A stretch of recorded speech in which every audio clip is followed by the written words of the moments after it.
Yes, I'm live again. Sorry, guys, for the um, the delay. I got caught up into something and end up into a delay. Sorry about that.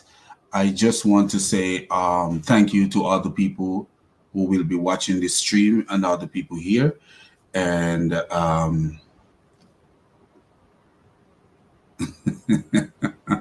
my brother Phil started on the Abduls already. So anyway, I just want to say all praises to the triune God, the God who is above all gods, the God who give us wisdom to decipher things and to make sense of sensible things and to make nonsense of things that are nonsense.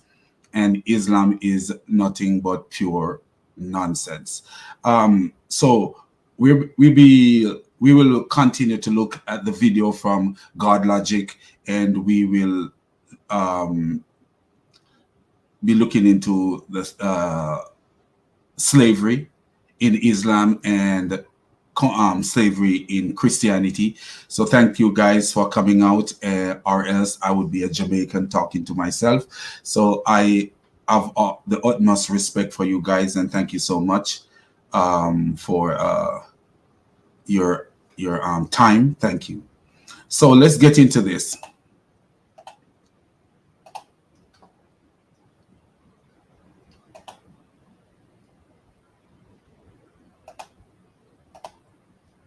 So we're just gonna start from where we left off yesterday, and where we left off, where the brother studied to show was explaining something to the Muslim ex, and I know the brother studied to show. He says, I think he make a blunder. Maybe I didn't hear him right, but let's start from there. Death. Now, the Jewish system was able to set up laws based around the guidance of God, so that they would be able to, bring people and maybe have like some sort of tribunal to see whether punishment is required.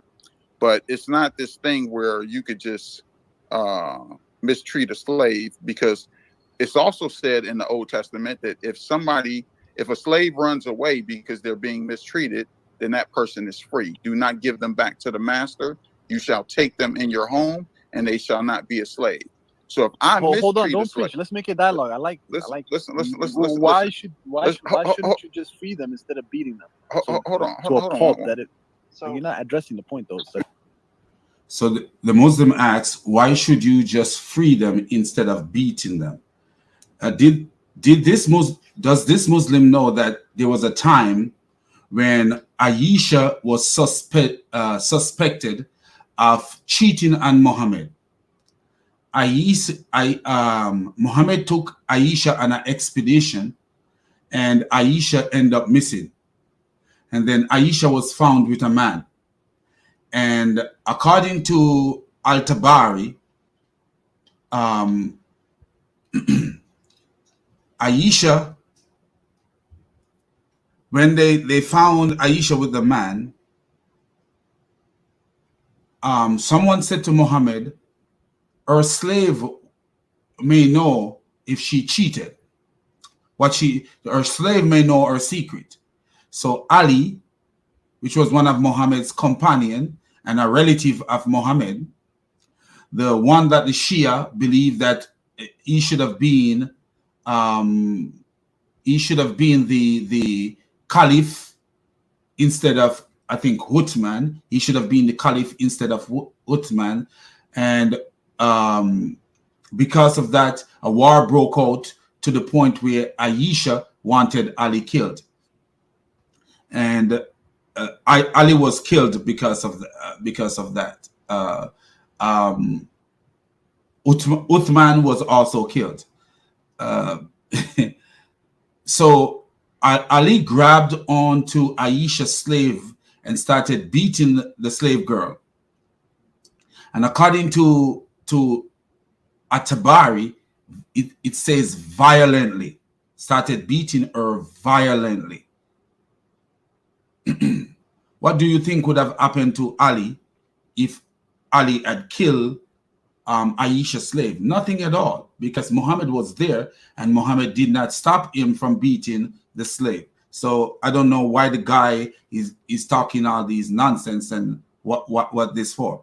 Muhammad also, and I've shown you guys this several times, a blind man stabbed a slave woman, a pregnant slave woman, in the stomach, killing the baby and killing the woman, and Muhammad did nothing about it, nothing at all about it. So I don't know why this guy is asking that stupid question as if he have a better remedy in Islam. You can do that. Explain it. You can do that. But so here's why would the God thing. leave such an instruction that's so vague right there? Why would he leave such an instruction? Look. I'm about to land in 20 seconds. I'm about to land in 20 seconds. So if I beat my slave and my slave runs away and goes to Avery's house, guess what? He's no longer a slave. If I beat him and I was terrible to him, then Avery has to take him on, and then Avery can come. That's a lie. It's not a lie, and I'll provide the scriptures in the chat. I think a Christian said that's a lie. Was that a Christian? No, that was Dappy. That was the left shoulder. He thinks you're a right shoulder. He thinks. Say that's a Christian that says that's a lie. Do you see how deceptive they are? When Atun Tash was stabbed, they say it was a Christian who stabbed Atun Tash. But Steady, can you stop the insults and deal with that? Like, if they are willingly coming to you guys, can't stop. You like Dappy, Steady likes to lie. Why you guys Dappy? Stop. Yeah, real quick. Yeah, Dappy, real quick. Because look, you're trying to convince the people that they came from the surrounding nations because you guys are the Israelites are wealthy. They got the best air. The food is, fried chicken. They just willingly came through to just be humble slaves for you guys. And the moment they say, "Oh, I'm tired today," God is allowing you to unleash and strike his male or female slave with a rod. It's not even a hand. And do you see? This is the mistake of the Christian guy study to show, because God did not agree with a man beating his slave. He didn't.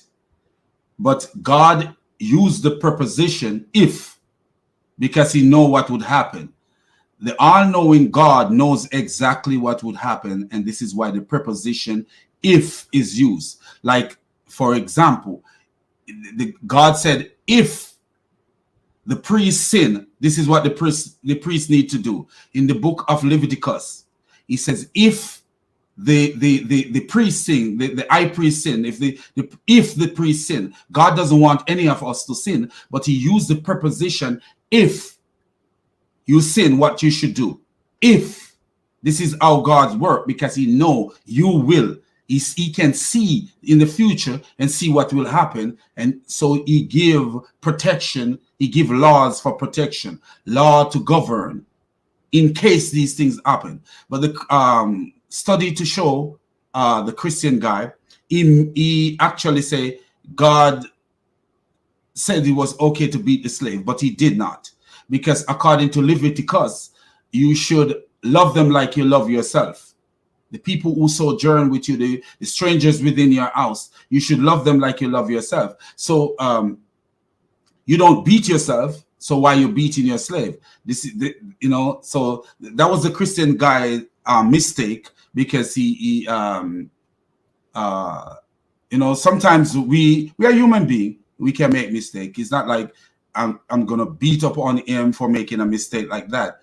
And we are human being, and yeah. So my brother is saying that pregnant slave murdered, and this is Sunan Abu Dawud 4361. Yes. I love to have you here, Phil, man, because you're quick. You are very quick on your and here he goes again. Safwan answering Islam. That's anybody want to learn, man. This is where you can go and learn. God gave Sam Shamoun this wisdom and this knowledge that a lot of us don't have, and he's a resource for us to use. So we use him because he's not against us using him as long as we don't we understand what he's saying. So that's important. So anyway, so the brother made the mistake. The Christian brother made the mistake by saying God gave the law to beat the slave. No, he didn't give the law to beat the slave.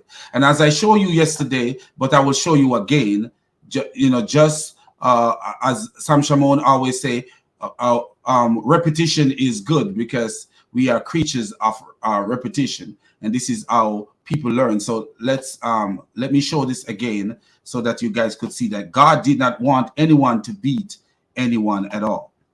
It's just that he give law, just like God says in the book of Leviticus, if the priest sin, God didn't want the priest to sin, but he gave a law that says if the priest sin, this is what need to be done and that what need to be done and all that stuff. So let's look at something here.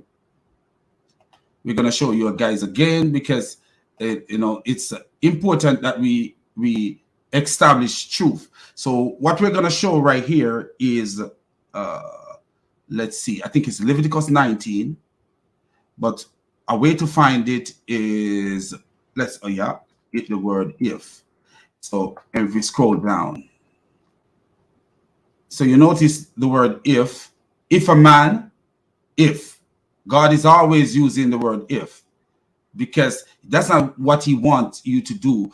So he's saying in case. The word if can be used in a phrase that can be used for the word if is in case. In case. And in case doesn't mean that God wants you to do something. It's just that it wants you to sin. In case you sin, do this. In case this happened, do that. So let's look down.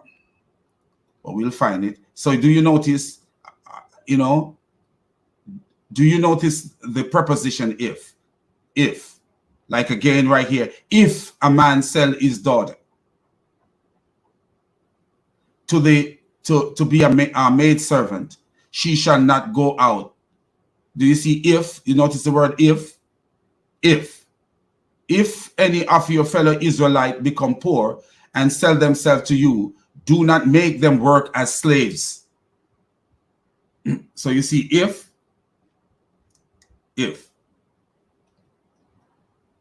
This is how God used the word if. The word if doesn't mean that God wants you to do something. He knows that something will happen, and he uses the word if to tell you, like, if this happened, as I explained yesterday, I said to my son, if the police stop you, call us before you stop. So when the police stop you while you're pulling over, call us. Doesn't mean that we want the police to stop my son. No, I don't want the police to stop my son. But if I say if the police stop you, that means in case. But if you see the word if all over, the word if is used. But we're gonna get to the point where God uses the term if. He says, if a man beat his slave, if a man this, if the master, you see, all the way we use the term if. And if a man beat his slave, do you see that? It's a preposition if. God is not telling, and see what is here, God is not telling these Jews to beat their slaves. God did not want the Israelites to beat their slaves. He was just dealing with the reality, which is foreknowledge. Can you imagine? If I could say if, what about God, who can see things and know it will happen? See, I can see things and know that it will happen, but I still use the word if.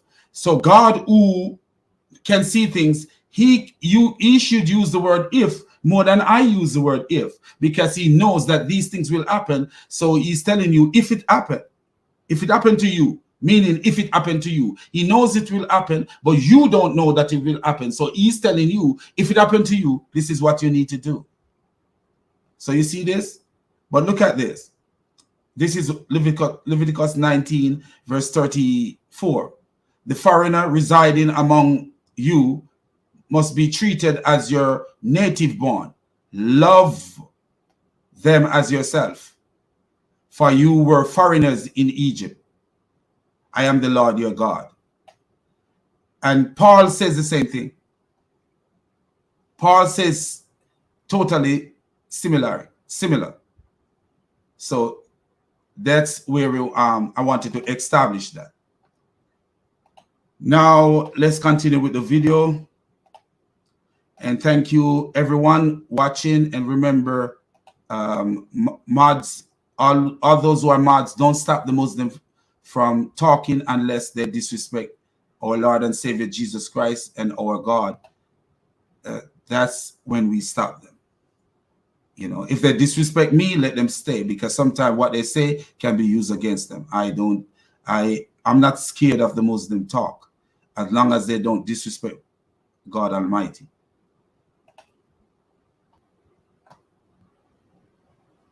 Backhand, or just, it's not even lock them up, you know, Hey, or X, deprive can them. you- Wait, let me land. Come on. It's me. Let them land. I'm about to bust both Yeah, of let them. him Bust me.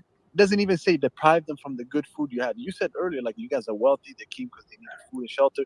Why can't you just put them outside or just deprive them from food? Why is God? See, that's a Christian problem. The Christian make the brother, and I love that brother. I talked to him before.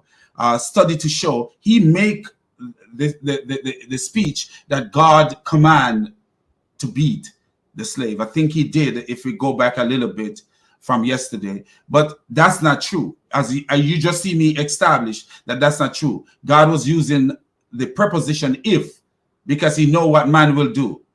Just like, you know, I could say, if you ever eat your wife, if I say something to my neighbor, even though all my neighbors right here, the closer ones are women, you know, but if I say to my neighbor, say one of my male neighbor who say, which I don't have a male neighbor who beat his wife, but suppose I heard my male neighbor beating and his wife, and I said, if you ever eat your wife again, it doesn't mean that if mean yes, in case you ever, this is what I'll do. Not that I will fight him, but you know, I'll find, and you know, there's police, call the police, but it's just something like that. That's how God used the preposition if. Instructing you to beat them with a rod. Okay, so I'm going to answer the question where Dappy yelled like a wild animal, "You lie!" So anybody that's following and they're along, accusing me of being racist. I'm black. I'll PTL listen. I said Dappy, man, be quiet. It says I'm talking okay. about the So chat. this is They calling me racist in the chat. Bro, stop interrupting them. We only got 3 minutes left. 3 minutes, bro. You sped up the time, bro. Go ahead. Listen. This is Deuteronomy 23:15. If a slave has taken refuge with you, do not hand them over to their master. So if I abuse my slave and they run to Avery, and Avery says, okay, yeah, you abused the slave, then he cannot give them back. And they're free, and Avery has to take care of them, and I have to give Avery money to take care of them. That's how it works in the Bible. We can't just mistreat slaves. So yes. So before you quote anything, make sure that you're covering your tail. So say he was beaten so bad that he couldn't run to Avery. Hold on. Hunter, hold on. Hunter. Do you see how they jump around? If he was beaten so bad that he couldn't run to Avery. You know, it's like if according to the law that I just showed you from Leviticus 19 verse 34, if God give you a law said to love the slave like you love yourself, and you coming and seeing a man beating his slave, you should be in saying, hey, according to God's law, you can't do that, bro. You can't do that. You're not supposed to do that according to the law of God given to Moses. You cannot do that. You're not supposed to beat them because he says to love them like you love yourself. Do you beat yourself? No, you don't. You know, and this, you know, you got if you are going to deal with these Muslims, sometimes you have to have a foundation and stop them in their track. Because when you allow them that big voice, then they make themselves look like they are equal to you when they are not. They when I say equal to you, I don't mean as human being, because all human beings are equal. Equal to you in knowledge and equal to you in wisdom.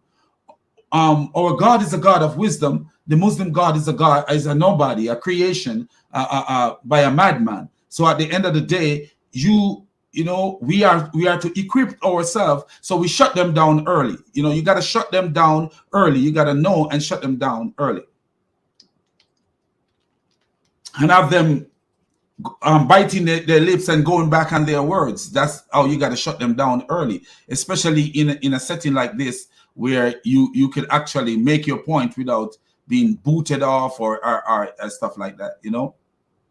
Anyway, You want to jump in because we're No. I want to respond to that. No, come on. You guys stop HK. will. If Hunter comes in, HK can come in. Be quiet.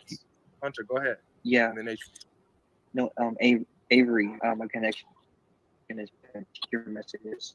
oh, he is bad. Yeah. Can I? If I get interrupted by your fellow Christians, HK must come in. It's not fair, bro. Yeah, so I understand the point. do you notice how they chatter? All they do is just chatter.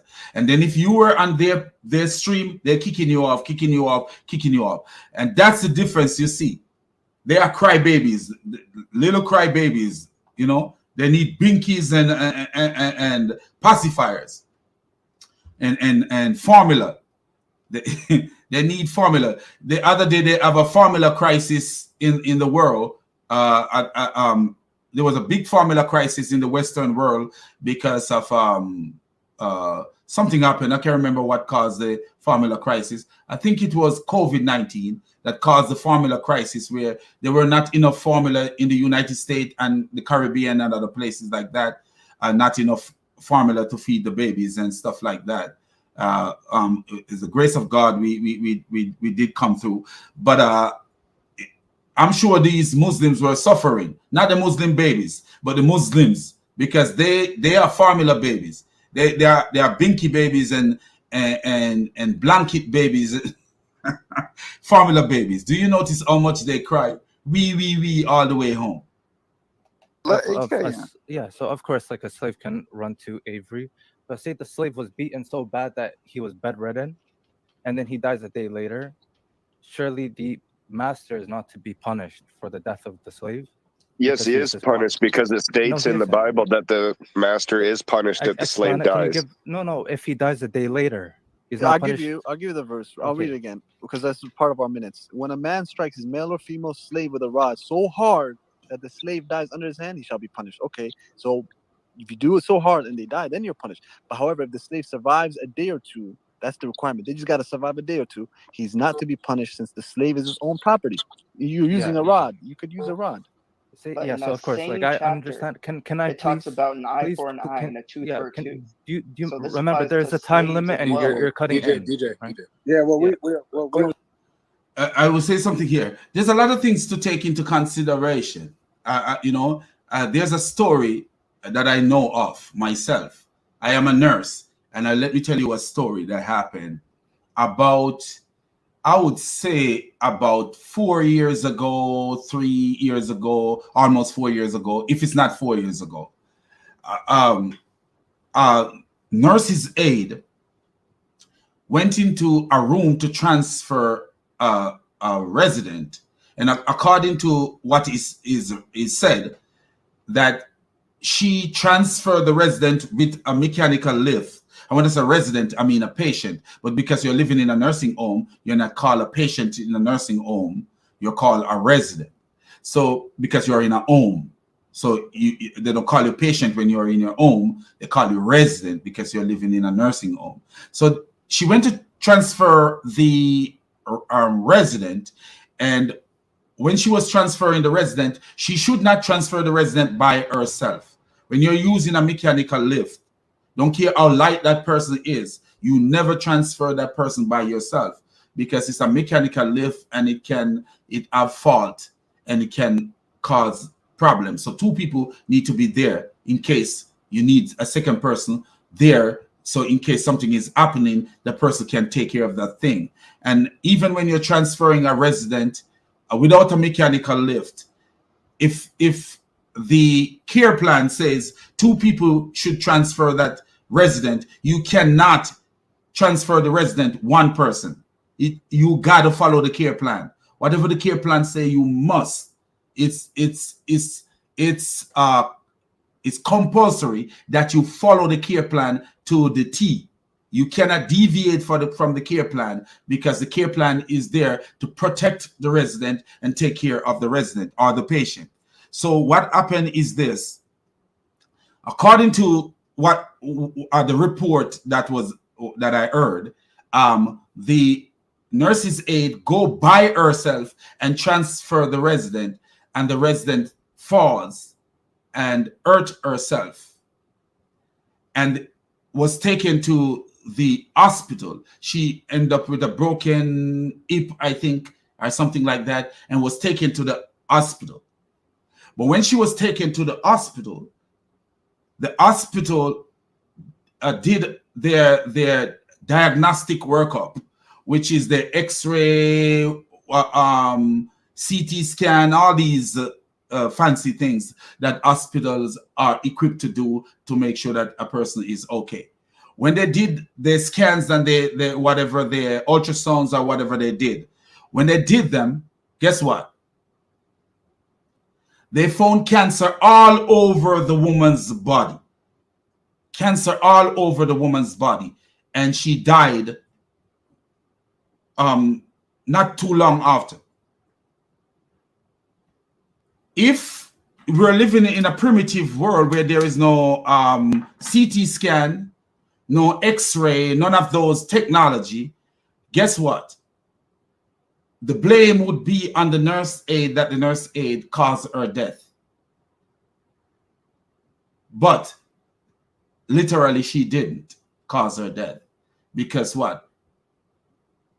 The incident revealed a bigger occurrence in the resident system, you know. And if it wasn't for the incident, no one would have known that this lady is going through what she was going through.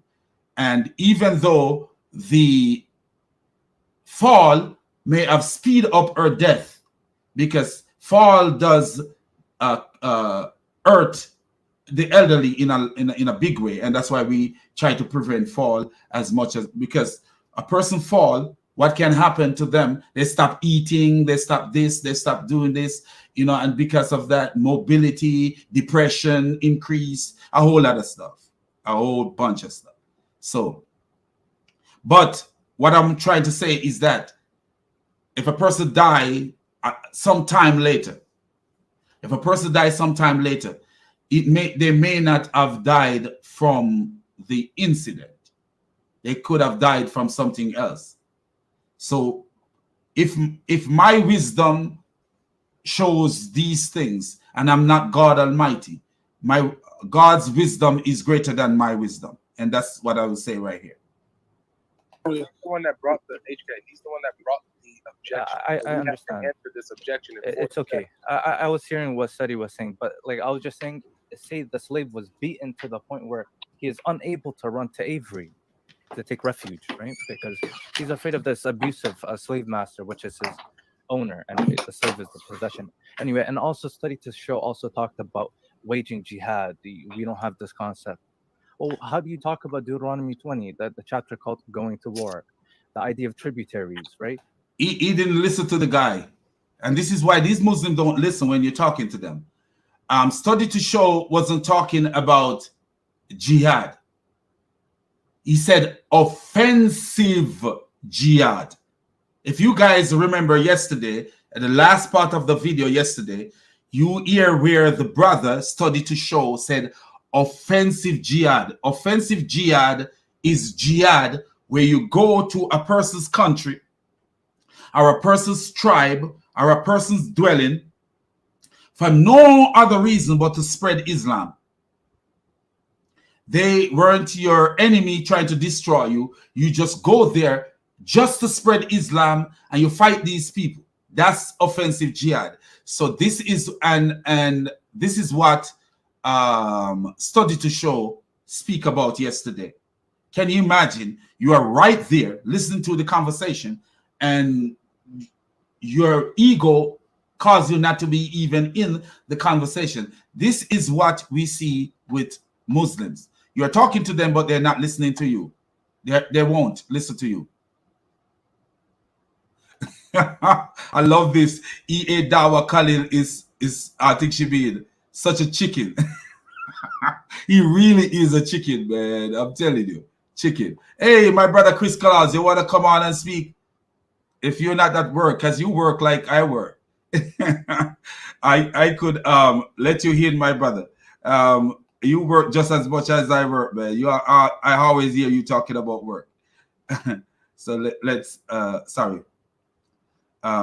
Let's see if I could invite anybody want to come on. If more people want to come on, they could come. I don't have a problem with my brothers and sisters, even the Muslims. If they want to come, I have no problem with it. As long as they're not respectful and disruptive. So if Chris, anybody want to come on, there's a link right there. I just gave the link. So if you want to come on. Hey, Chris, how are you, man? God bless you, brother. Happy Frenzy is in the house. That's been with me for a long time.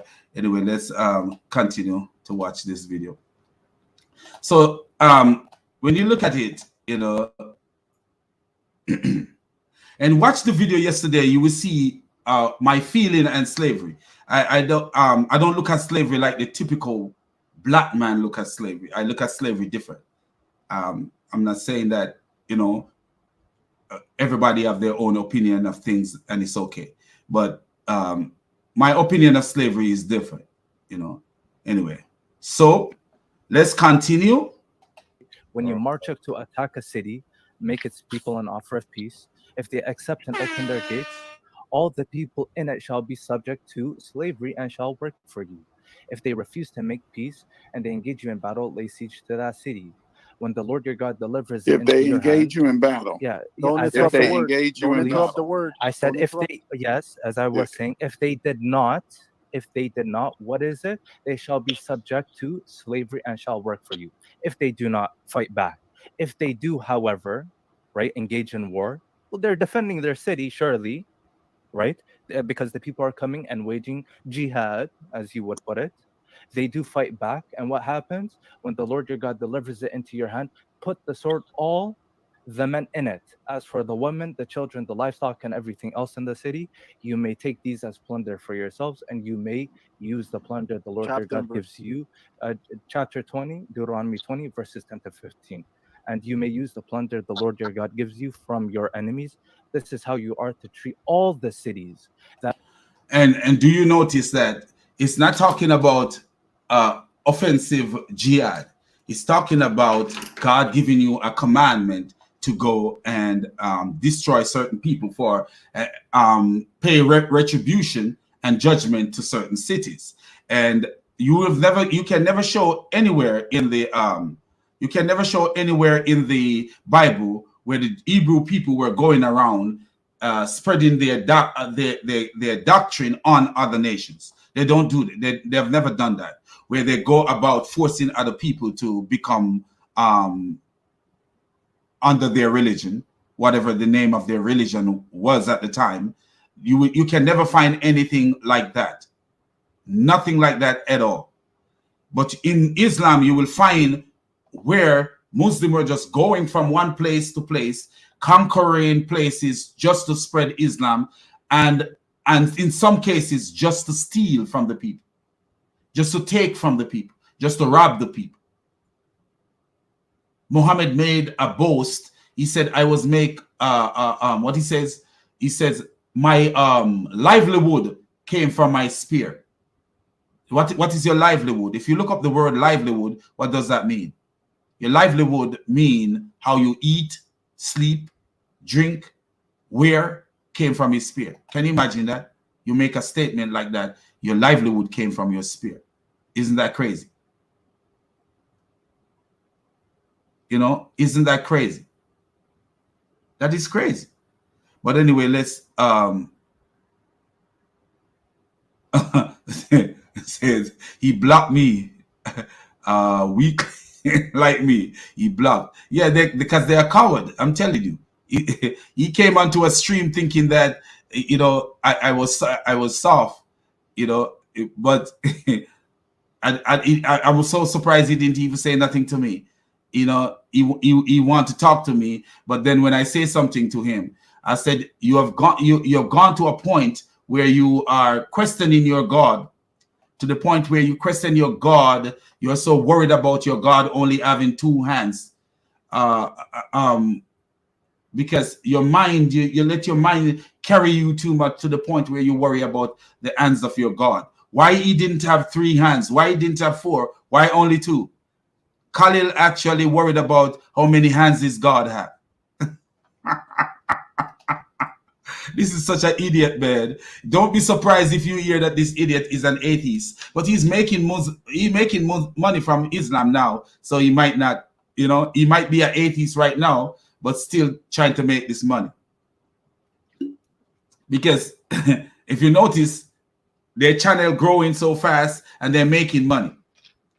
That's all they are into, making money. It's not really speaking any truth, but making money. I'm not saying that a person cannot make money from their channel, because some people do it full time and other people aspire to do it full time, which I believe is good, because more people are dedicated to spreading the good news of God. That's good for the Christian I'm talking about. But where do you don't see a Christian questioning a Christian apologist questioning God to the point where he said, why God only have two hands? Why God this? Why God that? Having doubts, just like Muhammad have doubt and was trying to kill himself.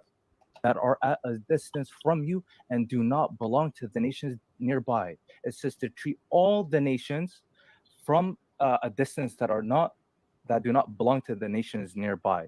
So don't say that this is a concept that's foreign and it's a concept that is about Islam and jihad. This is something within your own scripture. It's very clear. Yeah. All right, that's the time on that. So just to give an answer, and then we'll be able to get back to this later. So guys, make a mental note of these objections. Just the last point. Bruh, we're going to read the Exodus part, and we're going to reset the timer.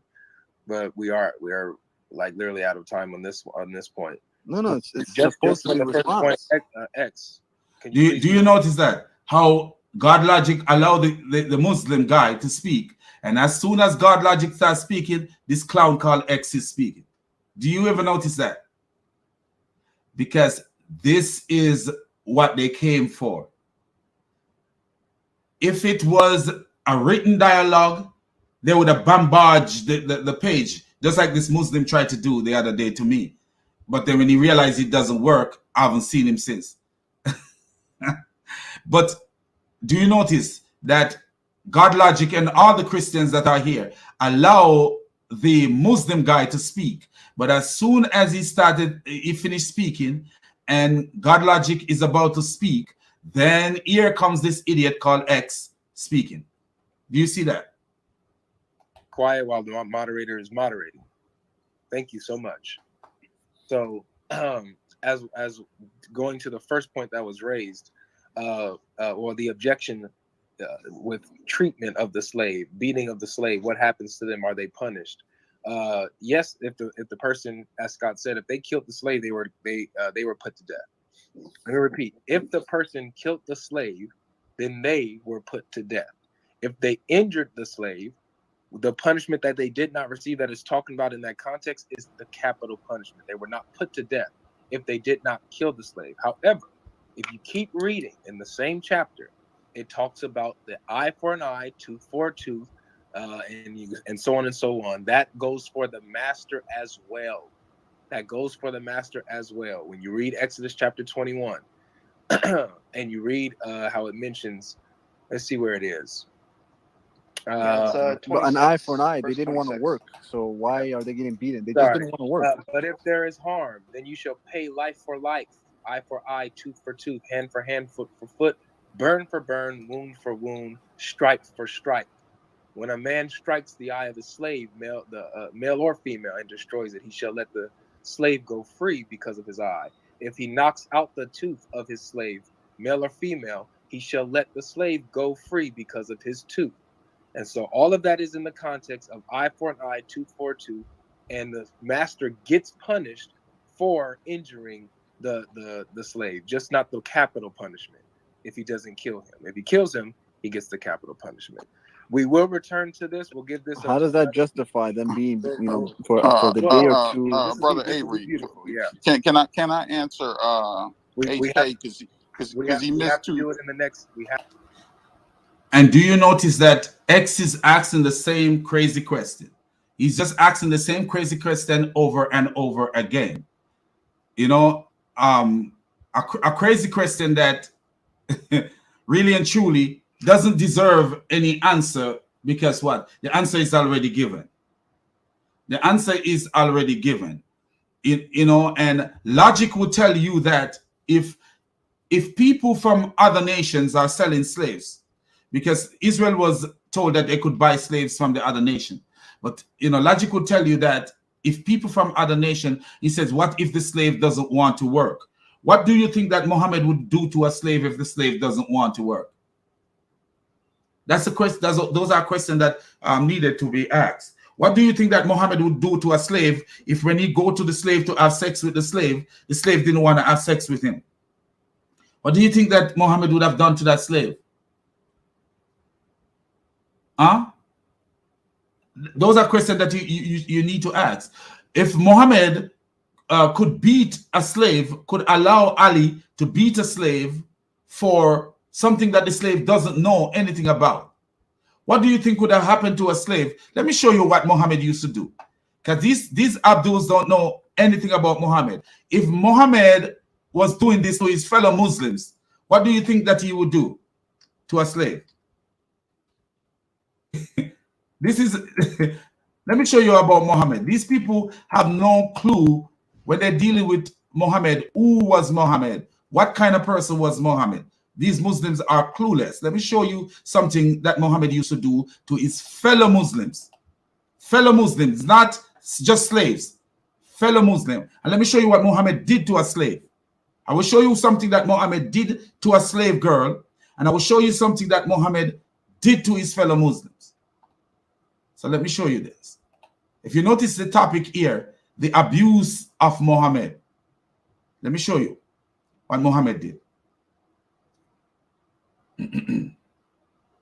Okay.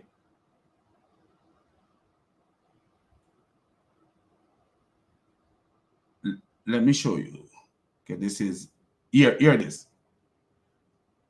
Abu Huraira reported Allah's messenger, Allah's apostle, as saying, O Allah, I have a covenant with thee against which thou wouldest never go. I am a human being, and thus for any Muslim, notice what he says, for a Muslim, not anybody, but a Muslim. Can you imagine if Muhammad was doing this to a Muslim, what he was doing to his slave? Look at this. And for a Muslim whom I give any harm, or whom I scold, or upon whom I invoke a curse, or whom I beat. So Muhammad was beating Muslims.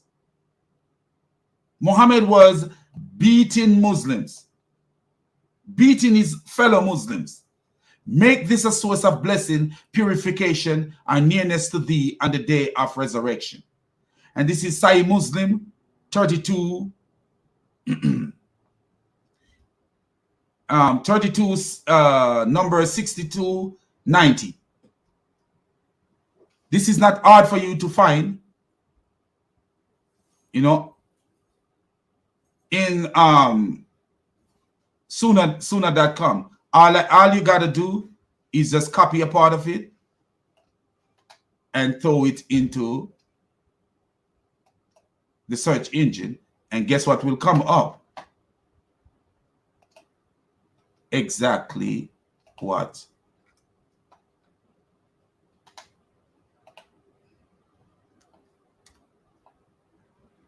Let me tell you where you can find that. You could find that at Sahih Muslim in Sunnah.com. You could find it at Sahih Muslim 2601b. Sahih Muslim 2601b. So we're not making up anything here. The only thing that is going on is that the Muslim they constantly changes things, changes the numbering of things so that they can brainwash Christians. So you can a lot of times you can, when you have a citation, it's hard for you to find it where it's by the number, but all you got to do is copy and paste, and you can find it. So let me just show you guys that this for the people who just for the Muslim sake, we'll do this for the sake of the Muslim, because we know the Christians know that we don't lie because we have no reason to lie. But if you look right here, do you see it? Whom I scold and invoke a curse, and whom I beat. So Muhammad was beating Muslims. Beating Muslims. And his excuse was, I am a human being. I am a human being. So can you imagine if Muhammad was beating his fellow Muslims, free men, fellow Muslims, free people? Can you imagine what he was doing to this? And why was Muhammad beating these people? Do you believe that Muhammad was just beating them because they commit some form of sin? No, because he was only human. He's temper. Let me show you. Let me go back and show you. Just because of his temper, he was beating people. Can you imagine what he would do to the slave if the slave decided, I don't want to have sex with you, I don't want to do this? Come on, man. We are no fool. You only would have to be a fool to be thinking that, oh, sorry, Muhammad was a good person. Only a fool would think that Muhammad was a good person. No. Muhammad was a very bad person, an evil bastard. Now look at this. Let's show you why he was doing these people. He have arguments with them, and he would treat them this way. Look at this. Aisha reported that two persons visited Allah's messenger, and both of them talk about a thing of which I am not aware, but that annoy him, and he invoked curse upon both of them and hurl malediction. And when they went out, I said, Allah's messenger, the good would reach anyone, but it would not reach these two. He said, why so? Do you see how stupid he was? he is a prophet, and he invoked curse on them, and then he's gonna ask why so. And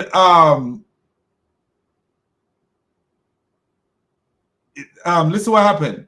I said, because you have invoked curse and hurled malediction upon both of them. He said, don't you know that I have made a condition with my Lord, saying, O Allah, I am a human being, and that for a Muslim upon whom I invoke a curse or hurl malediction, make it be a source of purity and reward.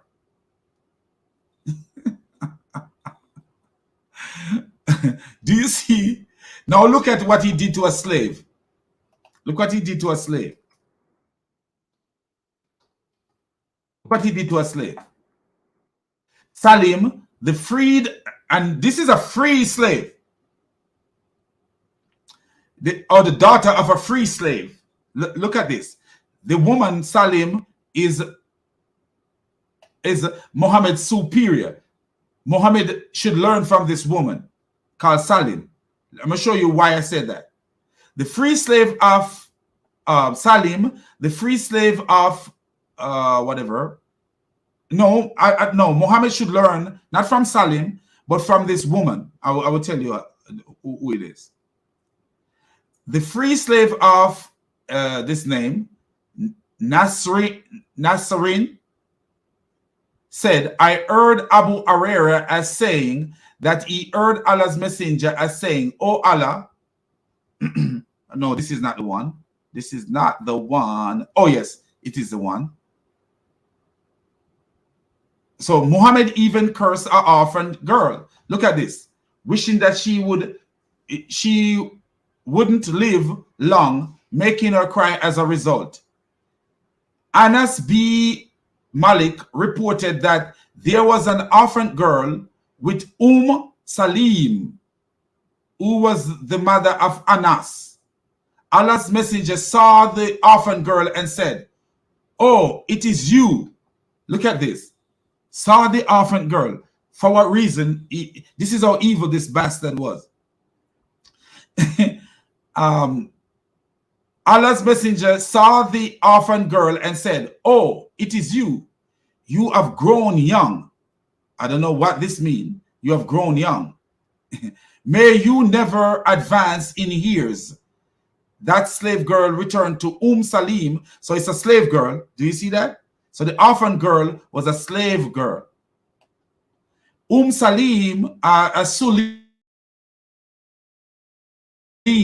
is Muhammad should have learned from this woman instead of this woman learning from Muhammad.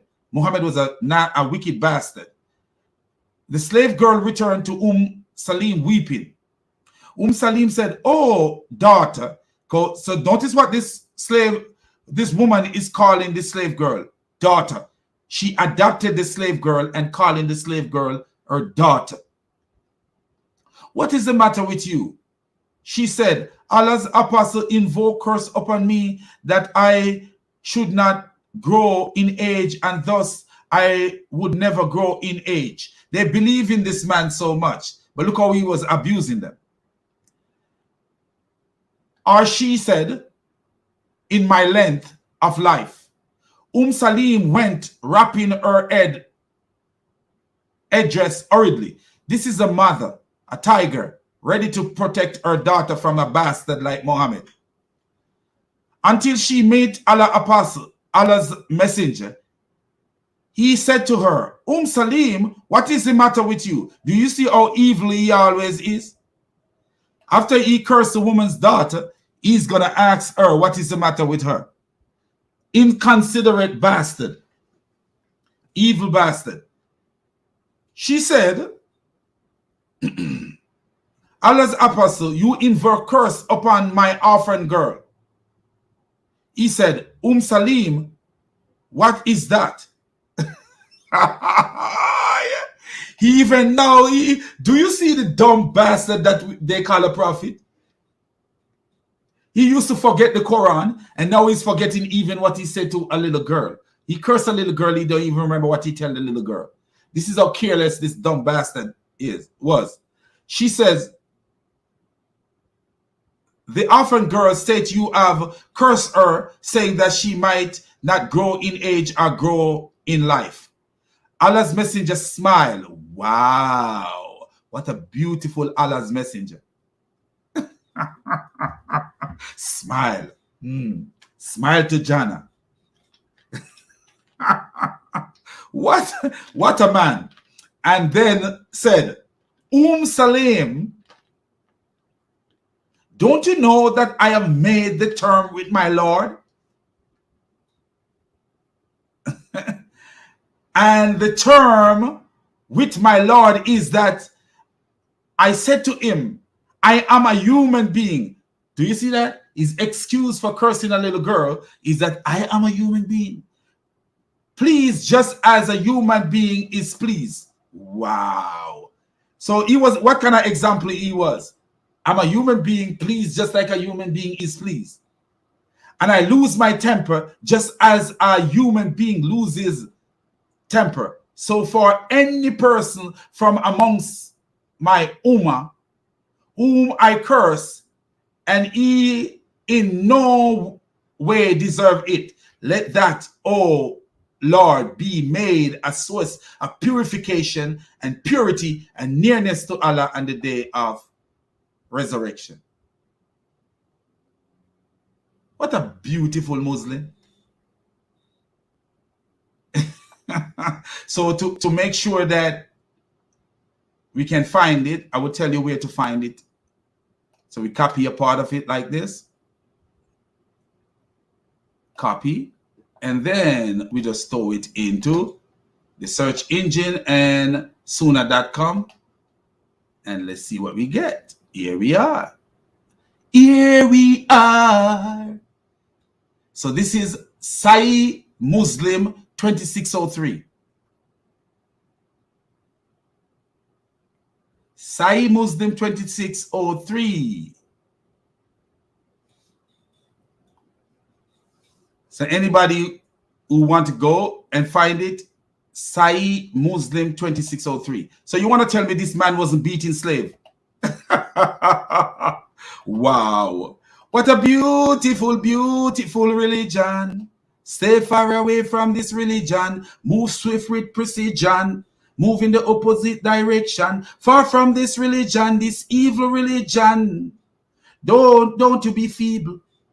Stay far away from this evil. Yeah. Because this come from the heart of the devil. Muhammad was a rebel. Of the people living around him, so miserable. So miserable. Yeah. Do you see this? We're not lying, man. We don't lie here. We tell the truth here. Orphan girl. I lose my temper just as human being loses temper. So for a person amongst my ummah, do you see? Same thing. Same thing. And Sahih Muslim. You see it right here? We don't lie. We don't lie. We are not that kind of guy that live the lie and live a lie and make an orphan girl cry. No.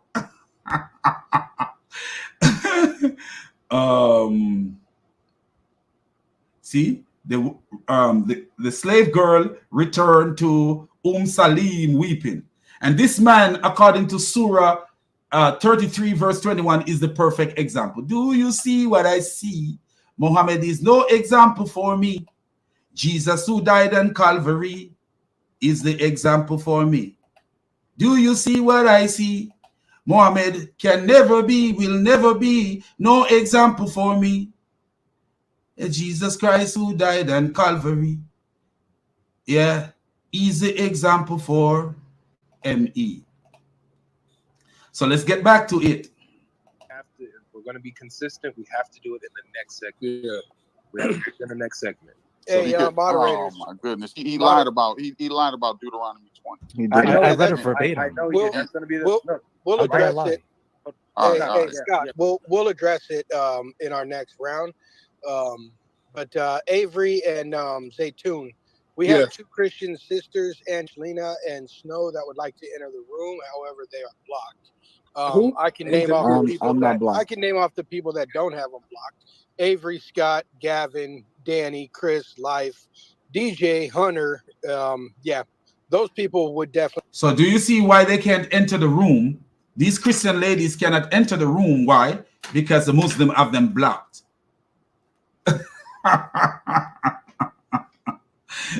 Cowards, man. Little crybaby cowards. They block two women. You know why? The women have half of a brain according to Muhammad, but they have to block them.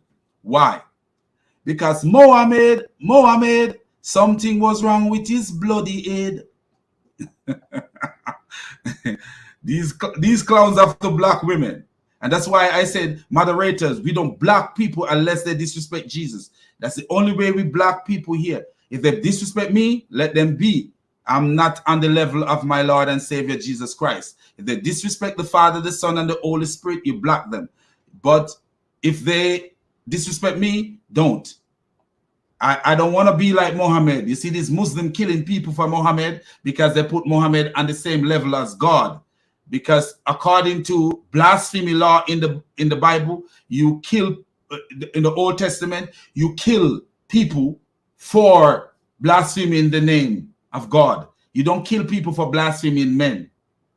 These Muslims are undercover Muhammad worshippers, and they pretend as if they're not. Not have Christian sisters blocked. So it's Zaytoon because they're Somalian. Zaytoon has to go down. Zaytoon's Jamaican. Anna blocked. Wait. You said Snow. I got Snow blocked, but not Angelina. No. Okay, you got Anna X blocked, so you might have to go down just to let her. Not because you're Somalian, but because they're Somalian. Can we get to the point? About that.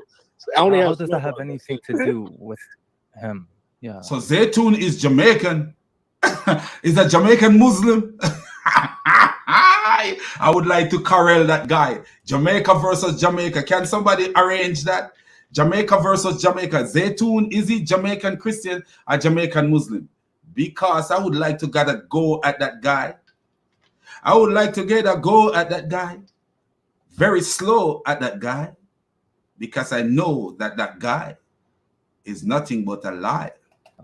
About them being He's Jamaican. He's Jamaican. HK, just stop your complaining. We don't care. I don't. Bro, care Zaytoon's Jamaican. How am I complaining? I don't care about Somali, Egyptian, American, Chinese. I don't. Yeah, care. so then don't tell me. Tell study to show. Don't tell me about that. The problem is. Do you see what study to show make a mistake and they took it up onto some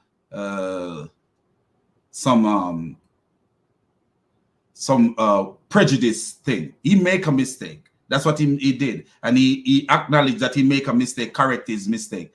But you know, well, you notice the Jamaican dude, he ain't really saying anything, because one thing with Jamaicans, we don't take offense so easily. Like, you know, we are tough-skinned people. Anyway, no Zaytoon. Christian sisters. Is he Somali or Jamaican? I've intervened. Listen, I've intervened between Zaytoon and these sisters before, so I know their history.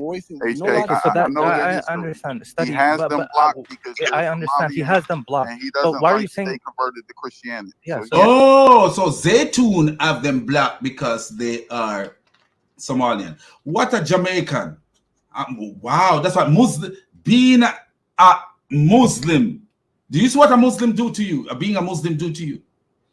A Jamaican blocking two women because they are Somalian and they can convert to Christianity. Can you imagine that?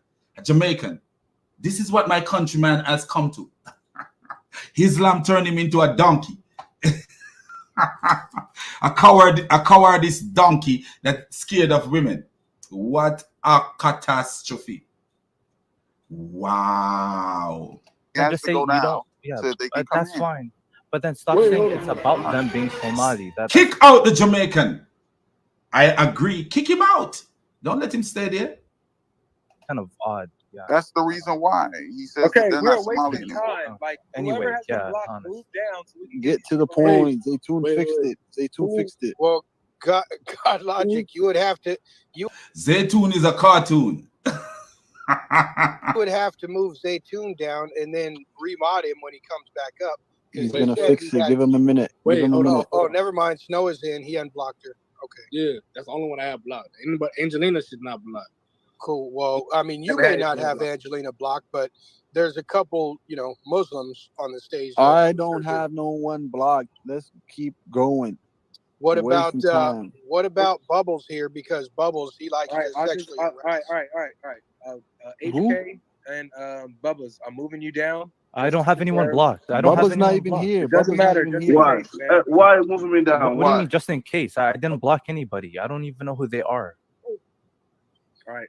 Bubbles, you was moved down then. Christian rooms and their complaints, bro. I bet. No. You guys need to stop blocking people. Like, you're blocking people with Christian rooms and they complain. Of course. If you have Christians who want to come up on a Christian platform, and because you clowns got them blocked, what do you think gonna happen? Like, what is wrong with these? They're gonna come back up. Don't worry. All that crying and lying. Is she in? Is she coming in? Like, I don't even know why we're stopping this whole thing for one person. Like, exactly. I agree. I'd say 30 seconds and then we just move on. Appreciate you. Hi, Mom. Am I on YouTube? Yeah, you are on YouTube. Tell the people to give a like. Love you, Mama. Like the video. I'm doing. Do you see how he say, "I love you, Mom. I love you, Mama," when Muhammad used to sell the mother of Muhammad used to allow these Muslims to sell the mother. Then this is shameful that they're talking about slavery, and he's saying to his mother, "I love you, mama," which is cool. That was kind of cool. But guess what? Guess what? Muhammad used to let them sell, men sell, sell the mother of their children. Muhammad used to let his men sell the mother of their children. And he's saying, "I love you, mama."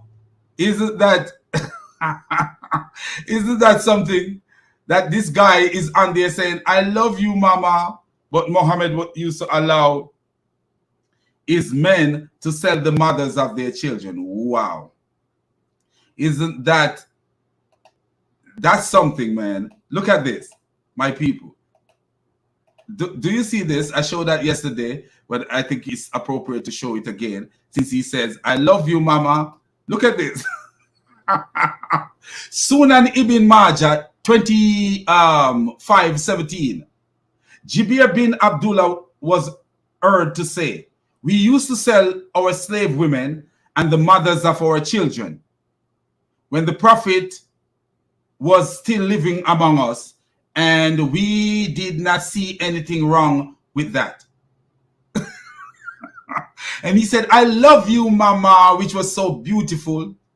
But then, look what these people used to do to the mothers of their children.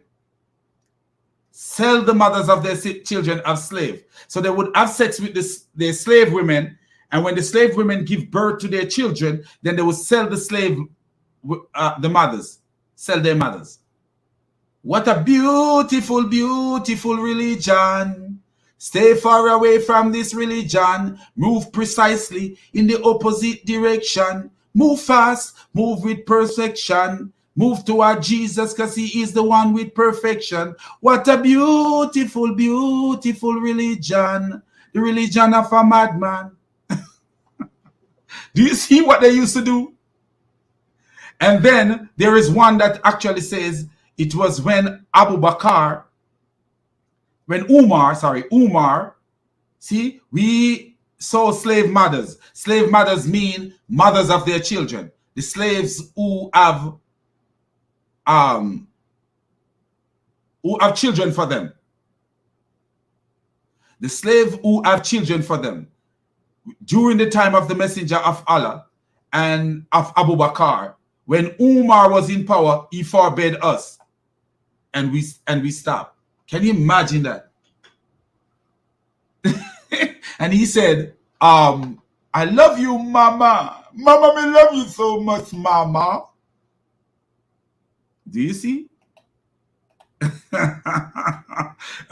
Oh, appropriate. Man, what a religion this was. Man, you stay far from this religion as the east is from the west. As the east is from the west, stay far away from Islam, because it is the religion of a madman. Mohammed, something was wrong with his bloody head. Jihad for you, mama. Hey, hold on. By the way, Logic. I want 5% of the proceeds, bro. That's all I'm saying. 5%. What did he say? Jihad for you, mama? You, mama. Like the video. I'm doing jihad for you, mama. Who was there to do jihad for those slaves' mother? Those Muslim. Do you see that, man? The wickedness of Islam. You will never find nothing like that in the Bible. Wicked religion, man. Hey, hold on. By the way, Logic. I want 5% of the proceeds, bro. That's all I'm saying. 5%. That's too much. What the hell is that too much? We should be doing it for God, not for money, man. Exactly. Oh, I definitely is though. But I still want 5%. Alhamdulillah, we get shahadas daily these weeks in the past few weeks, bro. You guys are getting money and getting no one. You're not winning souls for Christ. You got Israelite. Do you see these clowns?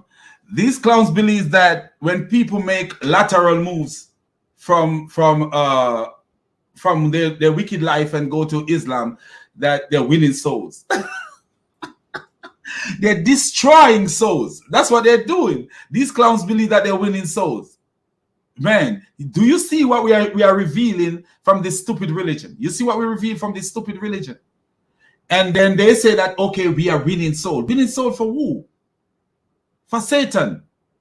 Sahih Muslim 28:14, Muhammad said he have a devil that was commanding him. Like opening up 300 people rooms. Why don't y'all go after that?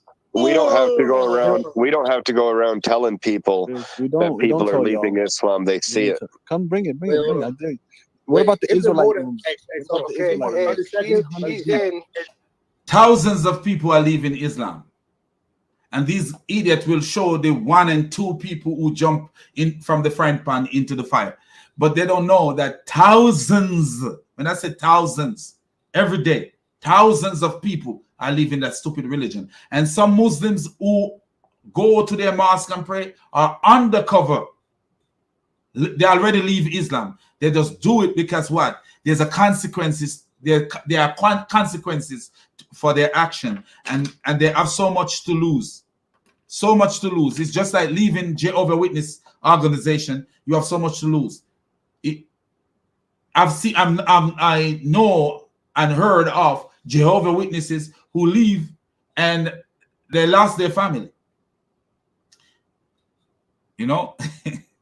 She's in. We could start out. I literally sat in an Israelite room last night. 300 deep. No Christian defended it. So do you see how foolish he is? We sit in a Israelite room with 300 deep. 300 who? 300 Israelites. It's just like when you're watching a Muslim. Most of the time when you're watching Muslims podcasts, who are there? Muslims are there. Muslims are there. Like, you know. And I will show you guys something. I'm going to show you guys something in a video later. That it's a very short video. It's just to reveal something. But I'm going to show you guys something in a video later that is so crazy that Muslims are creating YouTube channels, YouTube account, and they pretend to be Christians, and they pretend, and I actually caught one guy. I caught a guy. They pretend to be Christians. They pretend to be other people and claim that they just convert to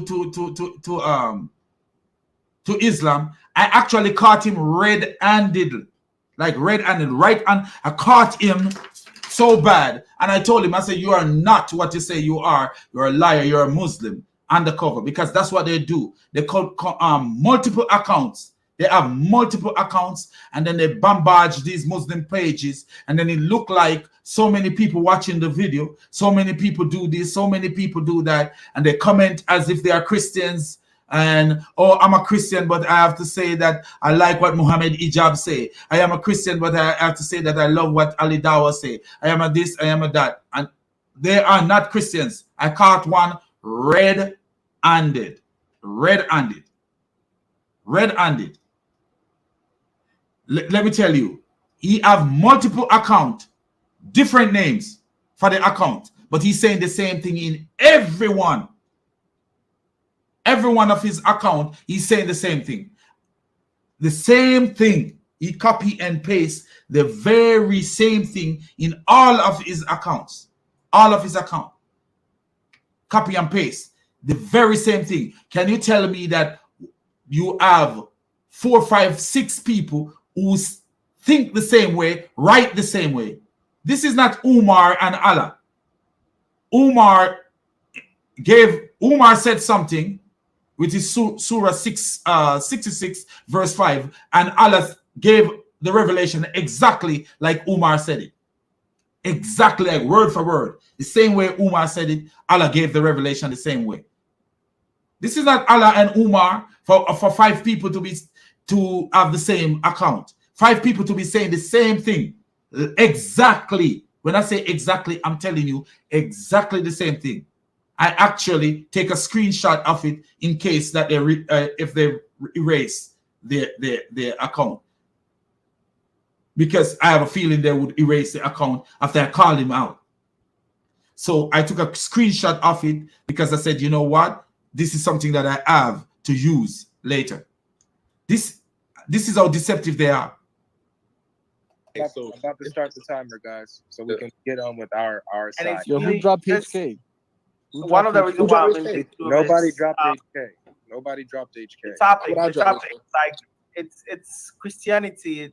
Is part of the it's used those who use the Bible to justify transatlantic slave trade. So, like No, this topic that's is not a the moot topic. point. You That's a should know cute this. story. That's a cute Come story, on. Dappy. You'll have to wait for the next half hour because we're moving on to your religion. I don't have time for we that. probably gonna have to drop this I don't have Amazon stuff. time. He, Like, I'm sure you don't have time for he that. thinks I he thinks he don't has some expect- Arab handlers in here. Yeah, and I everybody ain't expects you to coming. run like a coward, Dappy. Go ahead. Listen, He's listen, trying I to don't sell have himself time. to the end. Everybody mute Even up. Paul, Is this, are you guys just So you notice the guy he called Dappy Boy, Dappyboy. In Jamaica, the word duppy mean dead person, a dead person. So this guy is a duppy boy. He ain't no Dappy Boy. He's a duppy boy, an idiot. he speak like a dead man, you know, saying nothing. gonna disrespect that Paul usually? the So we have to Apostle leave? spoke about slavery. Everybody mute up, please. You know, Happy boy, mute he up. spoke about slavery. Okay. So since you don't want to respect the moderation, you got moved down for that. You can come back up once I start, and you can engage with the area we're going with.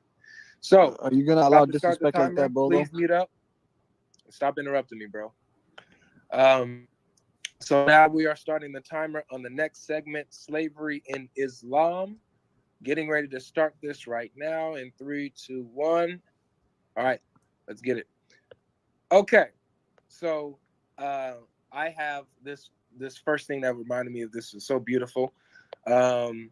Was the treatment of the slaves that X was against. He was against he thought that the Bible was unjust when it came to treating slaves.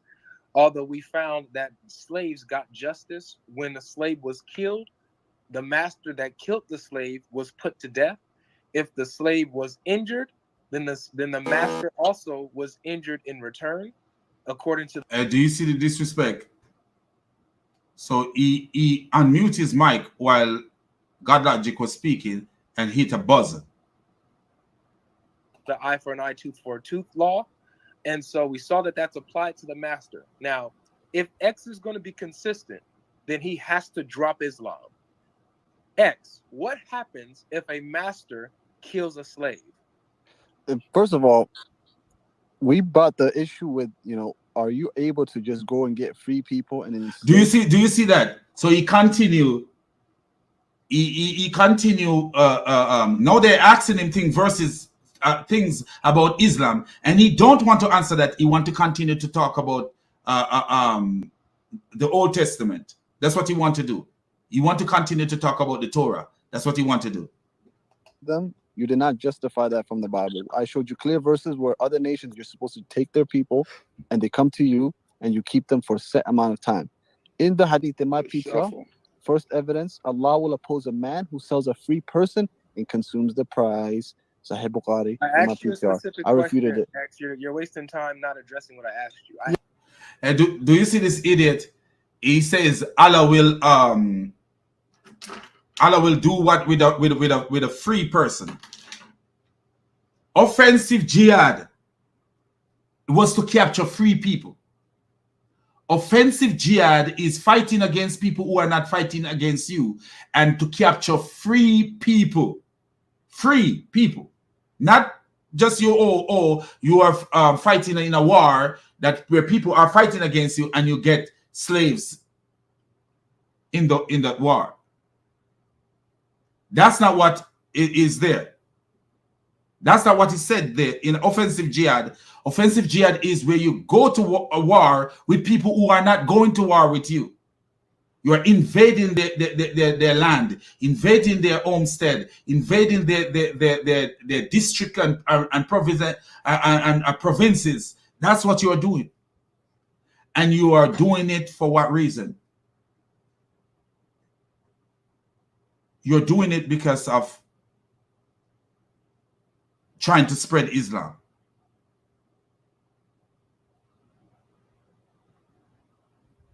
That is what that is talking about, offensive jihad.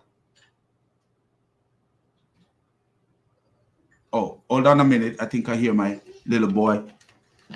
So let me let this play. Yeah. You, Allah what opposes a man happens who sells if a free a person. master kills a slave? He cannot get it open. If a master kills a slave, yes, what happens? I can find you a reference on that. Let me go ahead and look for I that. can Do you help have with any? the I mean, if reference. you're making the claim, show me. I don't have anything off the top of my hand right now. So you don't know. It's okay. Does any Muslim on the stage know what happened? Ibn Majah 2663. Whoever kills a slave, we will kill him, and whoever mutilates a slave, we will mutilate him. Okay. Yeah, just because I don't have an answer right off the top of my head, can you? So, what you see there, the guy quoted Sunan Ibn Majah, whoever kills a slave, we will kill him, and whoever mutilates a slave, will mutilate him. But you see, those things are lies. Those are just made up stories come up later that is totally a lie. Because you know why we know that it is a lie? You know, Muhammad himself allow a man to kill, you know, and our brother had already gave us the source of that. Muhammad himself allow a Muslim man to get away, a blind Muslim man to get away with killing a pregnant slave. A pregnant slave. Muhammad allowed the man to get away with killing a pregnant slave, put a dagger in the belly of the slave and kill the slave, and got away with it.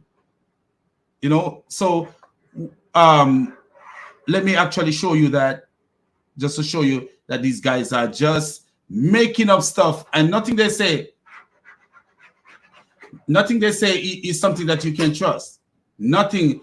And these people are not people that you should trust with anything whatsoever. Anything whatsoever. When they say something, because what they do, they realize how bad their religion is. So somewhere in the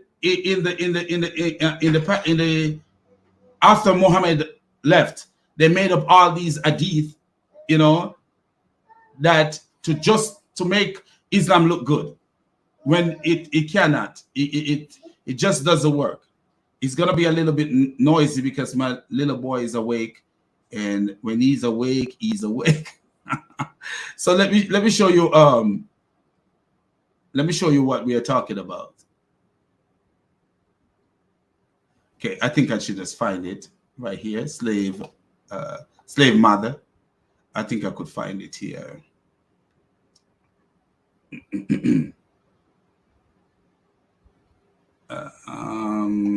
Let me find Acts.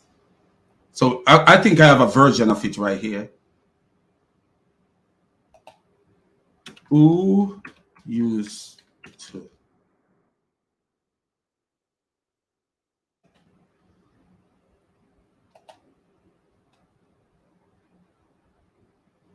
Okay, so if you look at and I most of you know this story already, but for the people who don't know this, you know, we do it for the people who don't know. But I'm sure a lot of you guys have seen this story before, where Muhammad allowed this man, and literally there's another hadith that says that the woman was pregnant. That says that the woman was pregnant. A blind man have a slave mother, meaning a woman who have children for him. That's what it means when you see slave mother. That's what it means. And according to this blind man, the woman used to disparage the prophet.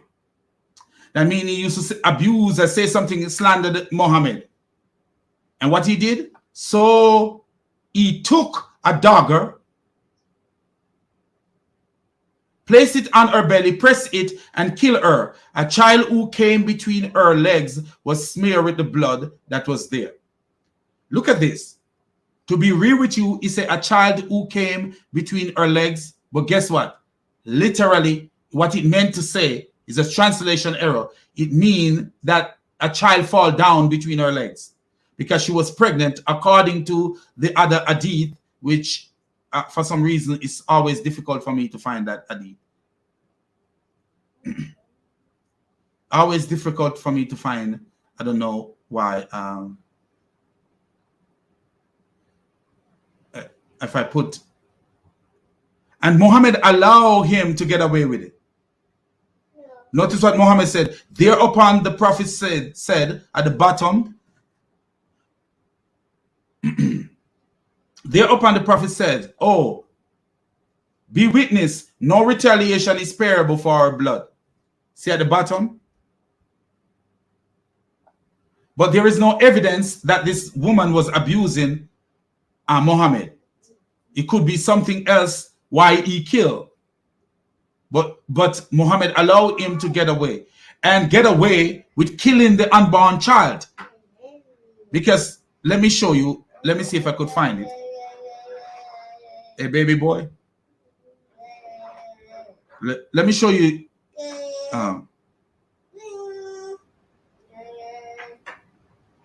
As I say, it's going to be a little noisy.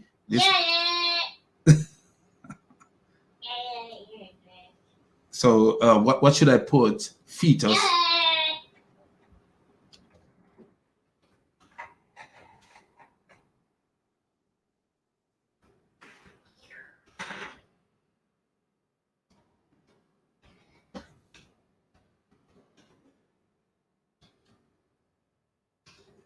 Let me see if I could find it this way.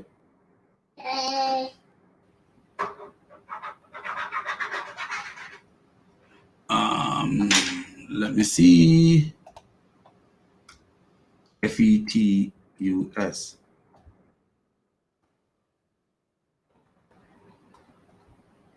So now I can't find it this way, but the corresponding verse talk about Sammy. Calm down, boy. The corresponding verse talks about a fetus falling between her legs. The corresponding hadith speak about a fetus falling between her legs. For some reason, it's one of the hardest thing for me to find when I want to find it. I told myself I would save it the next time I find it, and I didn't. I don't know why I didn't, but I know Phil always help. So let me see if Phil have it. Pregnant slave murder. Okay. So Phil, let me see here.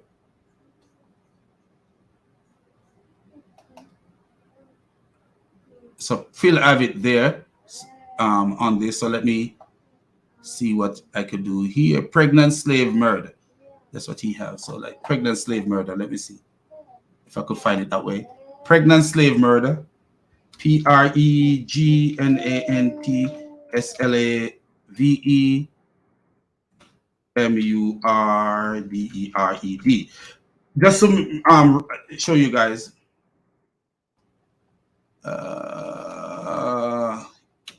ISLAM.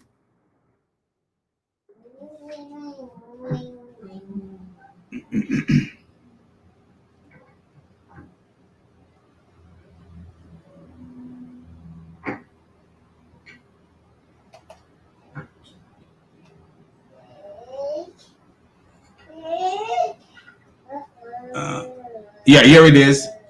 So here is the other version of it. So let me just take you guys over to this and just show you the other version of it. That Muhammad was a very evil person, a very, very evil man. And these Muslims, I don't know what is wrong with their brain that they can't see how evil this bastard was. I don't know. No, for me, it is very disturbing that they look. Very disturbing that they can't see this. A blind man had a pregnant slave. Do you see that? A blind man have a pregnant slave. Let me actually save this so I could find it when I want to.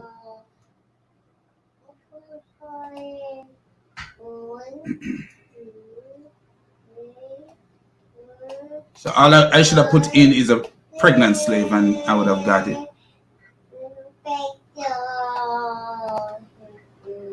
So do you see, he allowed the man to kill a pregnant slave and got away with it. So you murder two people. That's abortion. He murdered his slave woman and abort the child. Who knows why he murdered that who knows why he did what he did?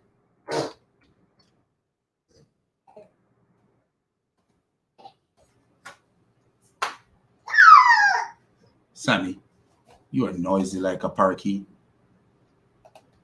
So anyway, so what we are seeing here is the Muslims making claim that we see how much evil, that allow you to see how much exposed how much evil Muhammad was. You would never see anything like this in the Bible. Nothing like this in the Bible at all. I can't find it. But what was that reference? I'm asking you for the reference. Yeah, it's okay. It's Sunan Ibn Majah 2663. 2663. Because I want to put in my PTR. Yeah, Samura bin Jundab reported, radiallahu anhu, that the Messenger of Allah sallallahu alaihi wasallam said, "Whoever kills his slave, we will kill him, and whoever mutilates his slave, we will mutilate him." Alhamdulillah. And do you notice that this hadith make it like, oh, Muhammad was such a nice person. Whoever killed his slave, we will kill him. What did was the blind man killed? No, the blind man actually killed two people. The blind man actually killed two people because according to the hadith, what he says, a blind man have a pregnant slave who used to abuse the messenger of Allah and defame him. The blind man forbid her, but she did not stop. What would be the correct law if you have a slave person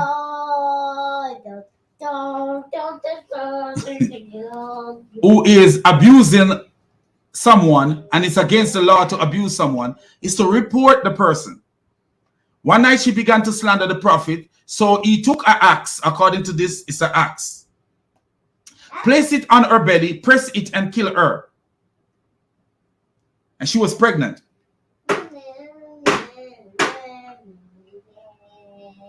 So remember when the other hadith says, Sammy, shh. Remember when the other hadith says a child between her leg was smeared with blood? It was the baby in her belly that falls from her belly that was smeared with blood. Muhammad says nothing, no retaliation for her death. So how do you reconcile this hadith that they are quoting now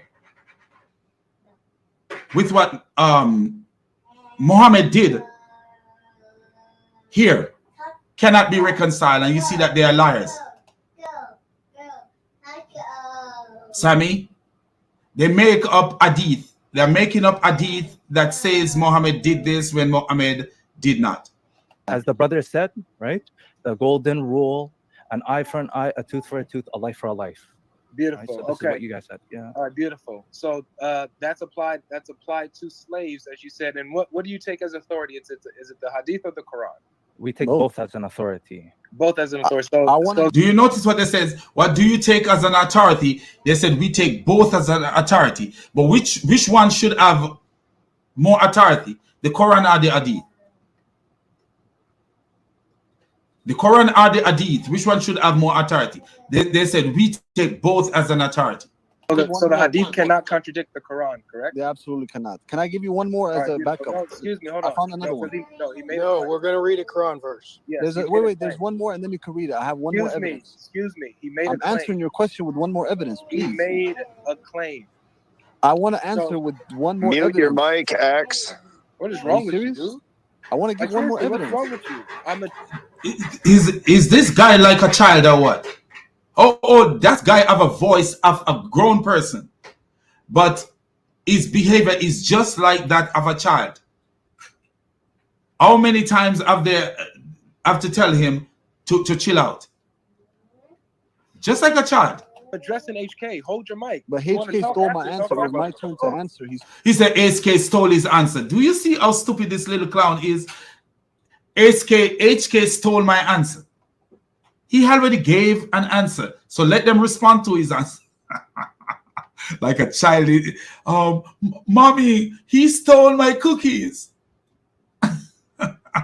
What an idiot, man. He stole it from me. No, it's not your turn. He stole it from me. But the Christians are so patient with this clown because me, I would put him down. I would kick him down until I make my claim. Then I put him back up because this is ridiculous. Math X. Yeah, he wasted the timer, bro. I'll be right back. Give me a minute. Where you going? No, look at that. The Muslim who make the claim now he's running. You know why? It's a strategy. So if he ran out, he's actually leaving the floor open for X to speak. Because now he sees that GodLogic is addressing what he claimed. So, but he want X to speak. So he said, oh, I got to go. They are so deceptive. Wicked donkeys, man. I said I'm with family right now. I literally left the room and I came back. He's with family, but he could come and make all these statements and then left, you know? Deceptive donkeys, man. Tick your donkeys. I'm with my family the entire time. I left my room just to say that. Wait, hold on. You had enough time to address the topic on Christianity. Because or X Planet, X Planet message. I'm right here. Mute these Muslims. They're talking over the moderator. If you don't want to let me read it, it's in my PTR. Mute up. I'm engaging with HK right now. HK, wow. Do you see how many seconds, minutes, whatever, wasted just because they don't want to hear something? Claim. So stick around long enough. Mute up, X Planet. Stay around long enough, HK, where you at least get a response to the claim that you just made. Okay? At least have enough respect for. Okay, I'm listening. I'm listening right now, but please, I'm not gonna speak about slavery around my family. Can you understand that? Oh, he's not gonna speak about slavery around his family. He was willing to speak about slavery in the Bible around his family, but he's not willing to speak about slavery in the Quran and slavery in Islam around his family. Do you see the deceptive, idiotic donkey? Because what? He has something to hide from his family. He don't want it. If there is ever any family there, he don't want his family to see the evil of Islam. He don't. But he would speak about the Bible around his family and let his family hear this stuff. But then he would not. He doesn't want to speak about. I bet if he have a little daughter, his daughter don't know that Muhammad have sex with a 9-year-old.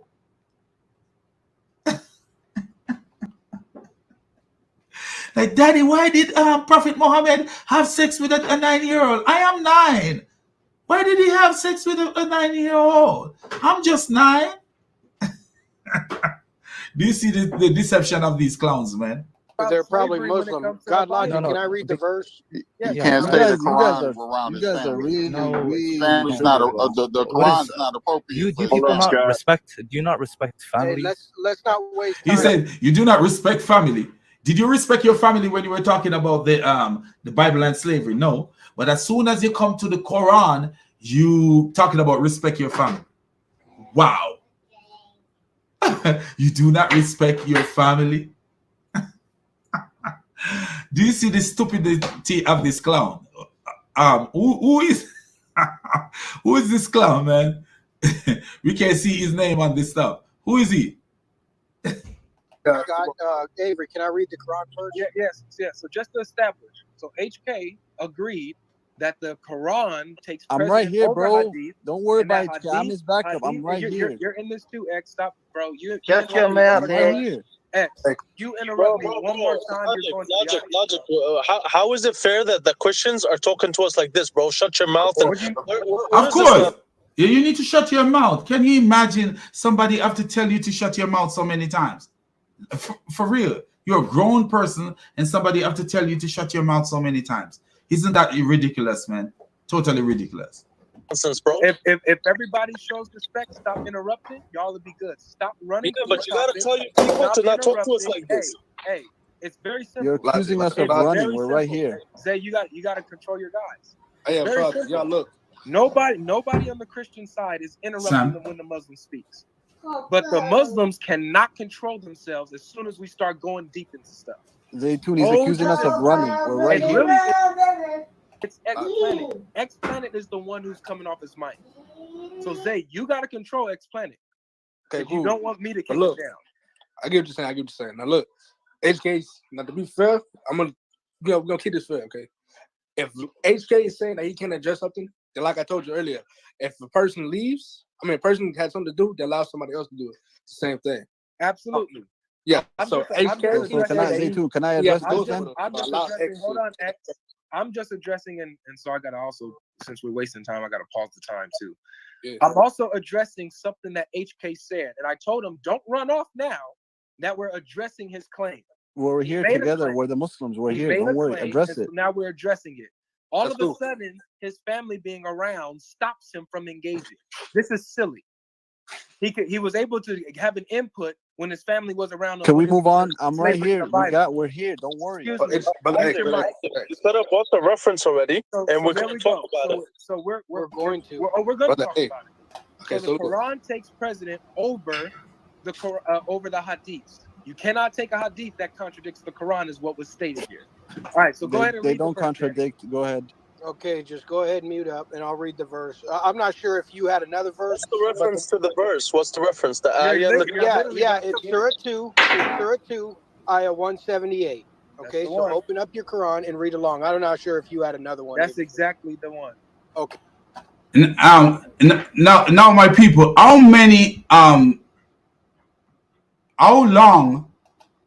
long did it take for them to even read this Quran verse? Look how long. Do you see the deception of these wolves? Okay. Can I read it? No, I will read it. O ye who believe, retaliation is prescribed for you in the matter of the murdered, the free man for the free man, and the slave for the slave, and the female for the female, so on and so forth. Right? I think we covered the part that we needed to cover. Whoa, you didn't even read the whole verse. And a free for free. No. And do you notice you didn't read the whole verse? Because what? You don't have to read the whole verse to understand what is going on. Muhammad is saying to them, this is the prescribed retaliation for those who are murdered.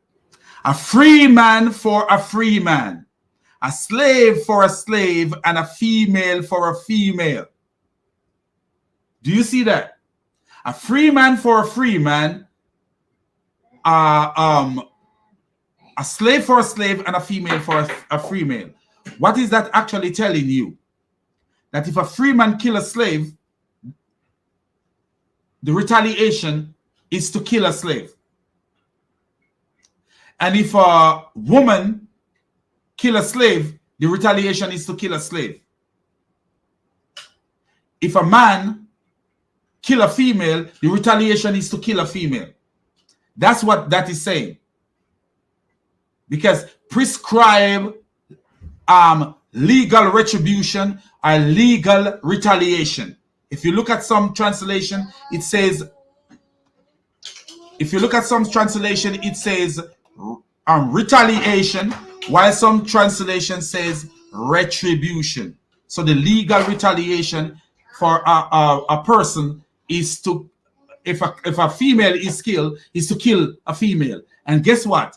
This revelation was given when two tribes were feuding. That's why this revelation was given. It wasn't given because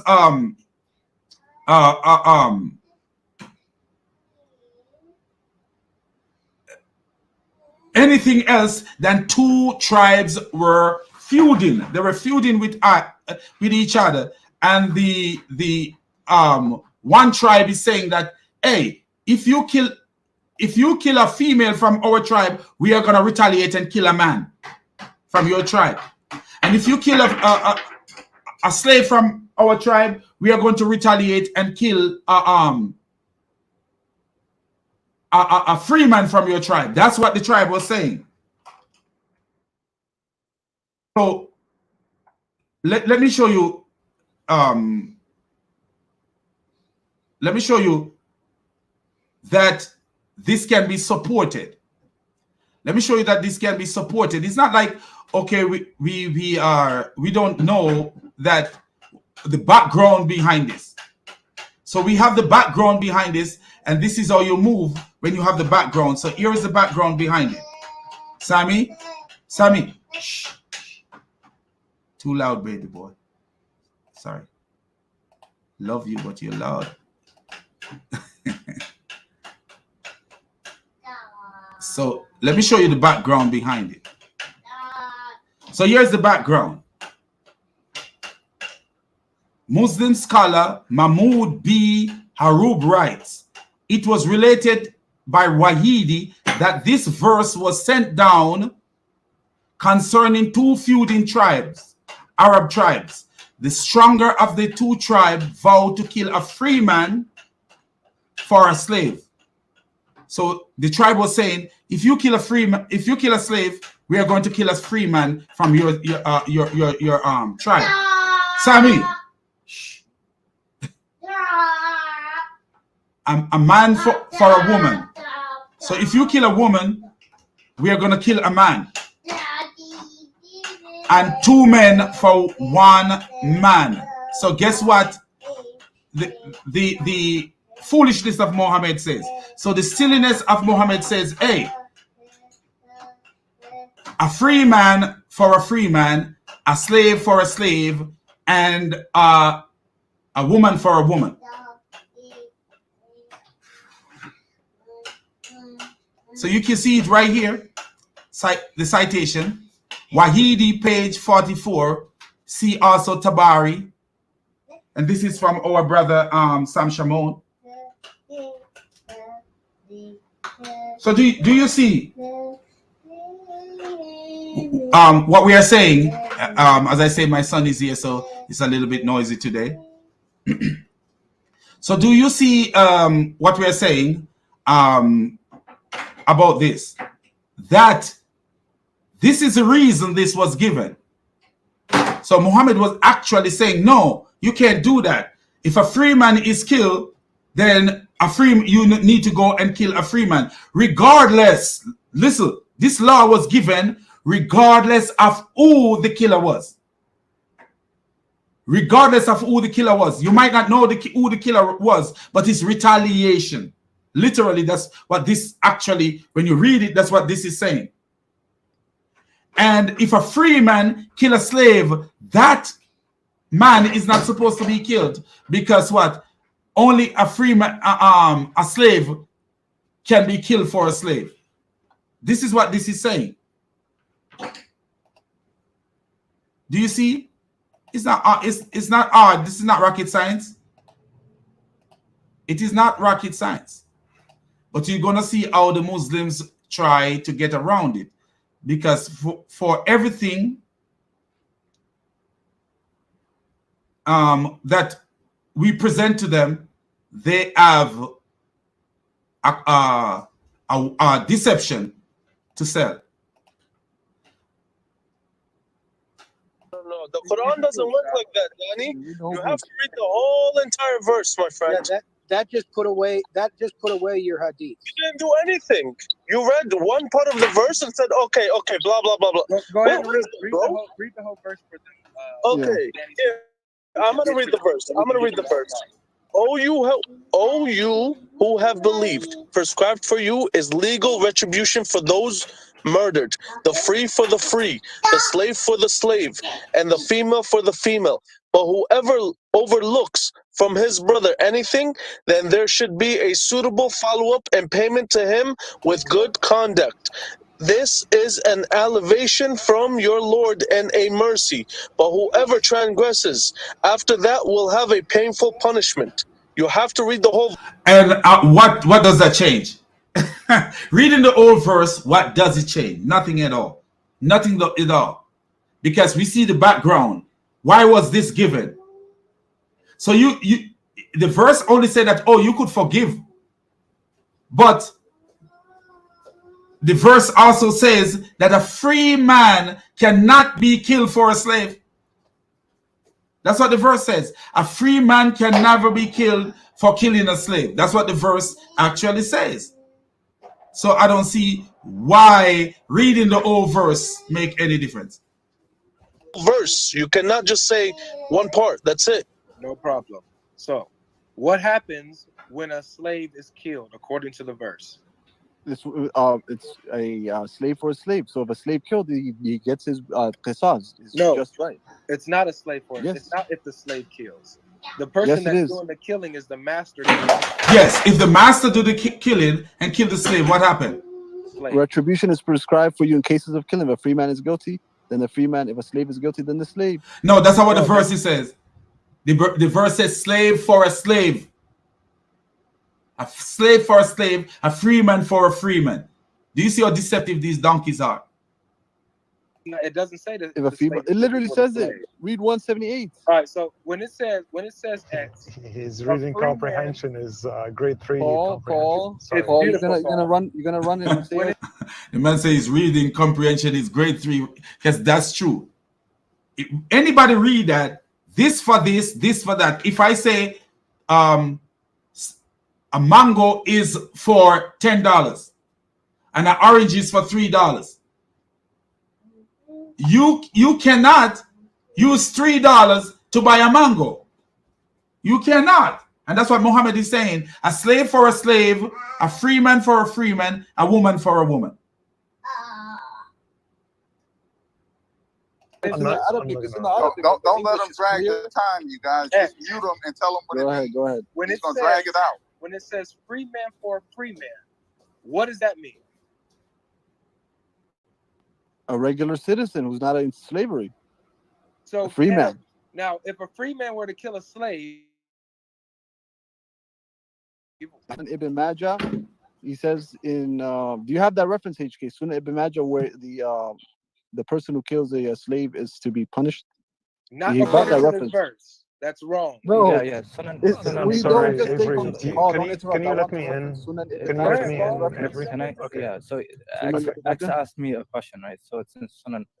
Yeah, we're not gonna. Can you I stop thought this is the interrupting? Christian side. I thought this is the Christian side. Is it the Christian side? Or... Let okay, please. HK Yeah. give the reference. Go ahead and Sunan call. Ibn Majah. Whoever We're kills his slave. Sunni Yeah, so- Muslims. We take from the Quran and Hadith. You do not control us. Go ahead, HK. Yeah, Sunan Ibn Majah 2663, right? Where it says, whoever kills his slave, we will kill him. And whoever mutilates his slave, we will mutilate him. The verse you brought Yeah. is a 1 for 1. Free man for free man, slave for slave. Okay. That's it. Like, Can you didn't you bring can any you link about- it? Can you link Yeah. it, HK? Link it. Yeah, I can send you a link right now. But again, 2178, a free man for a free man, a slave for slave. There's no issues. Again, do you have anything stronger? Yes. Oh, So we're please, going to show can I you finish how something? you are misinterpreting your own How? verse, We your just scholars read go it. against you. We're about We to show you just in a read second. Go ahead it. and Paula give a response. Okay, so quickly, the fact that you have the reading comprehension of grade 3 is concerning. The verse says al-harru bil-harru wal-abdu bil-abdu wal-untha bil-untha. That means you cannot change those categories. In other words, as well. Translate it. Wait. How do you say Please, you can't change just- the category as? I'll a show result? you. Just shut You're up dragging so I the can question talk. Why out. are you screaming? Because you're Wait, interrupting me. And you guys are allowing it. Can you translate? You just read Arabic. You translate. Yes, it's exactly what you said. Now, A free man if you for free man, a please, slave for slave. Yeah, what's the please issue? shut him up. Hey, Please one mute him. second, one second. I'm letting you know right now, X. The next time you interrupt, bro, you're done. That's just straight up. Is he having a discussion with me? Because he keeps addressing me. I haven't finished my discussion with you. I haven't even finished a sentence. So come So off your mic. that's an issue. That's just Okay. what it is. Go ahead, Paul. Okay. All right. So one more time, the verse is clearly having a category for a category for a category, and a category for a category, and given the decapitation ruling for it. So that all being said, these categories cannot be changed, and that phrase that was said before, a life for a life, is not violated by actually this verse. And the biggest proof of this is actually the fact that a life is still given. And if you read all the tafsir, it will tell you that these categories cannot be mixed or mingled.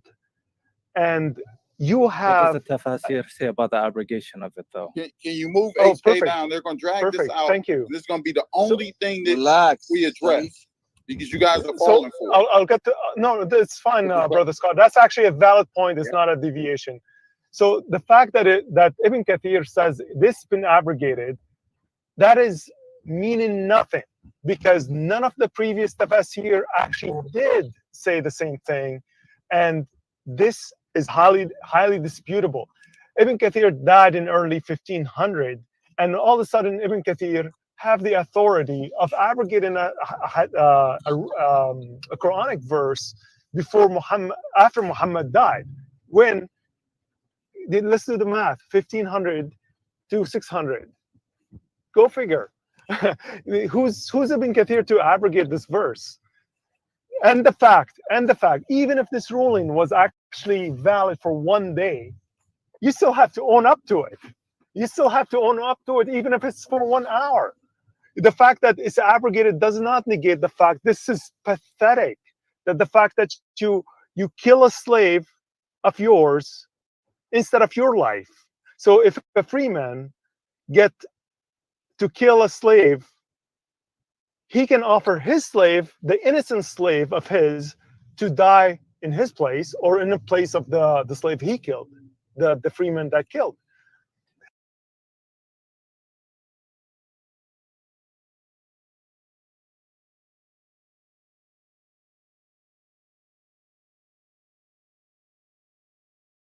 Where does it say that in the verse? Where does it say that?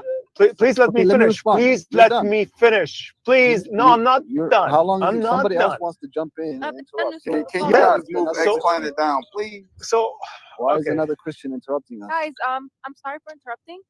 I'm sorry, I have not finished. So whoever's speaking, mute up, please. He's interrupting. It's a fellow Christian, but then I'm going to get dropped. All right. Well, then let me finish, please. So, and the biggest proof of different categories as well is the fact that if you look at all the consensus of Islam, the non-Muslims are not equal to a Muslim. So if a Muslim kills a non-Muslim, the Muslim will not get the death punishment, period. That is in consensus. That you can go to Islam Q&A. You can look at all the actual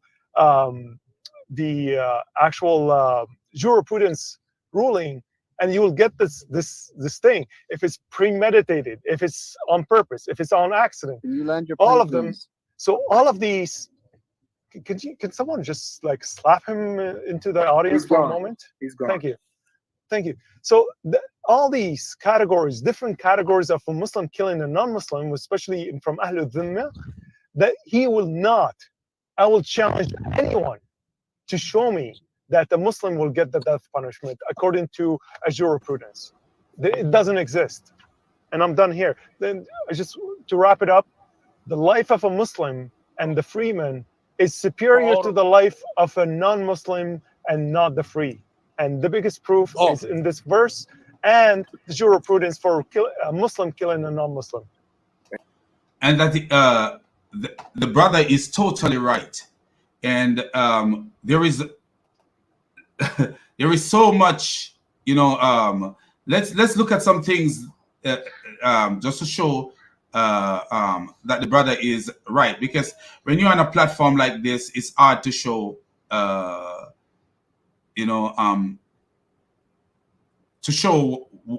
things that support what you are saying.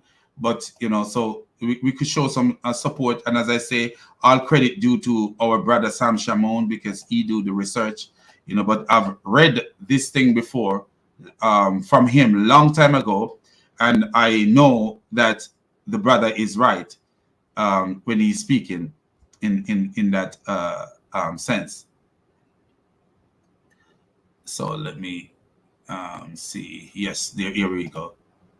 So if you look at it, you see that our brother Sam Shamon is talking about Surah 2 verse 178 right here. And he says, to explain the aforementioned verse, the Badawi relates, if it's Bedawi, relates what really happened when the Prophet Muhammad, Abu Bakr, and Umar. This is recorded in his book titled Commentary of Al-Bedawi. Page 36, we read, the Safi and Malik prohibited the killing of a freeman if he slay his slave. Do you see that?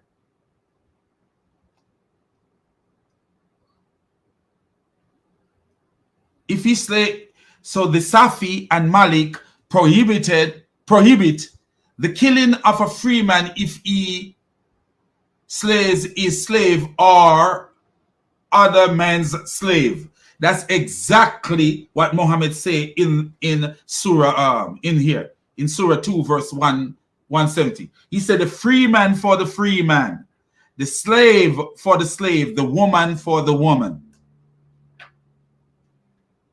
So a free man can never be killed for killing, according to that verse that Muhammad gave. A free man can never be killed for killing a slave, whether he killed his slave or someone else's slave. He said this is because Ali bin Abi Talib mentioned that a man has killed his slave and Muhammad scourged him only. So he killed his slave and Muhammad beat him only. Do you see that right here?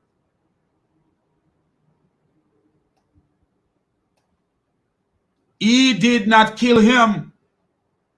It was related on the authority of Muhammad that he said a Muslim, look at this, a Muslim should not be killed for a non-Muslim. Do you hear what the guy was saying? That everything he says was the truth. Nor a free man for a slave. Also because Abu Bakr and Umar ibn al-Khattab did not kill a free man for a slave. So who is Abu Bakr? Muhammad's immediate companion and best friend. Who is Umar? One of Muhammad's friend and companion. So you want to tell me that they don't understand what the Quran means? This was said in the presence of all Muhammad's companion. And no one disapproved of it. So if we look at, this is something I was supposed to do. Let me see. I think this guy here lives, let me show you. Let me show you where this guy lives. Just to show you the early source, how early this is. And share it with you guys. So this guy lived in the 13th, like the 14th, early 14th century. This guy lived in the early 14th century. And this is what he says. Al-Bedawi,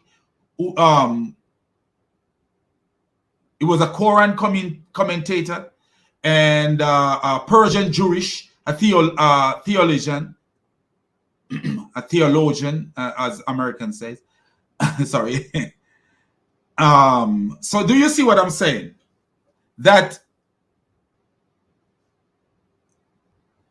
the jury agree that a Muslim should not be killed for a non-Muslim. And we see it all over Islamic literature. And also they agree that a slave should not be killed for a free man. So if a master kill a slave, that master would go, he would live. This is what Islam is about. So if you look at it, these are the verses of the Quran that the attitude of Muhammad himself, as well as Abu Bakr and Umar. So Abu Bakr, Abu Bakr and Umar believe exactly that a free man should not be killed for a slave.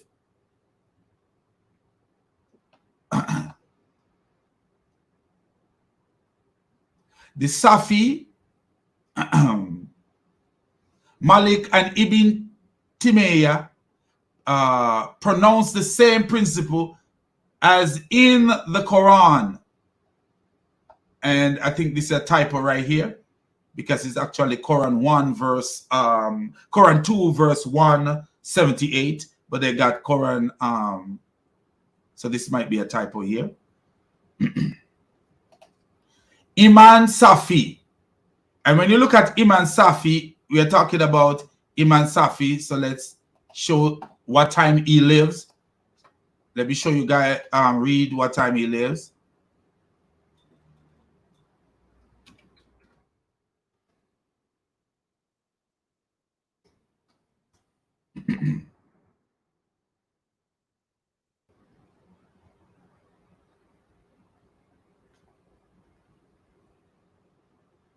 So this man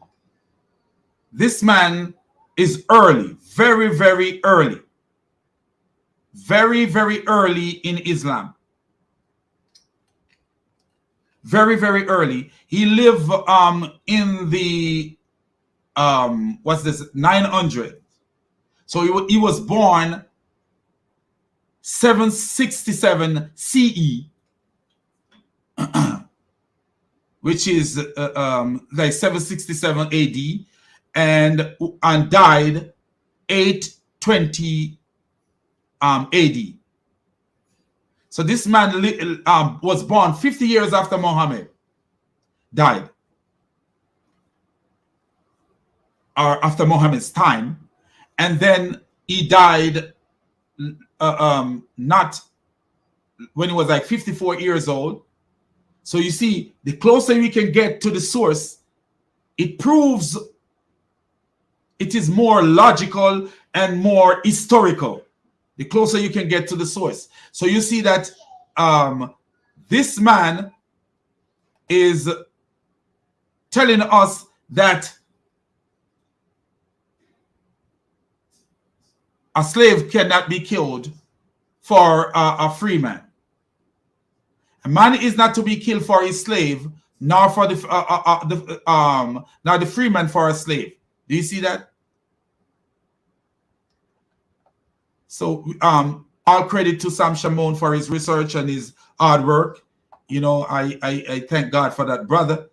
On the same page, he adds, a believer is not to be killed for a non-believer, nor a man for his son, nor a man for his slave, or for a woman. Do you hear that? Or for a woman, exactly like the Quran have it. Exactly like the Quran have it. Totally exactly like the Quran have it. What justice? I think Sam wrote this. What equality? Then he adds, is this? Then he adds, wow, can you imagine? This is part of what the man wrote? I don't know. It's like, this is crazy if he wrote that. The free man is not to be killed for a slave according to the scholars. He says that. The free man is not to be killed for a slave according to the scholars. Malik ibn Anas was asked, what is the punishment for a master who beat his slave to death? He answered, nothing. Nothing at all. Nothing whatsoever.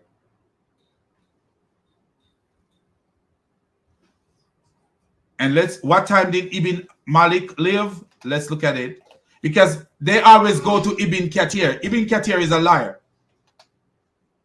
Big time liar. He came afterward making up stuff. A lot of things that Ibn Kathir says is he's just a liar.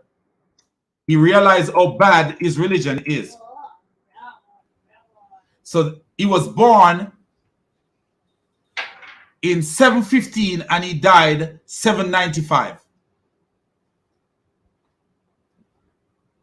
Earlier the source, more credible is the source. And this is what Christians do. And we thank, as I say again, we thank God Almighty and the Holy Spirit for using Sam Shammon.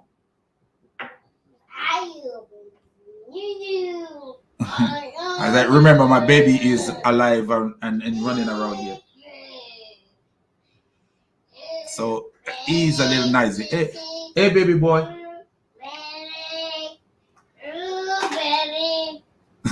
So you're gonna hear him. He is glorifying God.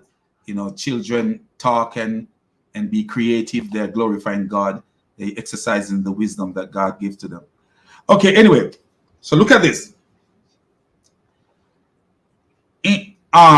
So if we go back, we're gonna go back and see where Sammy is quoting from. Because we see volume 6, this and volume 6. So we're gonna go back up so you guys could see where he's quoting from. So that the Muslim can say, oh, he was reading from something and we didn't even see where he was reading from. Ibn Taymiyyah also says, what we mention in regard to the believers whose blood is treated equally is restricted to the free Muslim against another free Muslims. So do you say the blood that is treated equally is the free Muslim against another free Muslim? So do you see that?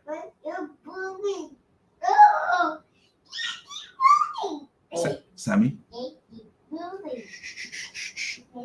So you see that?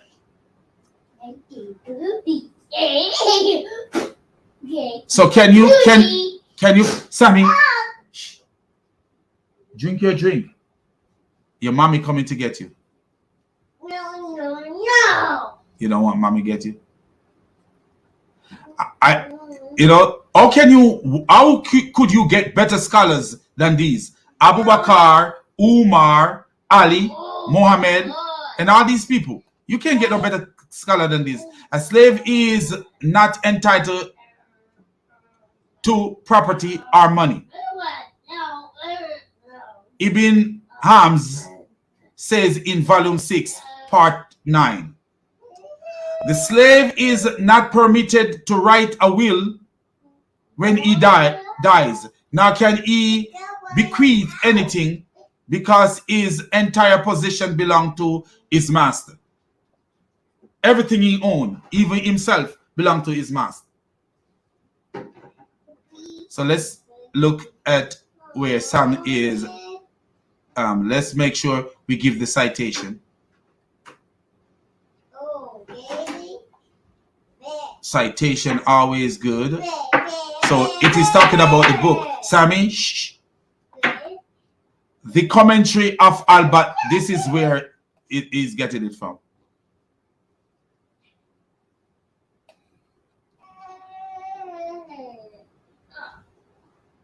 So that's where he's getting this from. And it gets worse and worse and worse as we go along. It's not the Quranic verse, marry of the women who seems good to you. 2 or 3 or 4 are meant for free men only and not for the slaves, because he says, Sammy, shh, in it that the one who acts fairly is the person who owns money, and slaves do not own money. So do you see? Continue. What we see.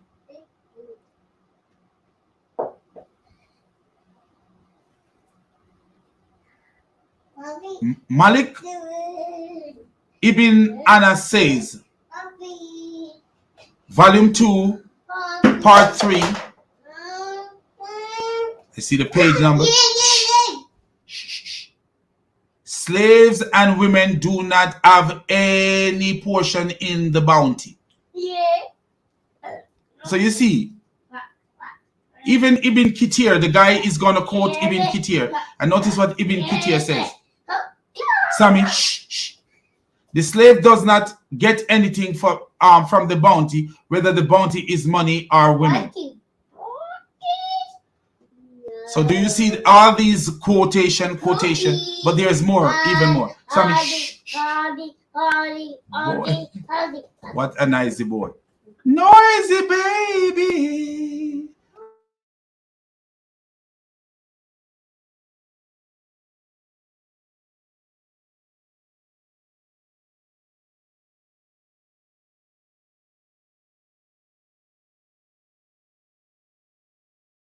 Thank you. Hold on. Let me refresh the room real quick. Look, in the chats, everybody be respectful. I don't care who you are, you get kicked out of here. Disrespect another person, disrespect one religion, you're out of here. Okay? I don't care who you are.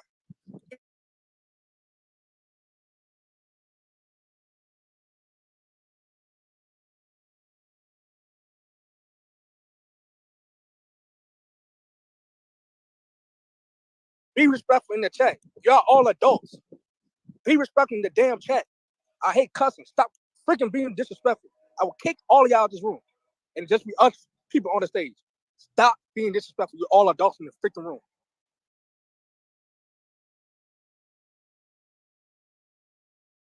Paul, go ahead and speak. Oh no, I landed. If any of my that guy is not a Jamaican at all. No way, no form is he a Jamaican. Suspicious, or you don't believe me, please ask me for references. Even though I'm driving, I'll be shortly into a safe spot where I can pull all the references. But about the Muslim killing non-Muslim, Islam Q&A, and any other jurisprudence, you will get the same idea. The harr bil harr wal abdu bil abdu wal untha bil untha, you can look at all the tafsir. That's for Surah Al-Baqarah, I believe 173. This on top of my head, but I could be off by a number here. So again, this is typical, reinterpretation. The verse is clear. What he's calling for is a clear contradiction of chapter 5:45, which is a life for life. The verse meaning is very clear, and Ibn Kathir, he lied upon that. No one said that Ibn Kathir abrogated. Allah abrogated what He wishes. The Quran clearly. Explain. Let him finish, please, because I don't Explain want what? anybody saying we're unfair. Are you done, X? No, I'm not done. I wanted to go ahead. continue. Landry, yeah, go ahead. Give me just a moment. We're gonna read it again. Oh, you have believed, prescribed for you is legal retribution for those murdered, the free for the free, the slave for the slave, and the female for the female. Or whoever overlooks from his brother anything, then there should be suitable follow-up and payment to him with good conduct. This is an alleviation from your Lord and a mercy. But whoever transgresses after that will have a painful punishment. Okay, what does this mean? Does it mean that a freeman who wrongly kills a slave man will not be put to death for it, nor the man who kills a woman? If so, does this also apply in the case of reverse, i.e., a slave who kills a free man shall not be put to death, nor the woman who kills a man? What happens if it's vice versa? We're going to discuss that. And the confusion is with deliberate misconstruction is due to ignorance or deliberate oblivion of the actual context in which was the verses that were revealed. On the authority of Ibn Abi Hatim, Ibn Kathir has reported that just before the advent of Islam, war broke out between two tribes. Many men and women, free and slaves belonging to both, were killed. Their case was still undecided when Islam period set in and the two tribes entered the fold of Islam. Now that they were Muslim, they started talking about retaliation for those killed on each side. One of the tribes, which was more powerful, insisted that they would not agree on anything less. Do you notice he's quoting Ibn Kathir, who came years later? Years later, Ibn Kathir came way after these guys. Sammy? So Ibn Kathir came way later after these guys, and he's quoting Ibn Kathir to disprove what the brother says. I'm using sources earlier than Ibn Kathir. Ibn Kathir was in damage control mode. Sammy? Ibn Kathir was in damage control mode, and that's what Ibn Kathir have been in. Then a free man for their slave and a man for their woman be killed from the other side. It was to refute this barbaric demand on their part that this verse was revealed. By saying free man for a free man, slave for a slave, and female for a female, it is intended to negate the absurd demand that a free man for a slave and a man for a woman should be killed in retaliation, even though he may not be the killer. The just law that Islam enforces was that the killer is the one who has to be killed in qisas, retribution. If a woman is the killed, why should an innocent man be killed in retaliation? Similarly, if the killer is a slave, there is no sense in retaliation against an innocent free man. This is an injustice which can never be tolerated in Islam. The verse meaning nothing but what has been stated earlier. And we repeat that one who was killed will be the one killed in qisas, retribution. It is not permissible to kill an innocent man or someone free for a killer, woman or slave. So make sure that you guys are paying attention to what I'm saying. It does not mean that an innocent slave is to be killed for the guilty of a free man. Absolutely not. This is a clear lie. Tafsir. And do you notice he's trying to tell them to pay attention to what he is saying? And all the source, the one source that he quoted is, guess what? A late source. That's how dangerous this religion is, man. They damage control.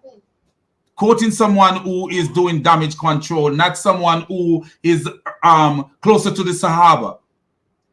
You see the quotations, the citation that I gave from Brother Sam, that these people, and I make sure that I give you the time that they live, so that you will see the difference, why these people are more credible. We give like when you look at the people that we give, like who did we give? Samish. We give like Al-Safi, Shafi, if I'm pronouncing it right, Alshifii. I'm not good at pronouncing these names, but he lives like in the 800s. He lived in the 800s, but this guy is quoting Ibn Kathir, who lived in the 1400s. Do you see this? This is the deception of Islam, man.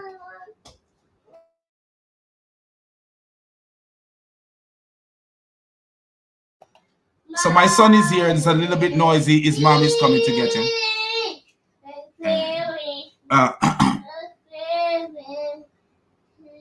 I think, who is this? Safras. I know you are there, but actually, let me set you on and see what you have to say. Let me put you on. See what you have to say. Hello, you're right, yeah? Yes. Yes, you're okay. All right, yeah? man. I'm good, man. Yeah. So I see where you're going with all this slavery and stuff like that, but we have to admit, yeah, slavery is there in all the scriptures. It's there in all the scriptures, man.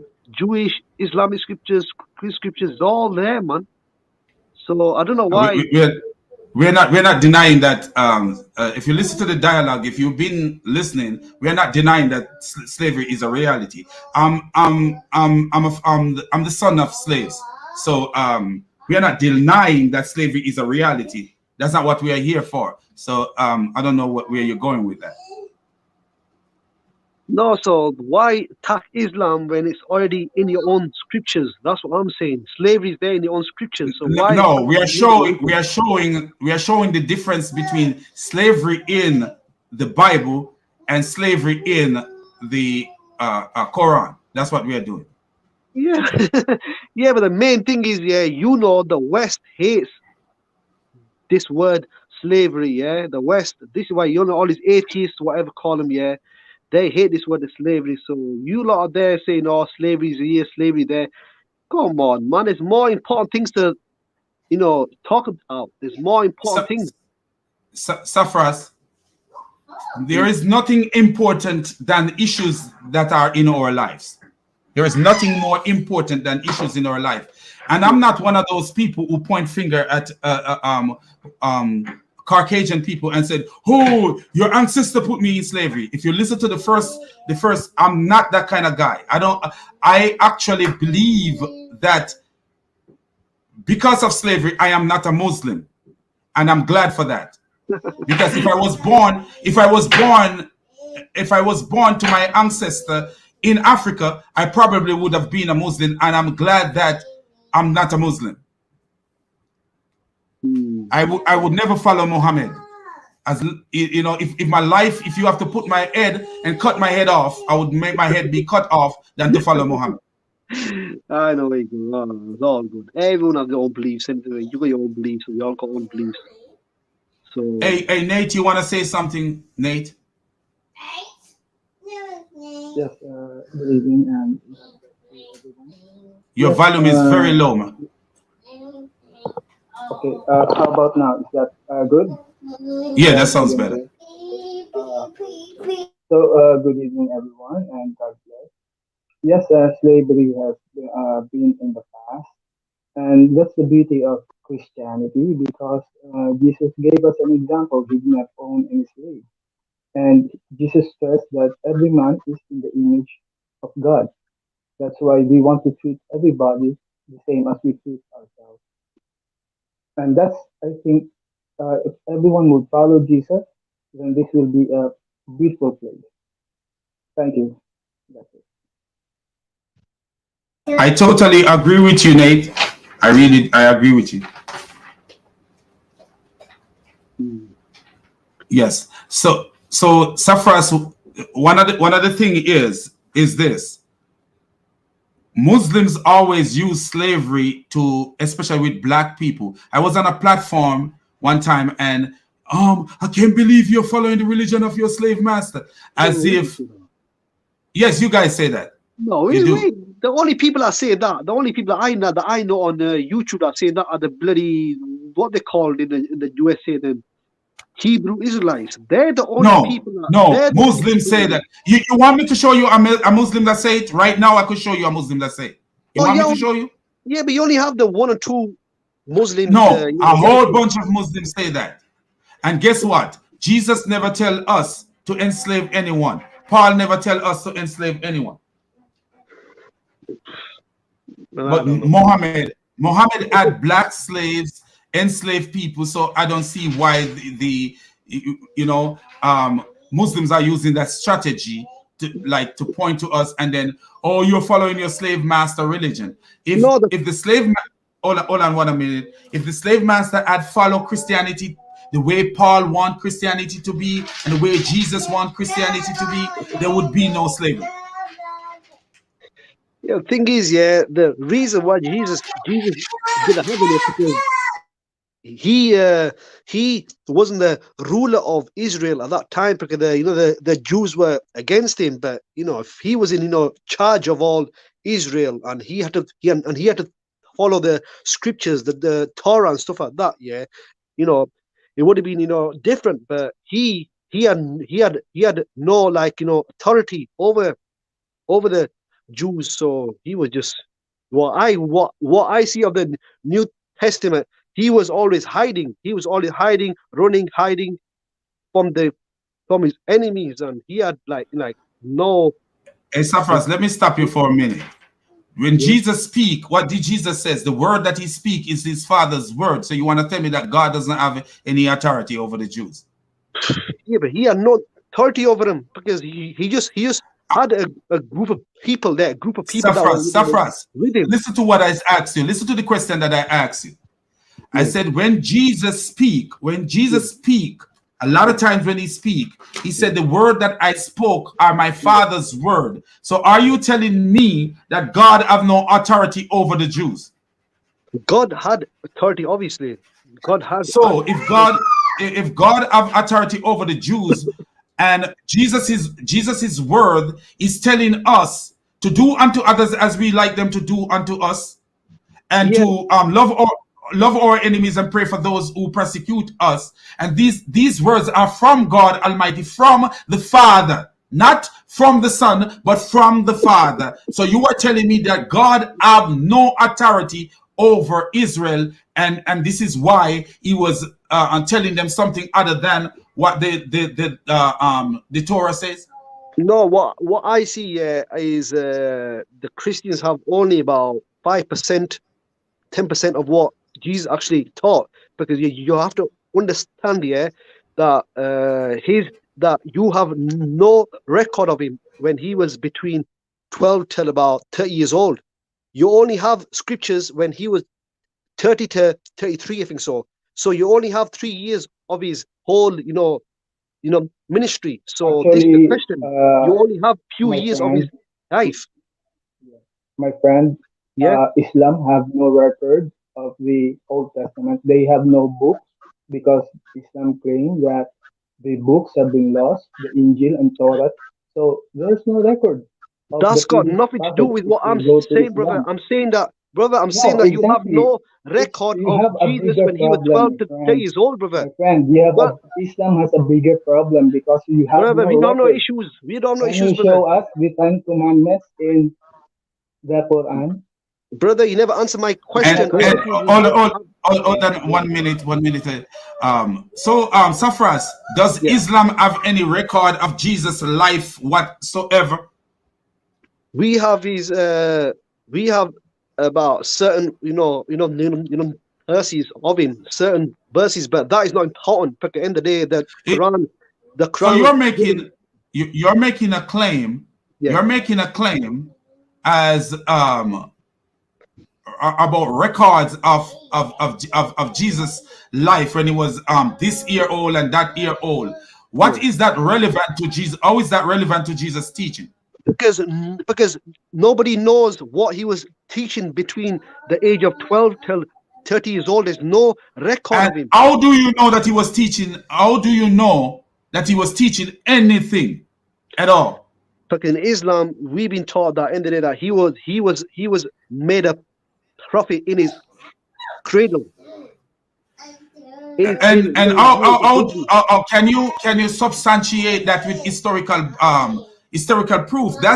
This is the key thing about this is the bad thing about Islam. Islam doesn't speak with your God. Forget history. Your God have a hatred for history. He have a hatred for actual things that people can verify. Your God have that hatred, and Muhammad have that hatred. You see where Muhammad made up stories about Moses being naked and running after a stone. Where is the proof for these things? This is what Islam do, friend.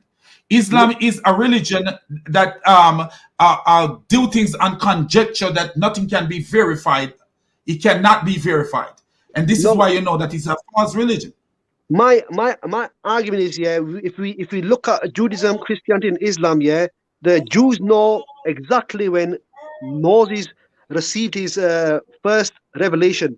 Islam, we know the exact time when he received the revelation. But when did Jesus receive his first, revelation from God to be Jesus and Moses. Jesus and Moses are two different of revelation, two different way, and came about in two different way. But if you look at Moses, does the Torah tell the total life of Moses? It tells you exactly when he received. No, I'm asking you a question. Does it tell the total life of Moses? What do you mean total life? Obviously, ain't gonna tell you the whole, every single detail of him. No, obviously. No. I'm talking about every. Does the Torah have Moses' age from a little baby? Tell about Moses from he was a little baby. Everything that happened in his life from he was a little baby, and all the steps of his life. Does it know that? No, it doesn't. No, it doesn't. And David. What about David? Does the Torah does the Tanakh tell the whole life of David? But Moses in the Torah and in the Quran, it talks about him being a baby, growing up, and he was sent to the house. And Jesus, it talk about Jesus being a baby too. Doesn't it talk about Jesus being a baby? My friend, even Islam does not have record of their prophet. So the thing here, with the little record we have from the teachings, Jesus did not teach us to enslave, only in the cult of Islam. Brother, you only have 3 years of Jesus' life, man. Nothing. You don't have anything. You're in 3 years of his life. Safras. Hold on a minute. Let me say something to him. Whether we have 1 year of Jesus' life, we have enough.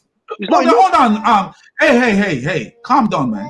Whether we have 1 year of Jesus' life, we have enough from Jesus, and we see Jesus teaching, and there is nothing about slavery in Jesus teaching. Jesus teach us to be against slavery, literally, because he told us to do unto others as we like them to do. He actually tell us to love our enemies and pray for those who persecute us. So whether it was even a 1 month of Jesus' life, we have teaching of Jesus that tells us that we are not supposed to have slaves. Okay, can you answer the can you answer the First Peter chapter 2 verse 18? First Peter chapter 2 verse 18. When the video. Watch the video that we did yesterday. I did yesterday. It tells you all that. It cover all that. Which video? Oh, the video you did yesterday. Yes, about slavery. It cover all that stuff. Who did you? Huh? Who did you did? Yeah, the video cover all that stuff. But anyway, let's talk about it. Let's talk about it here. So you want to talk about which Peter what? Peter, First Peter chapter 2 verse First Peter chapter 2 verse 18, when Peter says that you who are slaves, be obedient to your masters, even if they are cruel to you. You have to be obedient to them. Now, hold on. So you ever heard of Muhammad beating Muhammad allowing Ali to beat a slave? You're changing subject here. No. I didn't change the topic. Hey, friend, calm down. If you listen, if you stop ranting, and if you stop, hold on, Nate, let me deal with him. If you stop ranting and listen, we will come to we'll come to something. Have you ever read where Muhammad allowed Ali to beat Aisha's slave? What do you think would happen to the slave if the slave was fighting back? Which hadith that? I don't know the hadith that. So this is one of the things with you guys. No, but okay. We accept it. We accept in Islam that there is slavery happening there, but and we accept. Who said we don't accept? You said to me now. You just said to me now that Jesus did not preach slavery. Now I'm telling you, Jesus is against slavery. What Peter says. Peter was saying it's okay. No, Peter didn't say that it was okay. You lied to yourself. You are slaves. Be obedient to your master, even if they are cruel to you. You have to be obedient. So slavery was happening. Slavery was happening. Hey, calm down, man. Calm down so you can listen to the other side of the story. You're just running so fast, bro. It's like you're talking in cursive. You're talking in cursive, like cursive. I'm not cursing. No, I didn't say cursing. Okay. You're talking in cursive. Oh, cursive. Yeah, cursive. You're just joining up everything together. Where can you, I have it. Hold on, my friend. I have it right now in front of me. First Peter 2 verse 18. And where did Peter say in this that slavery was okay? No, what I was saying to you, yeah, he's saying to the slaves that you have to be obedient to masters. Meaning, it was happening at that time. It was happening. He was not against. Yes, he was against it. Against slavery. He was against it. He was against it. How was he? He was against it, but he was against it. As I say, you could be against something, but you cannot stop something. But what you can do is stop people from hurting themselves. And that's why I asked you the question, when Muhammad was having sex with these women that he captured, if these women slap him in the face, what do you think would have happened to these women? They wouldn't slap him. Why would they wouldn't slap him? Why would they slap him for? A prophet, come on. Why would they slap a prophet? Hey, the prophet will slap him. These women that he was having sex with, these captive women, were seeing him as a prophet. Everyone knows that at that time he was a prophet. So the women that he was capturing and having sex with, they acknowledge him as a prophet. No, he was not having sex with them. Come on, man. Really? Sex with them. Yes, he did. Yes, he did. And he allowed his men. Do you want me to read something for you? He allowed his men to have sex with captured women in the presence of their husbands. But you're not answering my question. I'm talking about Peter, and then he's jumping on to Muhammad all the And time. that's what I'm saying. Peter was telling them to be obedient to the slave master because he know how cruel these slave master can be. You have to be, just like Muhammad was cruel. No, but it was Just like happening to Muhammad. him. Oh my word! There's no such thing. There's no such thing as. When did can I show you? Can I show you an evil that Muhammad allowed a slave master to get away with? No, but you have to answer my question. When did Jesus and Peter say that you cannot have slaves? You can have slaves. Did Peter agree with Jesus saying that do to others as you like them to do to you? That's got nothing to do with slavery. That's got nothing to do with slavery. Slavery was, of course, nothing to do with slavery. You show me one verse where Jesus said that you are not allowed to have slaves. You show me one verse. You never. You know why? My friend, it's not about allowed to have. Jesus didn't have to say you're not allowed to have slave. He was pointing. If Jesus says, my friend, calm down and just listen and you use your brain. This is one thing with you. You rant a lot and you doesn't use your brain. I want you to use your brain. If I say to you, do unto others as you would like them to do to you, does that mean that you can have slave? That means, yeah, that be good to other people like you want to be treated good. You be good as well. Okay, so having slave, or would you, if you do have slave, how would you treat your slave? I'm based on that verse. If you what's that? No. He says there in the day what Peter is saying there is even if you're a master of cruelty, you have to be obedient to him. So if the master is, I'm asking you a question, then this is why I use Muhammad as the example, because Muhammad was a cruel bastard. So I use him as the example. So if Muhammad, who was such a cruel man who used to even beat Muslims and abuse Muslims, if Muhammad was rough and harsh, which I know he was, because if you come in earlier, you will see where I show you Muhammad told a little slave, orphan slave girl, that he prayed that she doesn't live until she get old. If I'm paraphrasing what he says. So if a wicked man like Muhammad, who says, I wish you did not get old. Suppose that slave girl was supposed to retaliate and said to Muhammad, go away, you dirty fool. What do you think Muhammad would have done to that little slave girl? What into it? I don't know what into it. You don't know? No. If Muhammad gonna meet an orphan slave girl and said to the orphan slave girl, I wish you don't live. May you not advance in years. That's actually what he said to the little child. May you not advance in years. To the little child start crying. The little girl start crying. If Muhammad had said, may you not advance to the little ears to the little child, and the little child turned around and said, go away, you semen covered nasty bastard. What do you think that? Look at that. You talking like that, yeah. You know, when I talk like that, you're angry.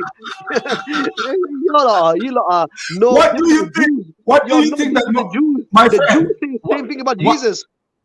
The Jews say the same thing about Jesus. They're calling the Jews said what? bastard as well. They're calling Jesus. No. Why are you changing the subject? No, the Jews. But no, I'm just showing you how. How stupid the Christian and Jews are. They're cursing each other. You're cursing. You're saying curses out there. Surprise! Bastard. I mean, you're not calling. There's another person here. You're both lost. You're both lost, man. The Jews and Christians. You are lost. The Jews and Christians. They say the same thing about Jesus. You read the Talmud. They will say one thing about Jesus, and you talk the same thing about Muhammad. I'm telling you. I'm saying to you, if that little girl that Muhammad abused, if that little girl had said to Muhammad, "Go away from me, you nasty, smelly bastard, full of semen," what do you think that Muhammad would have done to that little girl? That will not even happen. You were not even slave after him anyway. And that's what Peter was protecting the slaves from, the cruelty of their master, because a disobedient slave would have gotten killed or beaten by the master. Yeah, but the So thing is, Peter, the main argument I'm pulling here, Jesus was following the Torah. He was following Torah laws. So he was no. He was. Of course he Let me was. tell you something. Torah Jesus laws. is, listen to me, my friend. Jesus is the Torah. Yeah? Jesus is the Torah. Jesus, Torah. Where do you get that from? Yeah, Jesus is the Torah. Moses is Torah. Moses is Torah. When Jesus came on the spot, Jesus is the Torah. Have you ever read your own Quran? Quran 3 verse 50? 3 verse 50. Yeah, go read through it to show you that even your prophet didn't believe that Isa should follow the law to the T. He was following the Torah and the Injil. No, you cannot follow the Torah. You cannot read Surah 3 verse 50. You cannot follow the Injil and the Torah at the same time, according to Surah 3 verse. This is what I'm saying to you. He was following the Torah. He was following the laws of the Torah. He was following the laws. Where can you find that in the Bible? What? That he was following the law of the Torah, and not that he was completing the Torah, but following the Torah. He was teaching the laws. You read Matthew chapter 15 verse 4. Matthew 15:4. He told Pharisees, isn't it written in the law that any children cursed their parents has to be put to death? Where did he get that from? You know why he said that to them? You know why he said that to them? Torah. My friend. What he says? Yeah? What? I said he got that from the Torah. That's where he got that from, the Torah. Why did you stop me when I was trying to answer you? I wasn't. Okay, let me tell you something. What are the Jews? Who was he talking to? To the Pharisees. And who are they? Obviously, they were Jews, weren't they? Jews. Who are they? What occupation they have? They're the scribes and the Pharisees, isn't it? Obviously, that. And what does it mean to be a Pharisee, my friend? That's what I'm asking you. What occupation is a Pharisee? Sammy, shh. What occupation is a Pharisee? They were the head. They were same thing. They were Jews and they were following the laws, but they were hypocrites. They were the hypocrites of the Jews. They were the main hypocrites. Okay, so they were teachers of the law. Yeah, but they so were. He was saying, right? So he was saying that to them. They didn't believe in Jesus, but they believe in the law. But he was saying to them, even you don't even believe in the law that you claim to believe in, because what does Jesus say to you? But what does Jesus say? Jesus said to love your enemies. And he said, a man enemy shall be of his own household. He said, a man enemy shall be of his own household. So if you're supposed to love your enemies and your enemy is of your own household, you cannot kill your enemies. Because love and killing your enemy doesn't show that you love your enemy. Man, he was calling them Pharisees some nasty words, man. Jesus. Of course, because yeah. So what's your point, my friend? What's your point? My point was he was following Torah. That's why he was preaching. No, he doesn't. No, he doesn't. Man, I guarantee you. No, let me tell you. Jesus followed Jesus. Jesus followed Jesus. That's what Jesus followed. He will find the Torah, man. Come on, man. No, Jesus. Let me show you that Jesus wasn't following the Torah. Let me show you one thing that Jesus didn't follow the Torah. Can you read Matthew 5 verse 28, where Jesus actually called your prophet adulterer? Matthew chapter what? Matthew. Can you put on the screen? Yeah, we're gonna put it there. Matthew 5 verse 28. Just put Matthew 5. We're just gonna put Matthew 5, and then we show it.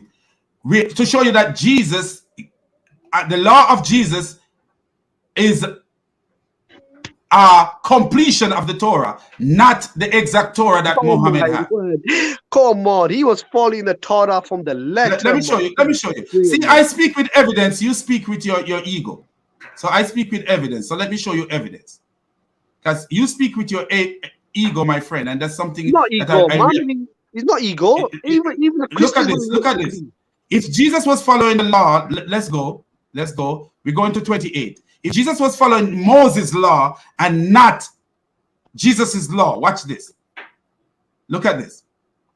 Look what Jesus says right here. Jesus is following adultery. Look what Jesus says.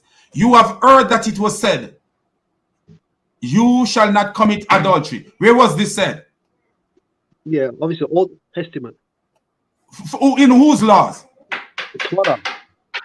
In Torah, Moses' law, right? Yeah. But look what Jesus said now. But I tell you that anyone who look on a woman, in Moses' law, when you look on a woman, was that considered adultery?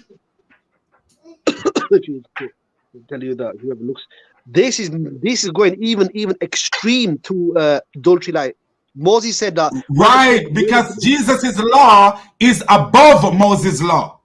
So are you telling me Jesus' law is the completion of Moses' law? Oh my word! So are you telling me God said to Jesus that if anybody commits adultery, they'll be okay? No. This is more extreme than this is even more complete than Moses' law. Do you not notice what I'm telling you? Notice what Jesus says. Friend, calm down. Notice what Jesus says right here. You heard that it was said, thou shalt not commit adultery. But he's saying, but I tell you that anyone who look on a woman lustfully had already commit adultery with her in his heart. What is that telling you? That Jesus' law is not the same as Moses' law. It's a completion of Moses' law. He just a fulfillment. He just added an extra. Oh, thank you very much. So Jesus add things to Moses' law, right? But no, what I'm saying to you is, this you shall not commit adultery. Jesus was already preaching this, that you should not commit adultery, but he's added an extra thing onto it. He said, and just the same way he add extra to don't kill your children when they sin against you. No, he never. Yes, he did. Yes, he did. He's what he says. He says a man. Let me show you, my friend. Because you don't. Let me tell you, we add things up. We add things up. You don't. Because you're a Muslim. Matthew 15:4. Jesus told the Pharisees, "Isn't it written in the law that if in whose law, my friend? In whose law? Torah law. And who teaches the Torah? Pharisees teaches the Torah, right? Jesus was preaching Torah. What are you on about? You preach Torah. Oh, no, he didn't teach. Did he teach? Was Jesus teaching Moses' Torah? Yes, of course he was. No, he was teaching a completion of the Torah, not Moses' Torah. No. This is what I'm saying to you. You've only got 3 years of his life. You've only got age 30 to 33. You have not got the full teaching of Jesus. He was preaching. No, we have the full teaching of Jesus, not the full life. We have the full teaching of Jesus, not the full life of Jesus. So stop talking nonsense. The life, his ministry begins when? When? The Bible tells us when his ministry begin. When? What age? What age did his ministry begin? His ministry begin after his temptation. When? After his temptation, his ministry begin. Where is that? Who? Where is that? And let me show you. And that's the problem with you guys. You jump over the Bible. No. Islam is saying his ministry began the day he was. Islam don't have no history. Islam doesn't have any history. Islam doesn't have any history. No, but he protected his brother in the cradle when the Jews questioned her, said, how have you got a child when you've committed adultery? But then he spoke up for her. He spoke up for his brother and told no. She did not commit adultery. This is a medical from God. Simple. No, Jesus didn't speak when he was a child. That's a lie. That's a made up lie. Come on, it makes sense. He's spoken for her. He defended his mother. He defended her. Respect everything. Nobody had to defend his mother because his mother have a husband. So there is no way to. Husband. There is no. She never had a husband. She never had a husband. She did. Oh my word! Yeah, she never had no husband. Who's that? Who? Joseph was her husband. Oh my word! She was not touched at that time. She was a virgin. So did Joseph walk around and tell people that she was not touched? Did Joseph walk around and say, "Oh, I never touched my wife"? She was a virgin Mary. She had no husband at that time. I didn't tell you that she was not virgin. There was no reason for her to defend herself because Joseph stayed as her protector. So if somebody questioned who the father was, Joseph is. No one would question who the father was because Joseph was there. Are you telling me everyone thought at that time that the father of Jesus was Joseph? Are you? Oh, of course they thought. Yes. Oh, what did you think? Hey, Safras. What do you think they called Jesus? What do you, apart from your stupid Quran that called Jesus, called Isa ibn Miriam, which a man is not named by his mother. So what do you think that they called Jesus? What do you mean when they called Jesus? They called Jesus, son of Joseph. Mate, I'm telling you now, no one thought that. What do you think they used to call Jesus? They called Jesus, son. Can you notice what they say? Isn't this the carpenter's son? Remember they said, isn't this the carpenter's son? Because they believed that Jesus was the son of Joseph. No. Bro, your Quran is nothing but stupidity, man. I'm telling you. She was an untouched woman. They questioned her. I didn't say that, friend. I didn't say that she was not an untouched woman, but nobody knows that of the people who didn't know about the story of Jesus, like the disciples who know how he was born, no one knows that he was not David. They did not believe that he was not Joseph's son. And Joseph wasn't running around, running off his mouth. Oh, he was not my son, and this and that, and putting his wife at risk. So, are you telling me that Joseph was thinking at that time that Jesus was his? No, because the angel told him that he wasn't his son, and he told him, "Put not away your wife." He told him, "Do not put your wife away," and he obeyed the angel. What is wrong with you? You don't read the Bible, clown? Yeah, you lot got different. You lot got some fake story of Jesus there. Fake story.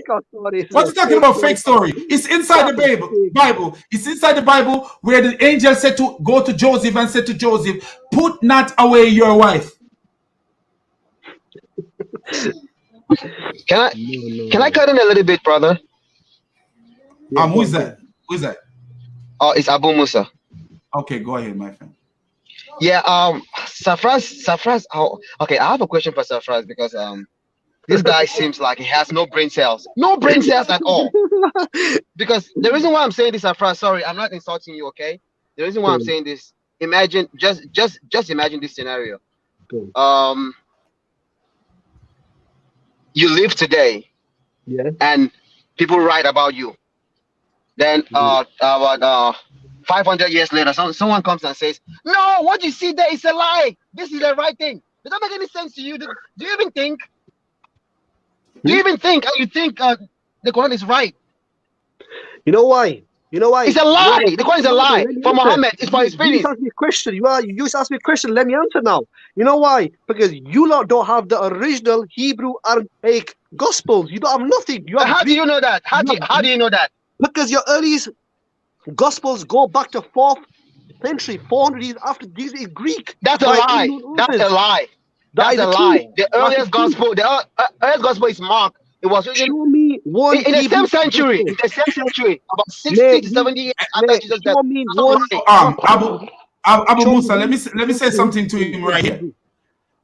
So my friend, you have a bigger dilemma because we have something that goes, according to you, that goes back to the 3rd century, according to you. 400 years after Jesus. Yeah. Hold on, my friend.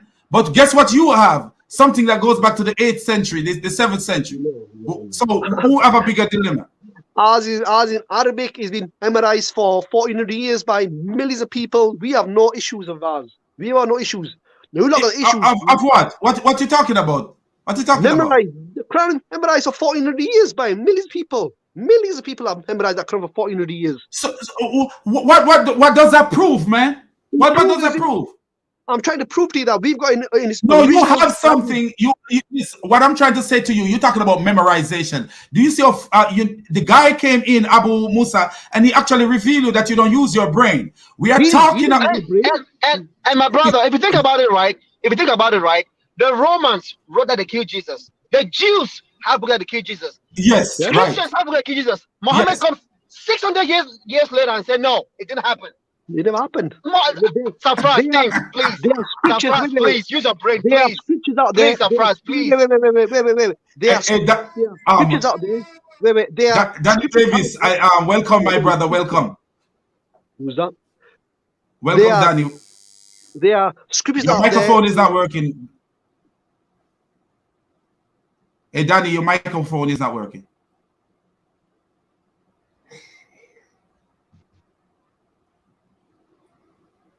Hey, Danny, say something, man. Your microphone wasn't working. Okay, go ahead, Abu, because Danny having No, my claim is that there are scriptures that were not added in. For example, the Peter, he had a scripture which says that Jesus did not even die. They are Safras. That's not my point. That's not my point. The Christians have scriptures that say Jesus was killed by the Romans. The Romans have scriptures. Romans, not Christians. Romans. They said they killed Jesus. Jews have books that say they killed Jesus. Muhammad comes 600 years later and say it did not happen. All up, Abu. He make a point. So let's address his point that he make. He says Peter have something that says Jesus was not killed.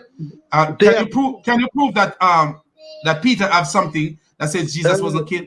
It's the scripture which was found in Egypt inside a tomb of a monk. It's called a Gospel of Peter from, I don't know which year it is, but there was a gospel. If you go on into it's there, it's everywhere. There is one gospel which said that Jesus was with Peter on top of a tree, and he was there happy. He said that this person they are killing is not even me. And there is a gospel. There are 2-3 gospels there that are saying that. What I want you to do, I want when you finish, you go to my YouTube channel that is called Islam is a Mess. You may not be able to find it at Shake Your Booty, but I don't have time to deal with that issue right now because. Have you got email address? Have you got email? My friend, Sammy, calm down, bro. Son, calm down. I know you're ready to go, but my friend, what I want you to do. I want you to, when we finish this dialogue, because we are not going to go into that gospel because I already deal with that in a video on Islam is a Mess. I want you to go to my video and Islam is a Mess and look for, you will see, you put in, when you go in the search engine of my stuff, you put the word Peter in it. Yeah. You put the word Peter in it, and you will see, and me and you can communicate there in the comment, and you will see where I actually demolish and destroy that book that you're talking about. So which one is it? Is it the one that was found in Egypt? Or yes, the one they claim was found in Egypt, where Peter was talking to Jesus, and Jesus was saying that this and that and that. Go and see how I demolish them because a Muslim come on, man. There are many of them scripts going around. You want me to play this video right now? You want me to show this video how I demolish? You want to show me to find it and show you how I demolish it? It will take ages. I have to go. No, it won't take no ages to find my video. How are you gonna take ages to find a video on my channel? I'm saying Let me find it. I have to go. I have to go now. I have to go. That's Oh, okay. I will let the audience make. I will play the video so that the audience see what you are talking about. Just to reveal your nonsense. Mate, your audience isn't Because agree with you anyway. Your audience doesn't agree with you anyway. They're gonna always agree with you, even if you're right or wrong. They're gonna agree with you anyway. No. They will see what I see. They're a Christian They will audience. see. They will see. No, my friend. We're not Muslims. We look at facts. Look at the truth. We're not Muslims. Muslims are brainless. If you think you're not even a Muslim, if you have a brain cell, you're not a Muslim, and think that you have endless peace when you die. You have endless peace. 72 virgins. You never knew. 72 virgins when you die. Gospels were in Greek. Your earliest gospel in Greek, 4th century. Get a life, man.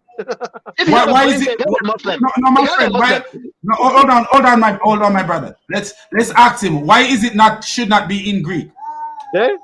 Why should not it be in Greek? Because even the scholars saying they don't know who wrote these gospels 400 years after Jesus. They don't even know who they are. Your earliest gospels are in Greek. Jesus did not speak Greek. He was speaking Aramaic people. He was speaking Aramaic to his people. How do you know that Jesus didn't speak Greek? Because the Jews were living there, that he was living with it, were speaking Hebrew or Aramaic. Simple. We all know that. The people who were living with him were Jews, Pharisees. They were not speaking Greek. They were speaking Aramaic and Hebrew. How do you know? Safras, that's a lie. Safras, how do you know that they were not bilingual, multilingual like I am? Come on, man.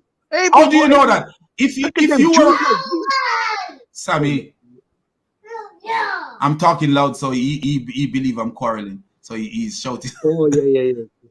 When kids hear you talking loud, they believe you're quarreling. So, and you know, sorry. Yeah. So you know what it is? The Pharisees, the scribes, they were not speaking of Greek. They were not even Greeks. They never had no Greek genes in them. They were always following the Hebrews. They were true Hebrews.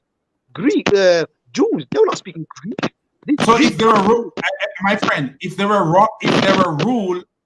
ruled by Greek speaking, like for example, when the slaves came to America, did they speak English? No. Right, but then when offspring are born to them, what happened? Offspring? When offsprings are born to the slave, what happened to the offspring of the slaves? Do they speak English? Obviously, slowly. Yes. So this is this is why what you're saying doesn't make any sense. If the Greek, hold on, my friend, if the Greek colonized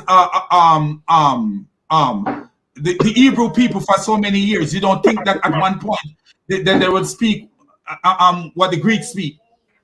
No, the argument is the Christian scholars are saying that the earliest evidence that they have is book of Mark, and they go is the size of a credit card in Hebrew. They're saying that these were gospels written at the time just after Jesus, but they cannot find them anymore. They cannot find them.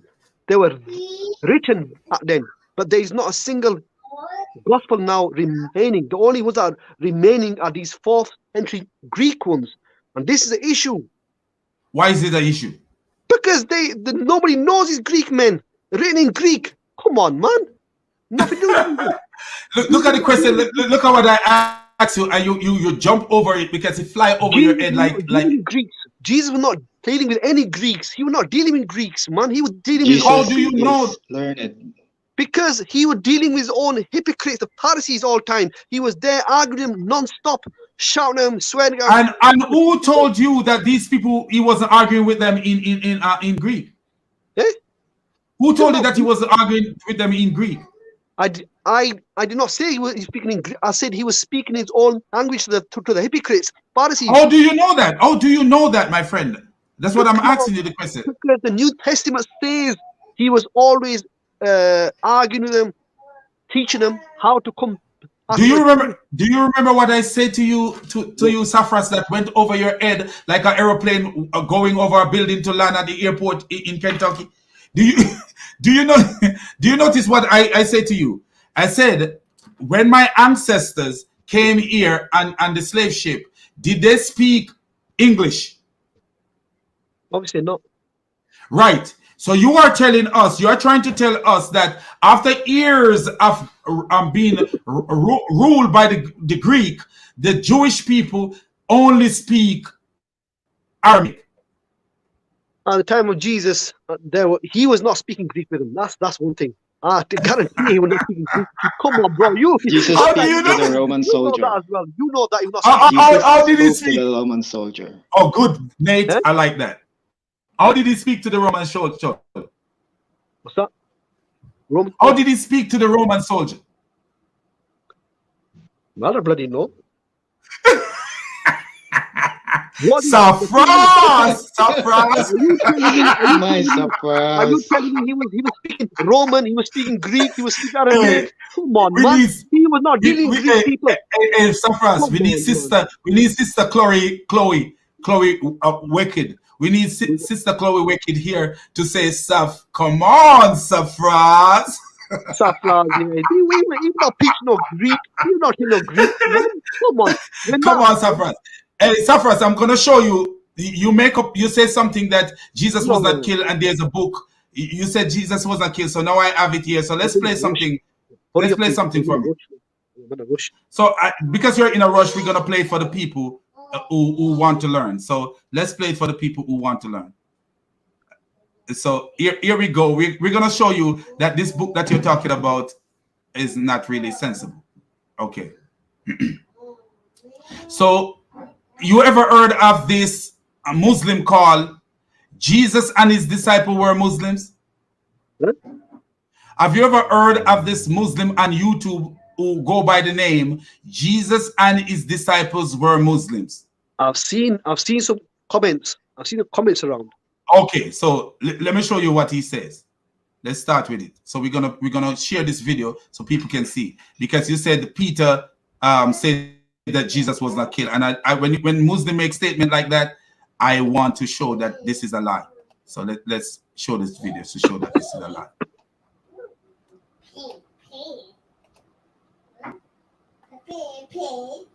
As more evidence than the people who were there when the accident occurred.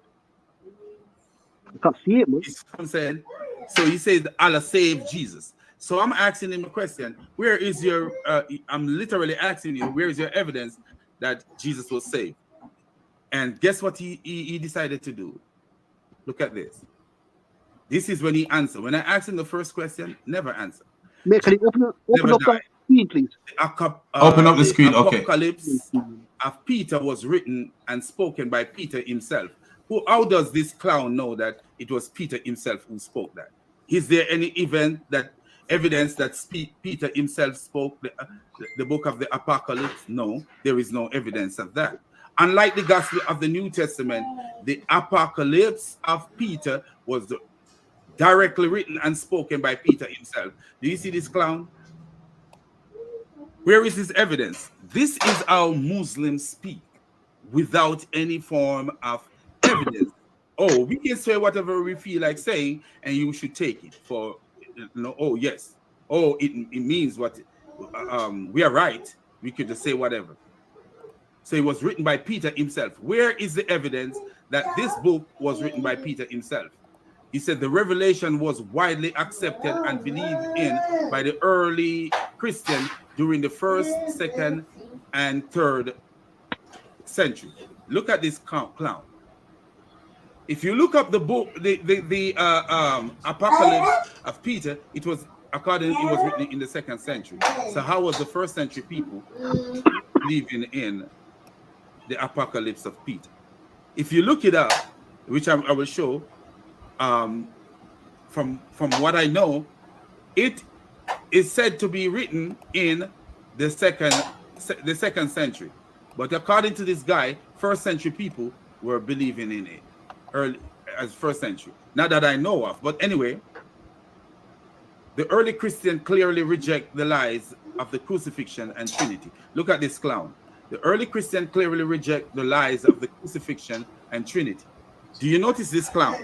What he says, the early Christians clearly reject the lies of the crucifixion and Trinity.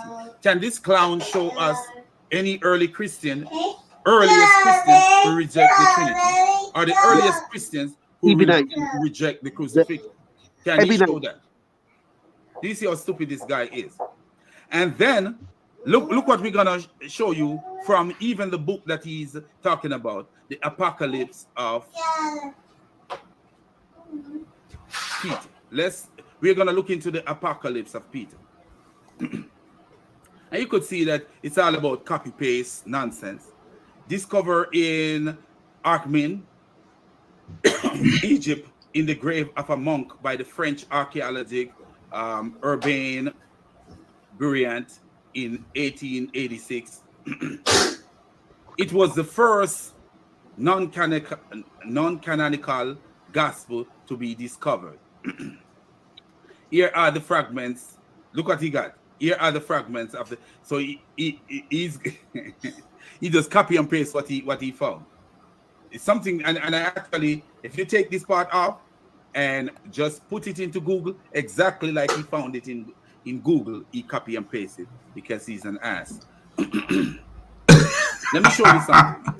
So here is what he copied from Google, and this is the gospel, not gospel. This is the Apocalypse of Peter. Listen this now. Come therefore, let us go on with the completion of the will of the incorruptible Father. For behold, I don't even want to read the whole thing because it doesn't. What I want to show you guys is a portion of it. A portion of it. I notice this one doesn't have any verse, but listen to this. Listen to this. This is the part that I want to show you guys. Very, very easy for anybody with sense to see something going on here. So here it is. Peter is asking some question. Peter is asking some question. So Peter says, their mind shall be closed. Hold on, let's see, Peter says, and I, see Peter said, and I said, what do I see, O Lord? So you hear Peter asking the question, what do I see, O Lord? That it is you yourself whom they take. So Peter is saying that it is you I saw being taken by this so-called Peter. Is saying it is you who I saw being taken by as captive. You were taken to prison. You were taken, and that you are grasping me. So while the so-called Jesus in this thing was being taken, he was grasping onto the so-called Peter. Or who is this one glad and laughing on the tree? So Peter is asking Jesus, who is this one that is glad and laughing on the tree? And is it another whose feet and hands they are striking? And now he's actually making the suggestion that is it another whose hands and feet they are striking? But look at this now. This is so crazy. So Peter is seeing two people on the tree, two persons on a tree, because one of them is glad and laughing, and the other person is, notice he said, and another one whose feet and hands they are striking. And notice what happened here. The so-called Peter is saying, the Savior said to me, which means Jesus said to him, he whom you saw on the tree glad and laughing, this is the living Jesus. So this is the living Jesus. Do you see that? This is the living Jesus. But listen to this part here. But this one in whose hand and feet they drive the nail is his fleshy part.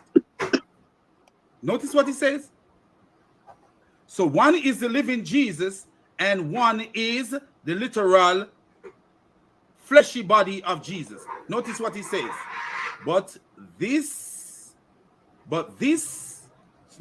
one into whose hands and feet they drive the nail is fleshy part. Is fleshy part. He didn't say in is fleshy part. He says is fleshy part. So who is the is? The pronoun is used for who? Jesus. But this one in whose hand, read it over, he whom you see on the tree, glad and laughing, this is the living Jesus. So the one on the tree, glad and laughing. So Peter saw two people, this so-called Peter, saw two people on tree. One of them glad and laughing. So he asked the question, who are these two people? Who is the one glad and laughing? And who is the one in whose hands and feet they are nailing? They are nailing to the cross. Who is that person? Who is the one that hands and feet they are piercing, who are striking? Oh no. And the so-called Jesus answered him and said, he whom you saw on the tree, glad and laughing, this is the living Jesus. So the glad and laughing one is the living Jesus. So what do you see there, What I see there is Peter is on the tree with Jesus hiding, and he's seen Jesus laughing, and he's seen the other one on the cross getting tortured. That's what he's seen. Peter is on the tree. Does the verse say? Does it say Peter was on the tree? No, but he's saying that he's saying that ended that you that the one I'm seeing on the tree is you, Jesus laughing, Jesus laughing away. Right. So who is the other one that you see on the tree? The other one is not on the tree. There's only one on the tree. Jesus. Look, hey, come on, man. Come on, hold on. Okay, so anyway, say that he wasn't. Say one wasn't on the tree, but one was on the tree. Who was on the tree? Jesus. Whose hand is nailed? Whose hand is nailed on the tree? The substitute, the other one. That's not what it says, friend, and that's why you should need.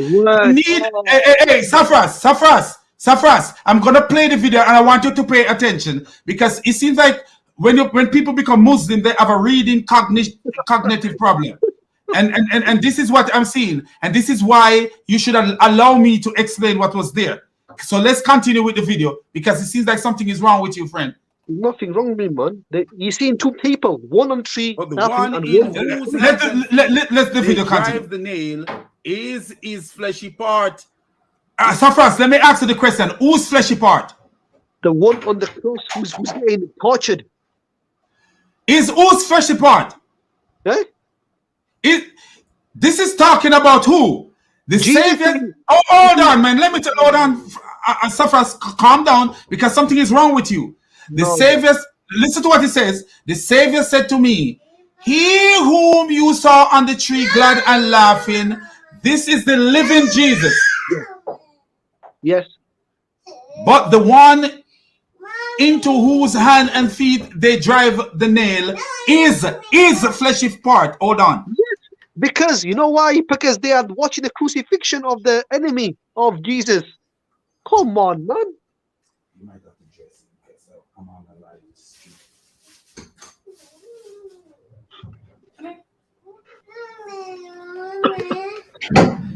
So Safras. Wait. Let me explain to you. Jesus is saying that this whom you see on the tree is a true Jesus here. You know that you're seeing happy, but the one that you're seeing whose nails are being driven in, he's talking about they are watching the person on the cross getting crucified. They're watching it from the tree. Jesus and Peter are watching the one on the cross getting killed. It was not Jesus on the on that cross, but it was made to appear that it was him on the cross, but he was not. Safras, hold on a minute. Safras, you have a reading disability. I don't. You really do. You really do. Hold on. Let me show you something. You have a reading disability, Safras, and I will show you why I say you have a reading disability. Let me show you why. Hold on. Let me answer my wife real fast, and then I show you why. Hi, babe. Hey, babe. She said she'd come out the boulevard. She's right here, babe. She's here. Oh, okay. Yeah. And if you don't mind, can you send me a couple chicken wings so I could fly like a chicken? Okay, thank you so much. Bye, babe. I feel like eating some chicken wings. She said she sending me no chicken wings, but she'll send me. That's all right. Go with your sister, you beautiful boy. You wanna stay with daddy? You know, daddy. You love your sister. Go with your sister. You love her. I got Rayleigh. Go with Rayleigh. Just take him, my sister. Take him. Come on, we want to see grandma. You're going to see grandma. You love grandma. What is going on with him today? Ever since she sent him to the daycare. Yeah, he acting different. Yeah. Something must have happened at that daycare. I don't know. I might go over there and ask some few questions. Anyway, so Safras, what I want you to pay attention to, Safras, I really want you to pay attention to this. It's gonna be a little noisy until my until my baby leave. But I'm sorry about the noise. No. The easiest way is the easiest way if you go by verse, so easy. And that's what I was doing. I'm breaking it down for you. Safras, look at this. Safras, look at what's going on here. Look at what's going on here. I want you to pay attention. The Savior said to me, he whom you saw on the tree, glad and laughing, this is the living Jesus. Yes. No, that's Jesus now. So what do you think was happening here? Was Peter witnessing the crucifixion, or was Peter having a vision? He whom you saw on Hold on. Please pay attention to what I asked you, man. Oh my word. Let me read it properly. No. Listen, I'm asking you a question. Please pay attention to what I asked you, my brother. Go on. I have a lot of love for you. Please pay attention to what I asked you. Do you think this is the actual crucifixion, or is this a vision after the crucifixion?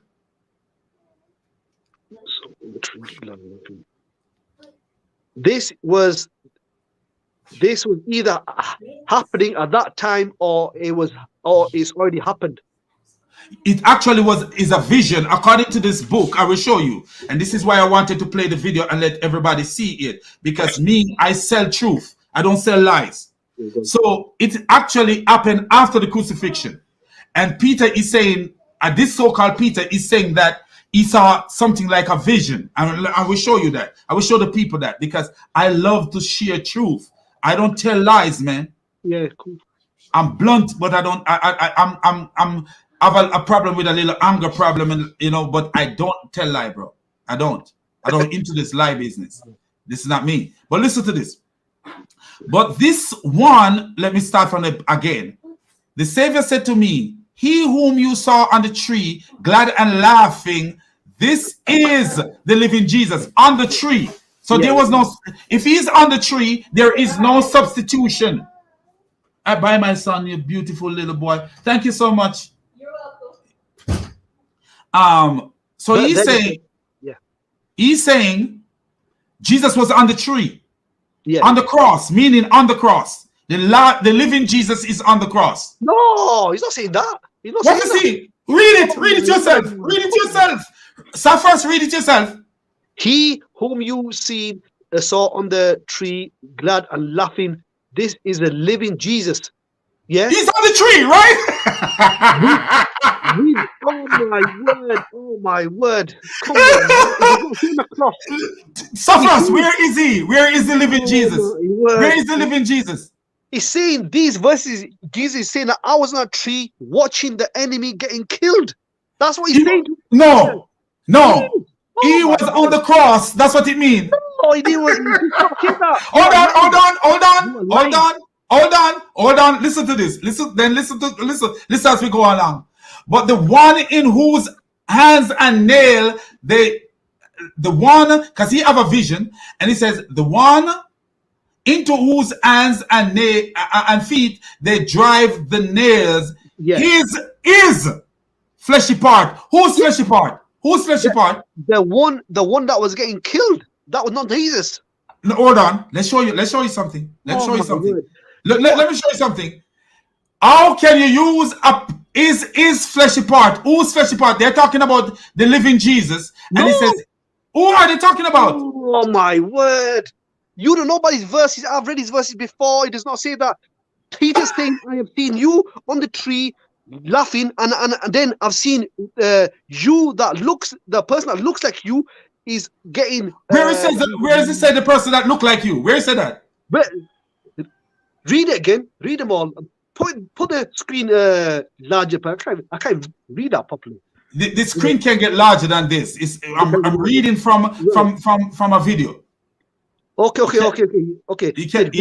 He said, Jesus said, yeah, he whom you have seen on the tree, glad and laughing, this is the living Jesus. So Peter seen Jesus on the tree, happy, laughing, yeah. But then he says, but this one whom hands and foot they drive the nails in his fleshy part, which is the substitute, being put to shame. So he's saying that though that you see me on the tree laughing, and the one that's on getting punished is a substitute. Hold on. We see all this. Substitute. Yeah, there's the word substitute there. It's right here. It's right here. But listen this, my brother. Listen this. Listen, as we continue, you will see something different in this translation from another translation. We'll show you. But even this alone will prove something. Watch this. Go on.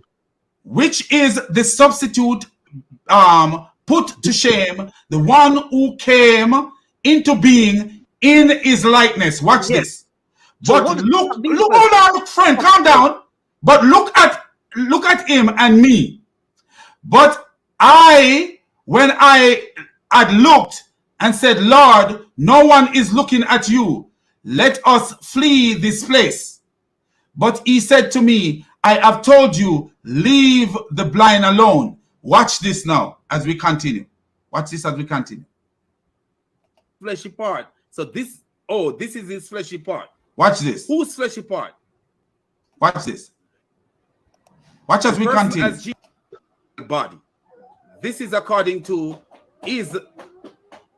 You've gone. Watch this. No. We go down to where he paged down. That's what we went to. We went to where he paged down. Watch this.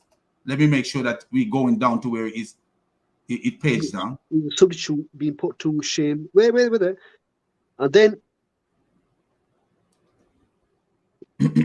So he says, which is under the law, but he stand near him. It is the living Savior. So look at it. Do what he says. Which is under the law. I don't know why this is break up like this. I think I paged down. That's why I wanted the video to continue. But he who stand near him is the living Savior. This the first in him, whom they seize and release. Watch this. Who stand joyfully looking those who did him violence, while they are divided among themselves. Therefore laugh at their lack of perception, knowing that they are born blind. So then the one susceptible to the suffering shall come, since the body, look what he says, since the body is the substitute. Yeah. So the body is the substitute, but whose body is he talking about? He's talking about the substitute that they think that they have. Watch this. But no, wait, let me answer. Watch this. Hold on. Let me show you something. Bro, they're thinking that they killed Jesus, and Jesus telling Peter, they have not killed me, they have killed the substitute. No. Let me show you what happened. This is the real thing right here. This is actually the guy copy and paste from somewhere, but this is the real book with the verses and everything in it. The Savior said to me, the one you saw on the tree, happy and laughing, is the living Jesus. But the one whose hands and feet they drive nails into is fleshy part. Whose fleshy part? The living Jesus fleshy part. Is the substitute's fleshy part. Okay, listen. A surrogate becoming humiliated, which became manifest in his likeness. Yes. Now look at him and see me. Yeah. He's saying to Peter that they think that they look at this. Look at me. That's what he's saying to you. That's what he's saying, Peter. Look at him. He's my substitute. He's a substitute. But look at this. Look at this. Look at this. I don't Even understand. even if you're not getting, even if you're not getting what I got, look at this. This is not even anything truthful. Watch this. Then when I look, I said, Master, no one is watching. Let's get out of here. Yeah. So look at this. Look at this. As we continue. Watch this. So let me narrate from here. Is fleshy component. Okay. Let's So continue Jesus from is here. telling Peter that his fleshy component is what's been sacrificed, is what's on the cross suffering, a surrogate becoming humiliated, which became manifest in his likeness. Now look at him and see me. Do you see that? But when did Jesus fleshy? So if you notice what Jesus actually is saying is fleshy component. Whose fleshy component? The substitutes. No, Jesus fleshy component. No, man, it's not. Read Look at the it. verse, read. Learn to read. Learn to read. Look at this. Look at this, my friend. The Savior replied, "The one you saw up on the tree." Yeah. Happy. Don't talk while I'm. Don't. Because that's why you're not getting anything. You cannot talk while somebody is trying to teach you something. The Savior replied, "The one you saw up on the tree, happy and laughing, is the living Jesus." Yeah. Now that's these on. Hold on. I told you not to talk, friend. Each verse you're going through each. No, I told you not to talk. Oh, go on. Because there is one subject talking about. Who is it talking about? Jesus. So listen to what I'm saying. Watch what the subject is. And this is how you learn to read. The Savior replied, "The one you saw up on the tree, happy and laughing, is the living Jesus. Yes. But the one whose hands and feet they drive nail into is fleshy component." Whose fleshy component? According to Islam. No, the substitute have not been mentioned yet. So you cannot. Listen, friend. You cannot have listen, friend. You cannot have. I know how to read, friend. And guess what? Guess what? I actually have a degree in English literature, friend. I can read. I'm not the best reader, like reading out things, but I actually know how. If you see the is right here, this is right here. When Could never. Jesus fleshy component sorry. come into. I wish it wasn't. I wish I could find the page. This is. Hold on, friend. Let me teach you something about English. This is right here. This is right here. I have to be talking about the subject Jesus. It could never be talking about the surrogate yet. Why? Because the is, he said, but the one whose hand and feet they drive nails into is fleshy component. Why we know it is talking about Jesus? Because Jesus is the before mentioned subject. Now he says a surrogate becoming humiliated. Yes. The substitute is getting humiliated. Simple. No. The substitute is what? Is fleshy component. Jesus fleshy component. Oh my word. This is what you are missing. The surrogate is Jesus fleshy component. You get it wrong, mate. You get it wrong all the way. You get it wrong. No, you are getting it wrong. Anybody, let me see anybody in the chat who don't see what I'm saying. Mate, you know what this is about? Peter has a vision. He's seen a person on the cross that looks like Jesus, and he speaks to Jesus, and I've seen you on the cross happy. And Jesus saying, yes, this is me, the one that's happy. But the one that's a substitute, they are putting nails into his hand. That's the one that's getting humiliated, the substitute, not Jesus getting. So who's my friend? As I say, you need to learn to read, and that's what your problem is. When you are reading and a subject is mentioned, and then a pronoun is mentioned after the subject, it is talking about the subject that is mentioned. If you read 53 and you read 54, then you understand that the one that's substitute, he's the one that's getting humiliated, not Jesus. Jesus happy on the cross. He's watching. Friend. even if we read 53, all this stuff, I'm telling you how to read. When you read something in English and there's a subject that come first and then there's a pronoun come after, the pronoun is talking about the subject that comes first. That's what I'm trying to tell you how to read, friend. So Jesus is the subject. So the pronoun is talking about Jesus here, where it says is. Is talking about Jesus. And even though it said a surrogate becoming humiliated, it is telling you that the Jesus that Peter was talking to is not Jesus in a fleshy form. Right. You know, when it says which became manifest in his likeness. Now look at me. Jesus is saying to Peter that this person has been given the same looks as me. So they think that they're killing me, but they're not killing me. They're killing the substitute. That's what he's telling him. Come on, no, bro. he actually said they are killing his fleshy component. He says his likeness, meaning that the substitutes looks exactly like it was medical, where Allah says in the Quran that they killed him, not they neither crucified him, but it appeared to them that they killed Jesus, but it was not him. This is saying the same thing. No. Notice what he says here. No. What it is saying. No, what Jesus is saying is that Jesus, according to this, calm down, friend. Let me tell you what he's saying, because it's right here in front of us. The pronoun is here. The pronoun is here. The pronoun is here. Isn't this the pronoun? The noun is here. The proper noun, which is a name, is here, and then the pronoun follows. That means the proper noun, the pronoun is talking about the proper noun, his fleshy component, meaning Jesus's fleshy component. So this fleshy component is Jesus' fleshy component. So that mean while Jesus was talking to Peter, he was not in his fleshy component. You know, if you honest, man, I have read this. We have read this, and I've gone through this many times. And look at it. Look at here. It says. Let me make it clear just one more time, because I'm in a rush. It says the Savior replied, "The one who you saw on the tree, happy and laughing, is a living Jesus." So Jesus saying to Peter, "The one that you seen on the tree laughing away is me."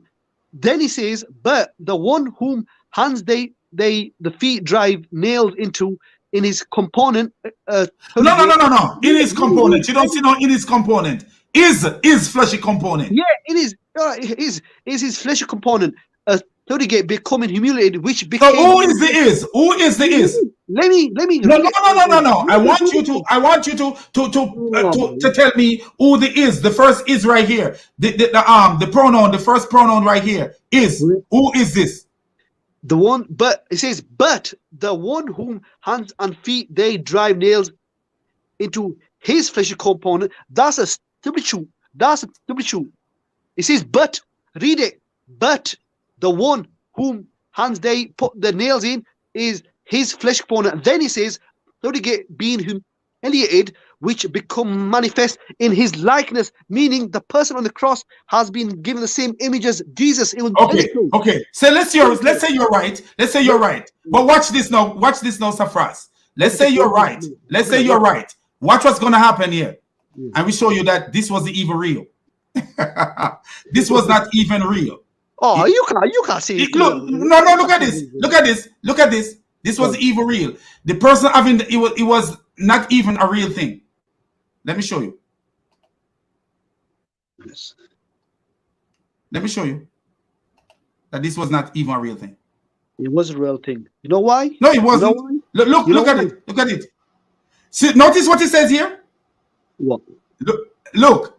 I remember I was winning. I was telling you what was happening.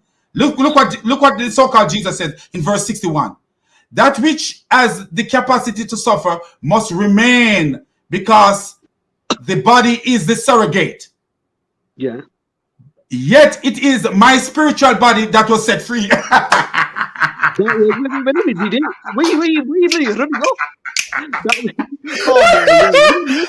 was showing you all along. Oh my God. I was showing you all along, friend, that Jesus is saying that his earthly body died, and his spiritual body that was talking to. I show you, friend. So why would Jesus saying that I'm on the tree whilst the other one's getting punished on the cross? Because it was his spiritual body that was on the tree, friend. Did you see it here? He said, "Yet it is my spiritual body that was set free." Oh my word! He's saying that he's getting humiliated. And guess what? Safras, and guess what?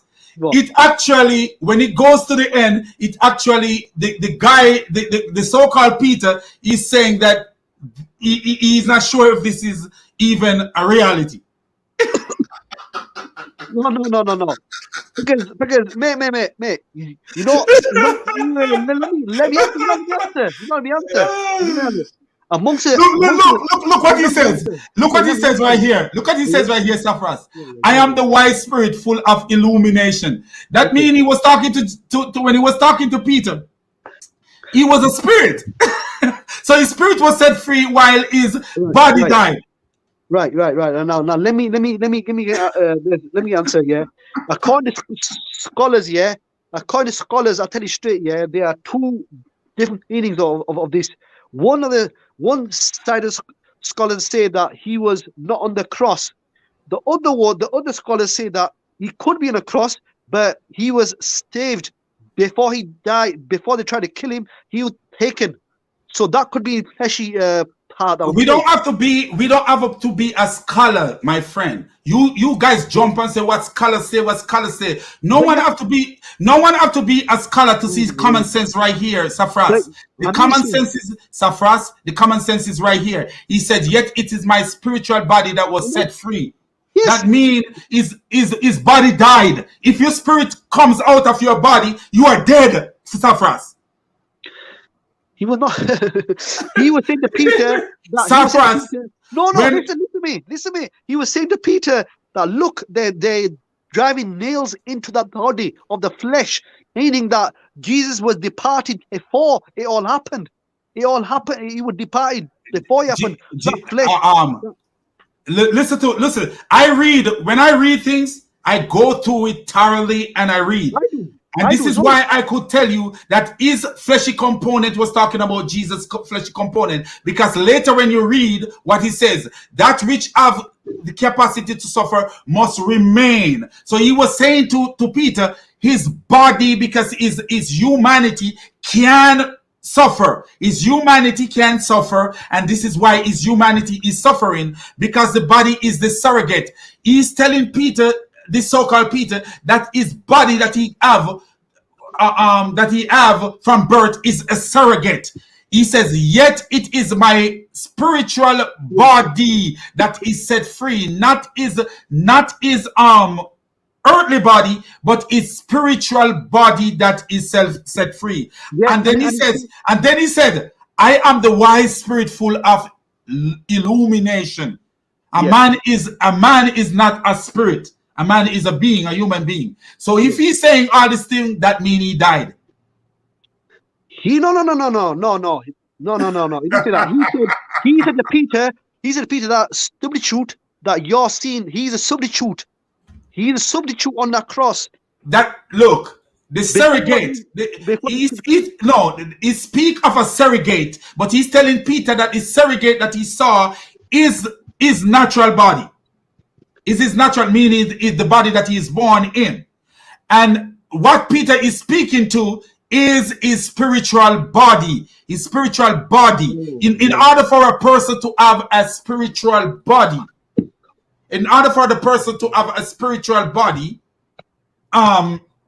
what is happening? The person must first die. This is what it's actually saying. That he said that which have the capacity to suffer must remain, because the body is the surrogate. He's saying that the body that he have was just a surrogate to suffer. That's what it's actually saying from what you see. Yet it is my spiritual body that was set free. Yes. His spiritual body was set free. Yes, because he's saying that that the one that was on the cross with the nails in it, he's saying that there was a substitute that was put into So that where is body. his natural body then? I asked Right? a question. Where is his natural body? This is what I'm saying to you. It was on the cross. So he was. Whose natural body was on the cross? Oh my word. Whose natural body was on the cross? According to this, according to this, according to Jesus is saying there that the natural body was on the cross. But Whose natural body? Whose natural body, my friend? That Jesus. So if Jesus' natural body was on the cross, and they do all these things to the natural body, you want to tell me that he didn't die? No, because it says here that what he's saying to Peter, I'm watching the person getting killed. I'm watching the person. Oh, so you're watching his natural body getting killed? No, there was a substitute that was put inside his body. That's what he's saying. Did you hear what you just said? You said Jesus' natural body, and then you were saying that it was a substitute. But what was the substitute? What the surrogate? Whose body was the surrogate? Whose body was the surrogate? No, it says the body. Jesus saying that the body is there in the fleshy part is getting killed. They think that I'm still in him. They think that I'm in that body. They think but he's saying I'm not in that body. I was set free from it. So that means he did not die. They did not kill him. So he was set free from the body. Before they tried to kill him, he was set free. He was on that tree watching it. So he was set free. He was set free from which body? The body that was on the cross? The body, according to this scripture here, according to scripture that Jesus was watching the body getting killed, and whoever the substitute was inside that body, but it was not Jesus. He said it was not me. He said no. He actually said it was him. He said it is my spiritual body that was set free.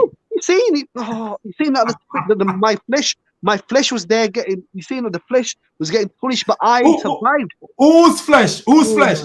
Jesus. But so okay. So if his flesh was sacrificed and his blood was sacrificed, but Jesus did not die. He survived. He was on the tree before they tried to kill that body. He survived it. As a spirit. You see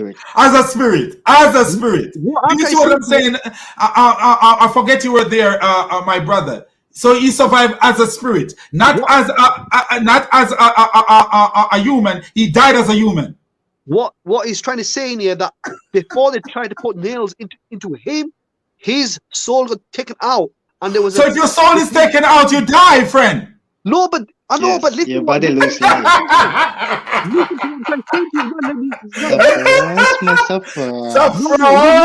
Wait. You know the answer. For example, they wanted to kill him, but before they could even kill him, he was taken away. He would take his soul, whatever were taken away. So they did not kill him. His soul got taken away. His body got taken away. Nobody can kill your soul. Okay, no. Christian don't believe you can kill the soul. No. And Islam don't believe you can kill the soul. So what are you talking about? He's saying on the tree that the person they're putting the nails into, that's the fleshy part, but I'll be taken away. They did not kill me. I'm me on the tree. They did not kill me. So when you kill a person, is it the fleshy part that you kill, or do you kill the soul? They kill the fleshy part. No, listen to what I say. Please pay attention to what I say, my brother Safas. Because to be real with you, of all the Muslims that I know, I love all Muslims, but I have more love for you than any Muslim that I know. The reality. But I'm telling you, I'm asking you this question. I'm going to ask you the question. Safras. Yeah. If when you kill a man, I'm not saying when you, Safras, because I don't think you are one of those killers. But I say, if you kill a man, or if someone kill a man, like when somebody shoots somebody somewhere, is it the soul of the person they kill, or do they kill the body of the person? They kill the body, and then the soul gets taken away. Then is not that what we see happening right here? What's happened here is Jesus is saying that the spirit soul, that the spirit has been taken away from the body, and a substitute has been put in place inside our flesh. So why would they put a substitute? What's the sense of putting a... This is God's plan. This is why Allah says they killed him. So okay, you take out his soul, you take out Jesus' soul, and then you put another soul in him. Is that what this you think? The spirit. No, so Jesus have two souls. No, the spirit was taken out and the substitute was put in. This is why Jesus saying I was laughing. So a substitute was put in, and his body died, right? Yes. Okay, so if his body died, that's what Christians believe died, right? But you believe that it was him, it was his spirit that was inside the body whilst there was. We don't care whose spirit was inside him, but all we care about is that his blood was shed for our sin. No, well, he departed. He departed before. So this doesn't support your theology. This doesn't support your theology because his blood was shed for our sin, and his body was killed for our sin. This is for example.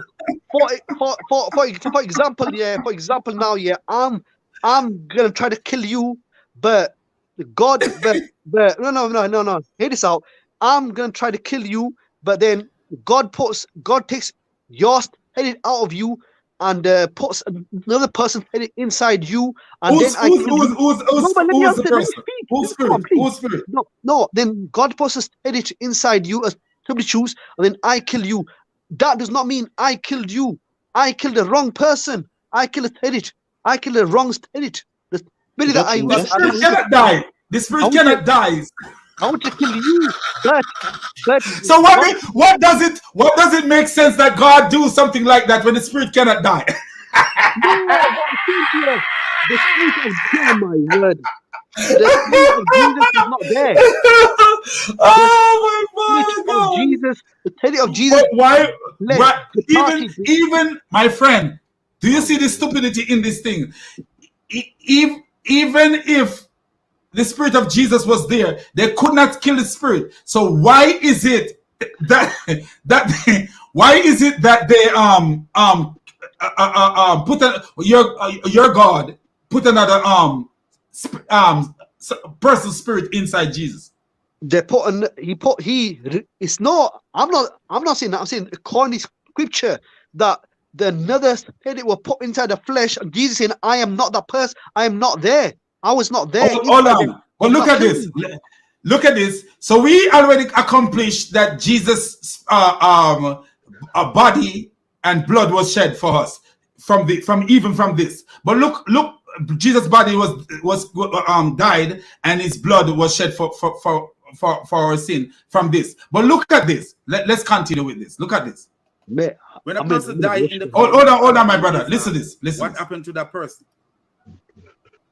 What happened to a person who died in the cause of Allah? Let's look. Because I asked him a question. I will show you the questions I asked him in a minute. Let's look and see what happened to a person who died in the cause of Allah.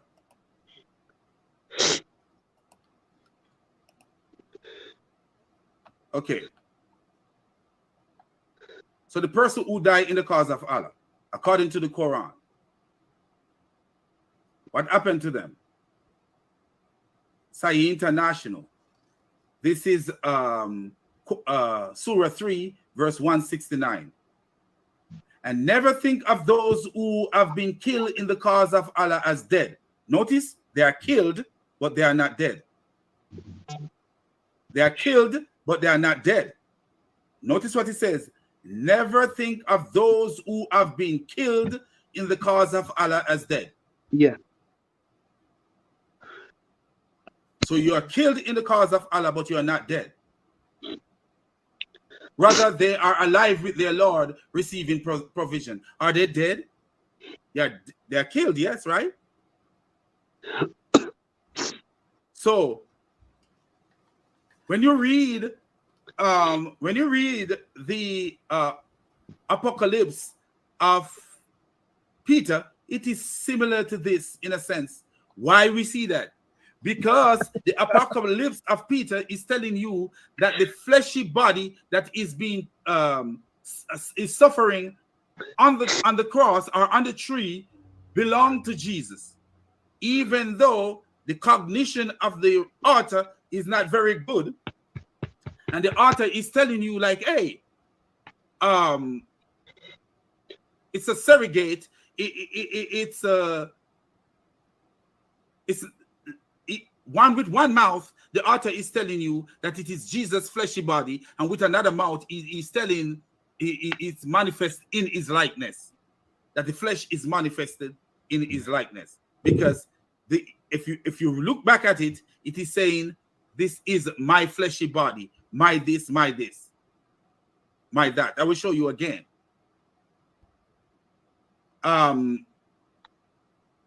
So what we see here, the Quran, I asked him a question. So the spiritual body of a Muslim after death, because Muslims believe that when a person dies in the cause of Allah, here is the Quran verse that verify it. They are not they are dead, but they're not really dead. They are killed, but they're not really dead, because they transform immediately after death. Their soul went on somewhere else. Peace and blessing be upon you too, my brother. So anyway, what I want to show you guys. So let me just put it together. Let me show you something. Let me show you guys something that is so damaging to this crazy thing. Let's look at it. So let me show you. I think I'm not there. Yet the one who stands with him is the living Savior, intimately, whom they arrest, but was set free, was remain happy as he sees those who assault him as dividing among themselves. Watch this. Let me show you. Look how crazy it is. Let me show you. I want to show you how crazy this story is. Oh yeah, right. I think it's right here. That which was in captivity to suffer must remain, because the body is the surrogate. Oh, I read that already. No, I want to show you guys. Oh, okay. What the problem? The big problem at the end of this story. There's no problem, man. Yes. Hold on, my brother. You don't see the big problem at the end. Listen, I'm showing you. All right. But I've seen this prophecy in Psalms 91. Hold on, my brother. Let me show you. The big problem in this story. Look, and after he had spoken these words, I returned to my senses. Yeah. So that means it was, a vision. That means it was that means it was not a vision. No, he was in his right mind when he see these things. No, it was a vision. He was seeing a vision. So that mean it was a reality. That means it was a vision. That's when the vision ended, and then he come back to his own normal. How is that real? Hold on, I heard something. Oh. So you see what I'm talking about, my friend. He says, after he had spoken these words, he returned to his senses. That means it was not even the real crucifixion. It was a vision of it. A vision of the crucifixion. It says, after he spoke these words, I returned to my senses, which could mean it was a vision he was seeing. Where have you ever heard people make these claims that after these things have been spoken, only Muhammad make things claim like that? He returned to his senses. You can't. You're what? In a vision. The main thing is what Jesus was saying at the end of the day, that I might tell it to come out before they could have killed me. They want to kill me, but my head is come out before they tried to kill me, but they killed me instead. Then look, my friend. We believe that Jesus take his own life. That's what you think. No, according to Jesus in the Bible, he took his own life. He sacrificed his own self. This is what I'm saying to you. There are many scriptures out there that say different things. No, I don't believe. I don't. For me, as a Christian, I don't know what my brother and the panel believe, but I, as a Christian, I don't believe. I believe Jesus died when he chose to die. No. When he said to the Father, he said, "Father, receive my spirit." That's the time he chose to die. Okay. What you believe is what the early church decided to put into the gospel. They took out many things, so that's what you believe. What? The early church, they threw out many things. They threw out the book of Enoch. The book of Enoch was agreed. It was supposed to be in the scriptures. It was in the scriptures, but they took them out. They took out many scriptures. And with or without the book of Enoch, it doesn't make any difference. The crucifixion of Jesus doesn't make any difference. I'm telling you now, there are many scriptures that was agreed, but then what they did, they just pick and choose what to add. This is the difference. This is the difference between Islam and Christianity. That we still have these books. So if a Christian decide, okay, I want to go read those books, or I want to follow these books, we still have these books that you could follow. When it comes to Islam, whatever was taken out by Uthman, we can't find them. We can't find it. They were 114 chapters, simple, completed. They were completed. 100 of what? 114. Why is it that Ubay ibn Ka'b, one of the men that Muhammad said to learn the Quran from, he's have 116? Man, that's a fake hadith. Simple. And why is it? Why is it that Ibn Abbas says, Ubay was the best of the reciter, and we leave out some of what he recite? Man, that's a long. That's got another half an hour into dialogues, because some of them. You see the difference between Christianity? We have everything. We have everything. Yes, we do. The book of Joshua. Joshua was supposed to be in. They took him out. They took out the Thomas. They took out Mary. Can you Judas? Took them all out. Why? Can you find the book of Thomas if you want to?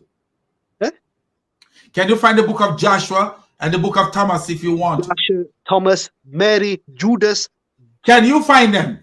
The Barnabas. Can you find them if you want to? If you want to read them, can you read them now? We don't know where they are. We don't know where they went and where they are and what. You don't know where, but and what translations they're coming to now. But there are many scriptures that were thrown out, and this is why your teachers went. Why? Because people realize that and you remember, you Muslims used to go about promoting the gospel of Barnabas. Then we found out later that it was written in the 14th century. No. Wait. Listen. Listen this, They found one 1,500-year-old one in Turkey, in the original language of Jesus. 1,500-year-old one in Turkey. What is called? The Barnabas. 1,500-year-old. What is called? The Gospel of Barnabas? No, it's not. It's not even called the Gospel of Barnabas. It's written in Aramaic, in gold lettering, and it was found in Turkey in 2012. And the Pope asked for this gospel. The Pope asked for the gospel in 2012, and in 2013, the Pope resigned. As soon as he found out about the gospel, he resigned 2 months after asking for the gospel. You look at the news; they will not teach you this. The Pope resigned 2 months after asking for this gospel. Aramaic. What was it? Oh boy! This is a 15-year-old mate. Much have been written. Listen what. So I put it in to see what you were talking about, and it said much have been written in the past few days, particularly in Muslim newspaper, on the discovery of a Bible in Turkey, a Bible that was apparently written in Aramaic, the language Jesus spoke in approximately of 1,500 years ago. The Bible is written. Letter pages, gold letters. Yes. Let's open it. Let's open it and see what it says. But you can't read it. Hold on, friend. We like to bust myth. That's what I do. We like to bust myth. So let's bust the myth. Okay. But that news come out in where? 2012. The Pope asked for it in 2012. In February, 2 months after, he resigned. 2 months after he Hold on, friend. Hold requested, on, he friend. resigned. Hold on, Why? friend. The Why cover. he Hold on, resigned? hold on, hold on. Let's continue to read so we see if what you're saying make any sense. He But resigned for a alas, reason. hold on, friend. Calm down, because you guys like to make up all kind of stories. Just like Muhammad make up a story about Moses Balsack. You guys like. I'm speaking facts. I'm speaking facts that the Pope resigned. Okay, all right. Let's see. But alas, the extraordinary discovery is probably a hoax. The work of a fort. Who told you that? Who told you that? Who told you that? Who told you that? The work of look at this. The work of a forger, according to some, and has been a European Jewish scholar from the Middle Ages. The most factual criticism have been from the Syriac. So what we see here, we what is the name of this book that you're talking about? Nobody knows the name on the cover, but they're saying this. Barnabas is the one that wrote this, and he's saying that he's saying in there that Jesus only gave Barnabas the command to write. He was the only one that was commanded to write. Nobody else. This is why they hid it. The early church hid this for years and years because they knew it was talking about Islam. They knew What is the name? What is the name of this book that you're talking about? Nobody knows the name of this gospel. It's just there. I don't know what exactly it says on the cover, because obviously it's in Aramaic. But there's the only Aramaic gospel on earth. There's only Aramaic gospel on earth. Why? Because Barnabas was given the command by Jesus to write about his life, but the early church got rid of him on purpose. Barnabas was mate. Let me ask you something, mate. Barnabas was the most educated disciple of all of them. He was a Levite. He was Paul's teacher. He was Paul's teacher. He was the most educated guy around. Why did your early church got rid of him? Because they knew the coming of Muhammad. They knew it was going to be the coming of Muhammad. That's why they got rid of it. Bro, you need to stop delude yourself, man. No. The Pope resigned. Mate, the Pope resigned 2 months after this discovery. 2 months after, the Pope shocked the Vatican. The first Pope to resign in 600 years. He was the first Pope to resign in 600 years. They questioned him, saying, "Why have you resigned for? Why have you resigned for?" He goes, "Oh, but God has given me a medical that I have to resign now." Safras, the problem I find with you and your religion, that is, even if I didn't know our Lord and Savior Jesus Christ, one of the reasons I would find with your religion, even if I didn't know I was learning your religion, the craziness of your religion to the point where you guys like to make up all kind of stories without any historical proof behind what you are saying. It's their news. 2012, the Pope requested it. The Pope requested in 2012, and he resigned 2 months after. Why did he resign 2 months after? Ask that question. It's news where? It's whose news? The world news. It's news by everywhere. who? The world news. Everywhere by who? Look everywhere at the news. By who? Oh my word! The Western news, all Italy, England, everywhere. The Pope requested it. The Pope requested it in 2012. Look. Anything can end up in England and everywhere if Muslims are promoting that stuff. That there's a book was found and the Pope took it. It's not Muslim promoting it. It's your Western news. Your Western news. Did the Pope tell you that he take a book? Eh? Did the Pope tell anybody that he take a book? The Western news saying that the Pope had requested it from Turkey. Where did the Pope where the Western news know that the Pope have taken this book? Can you prove that the Western news know that this Pope has taken this book that you guys claim? Like he requested it. He requested it. It's all over the news, often, my friend. Every so often, Muslim came up with another hoax, like the Gospel of Barnabas. Every so often. Mate, why would he resign 2 months after the news say that he's requested it? 2 months after. He resigned for a reason. He knew that gospel was the truth. He knew that gospel the truth. That's why he requested it. And that's why Turkey said, whoever wants this is going to cost you £14 million.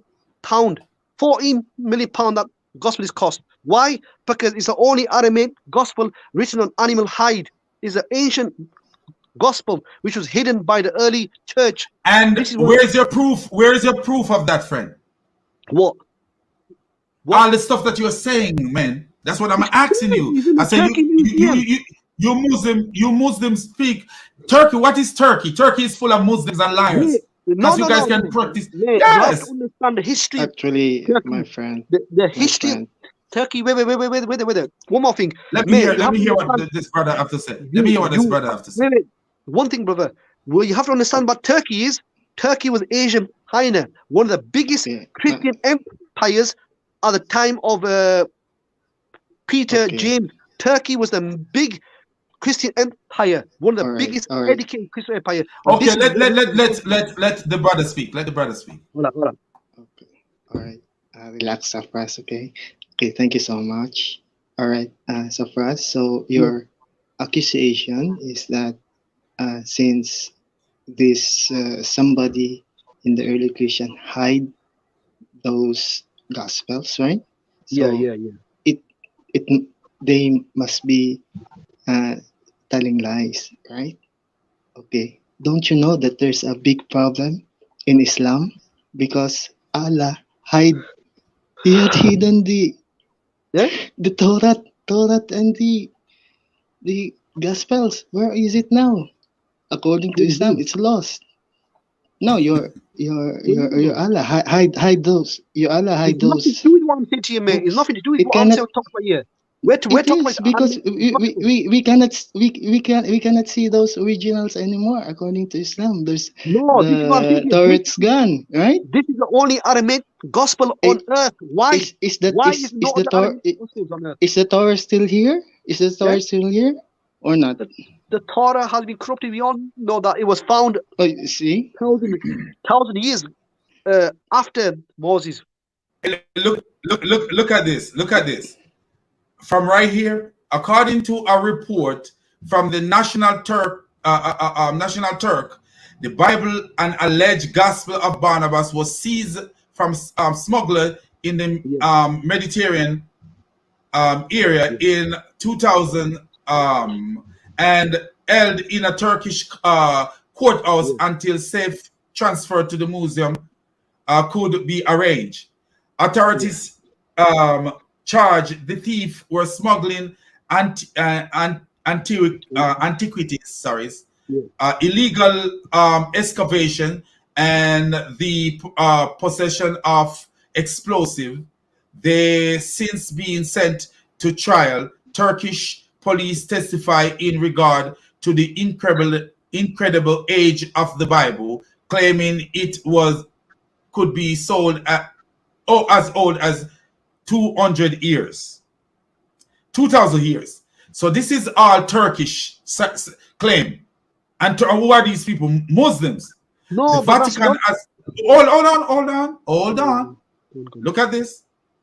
The Vatican has made an official request to be granted access to the Bible. However, the Bible that is said to be worth 28 million is currently held at the Turkish government security. The only word are not written in Syriac is a luminous gold letter and loosely bound between animal hides. Syriac in dialect of Aramaic. The reported native language of Jesus Christ. Aramaic itself is a nearly dead language, rarely present in today's modern society. Aramaic is only spoken in small villages near Damascus. So, as far as we are seeing here, we are not seeing about no Pope of anything. What do you mean you're not seeing no Pope or anything? It's Pope's there. It's all the rest. Hold on. This word possesses. Hold on. So far, we haven't seen that the Pope have it. So far, That's what I said to you. So far, we haven't seen anything that says the Pope have it. This word possesses the idea, proposed, widely spread New Testament, and instead as noticeable similarity to the Muslim interpretation of Jesus. The Gospel of Barnabas even contain, notice it's called the Gospel of Barnabas. Wow. We already disproved this clown. We already disproved this clown thing that it was a book written by the Muslims. We already disproved this book was written by the Muslims. It was not. It was written in Aramaic. How could we write in Aramaic? Oh, what do you mean? How can you write in Aramaic? How can we write? What do you mean? If there are people in Damascus who speak Aramaic, how are you gonna say that? How could you sound like you're God? Okay. Answer this question. Here. It's written on animal hide in gold lettering. This is an ancient gospel. If it was new, it would be written on paper. Bro, animal hide.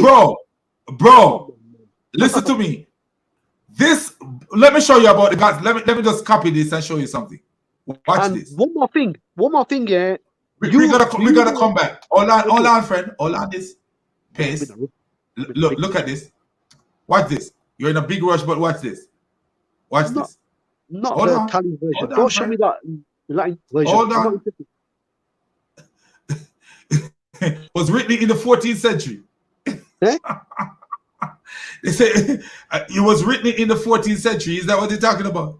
No, it's saying it's written 1500. It's 1500 years old. That's what you guys were claiming.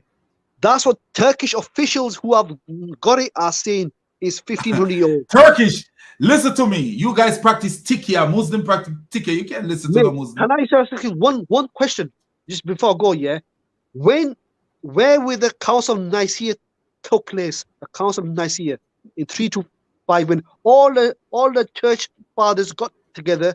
Where did that take place? Where is Council of Nicaea? Where all the Gospels got agreed upon. Council of Nicaea was where? In Turkey, today's Turkey, and this is where the Gospels were.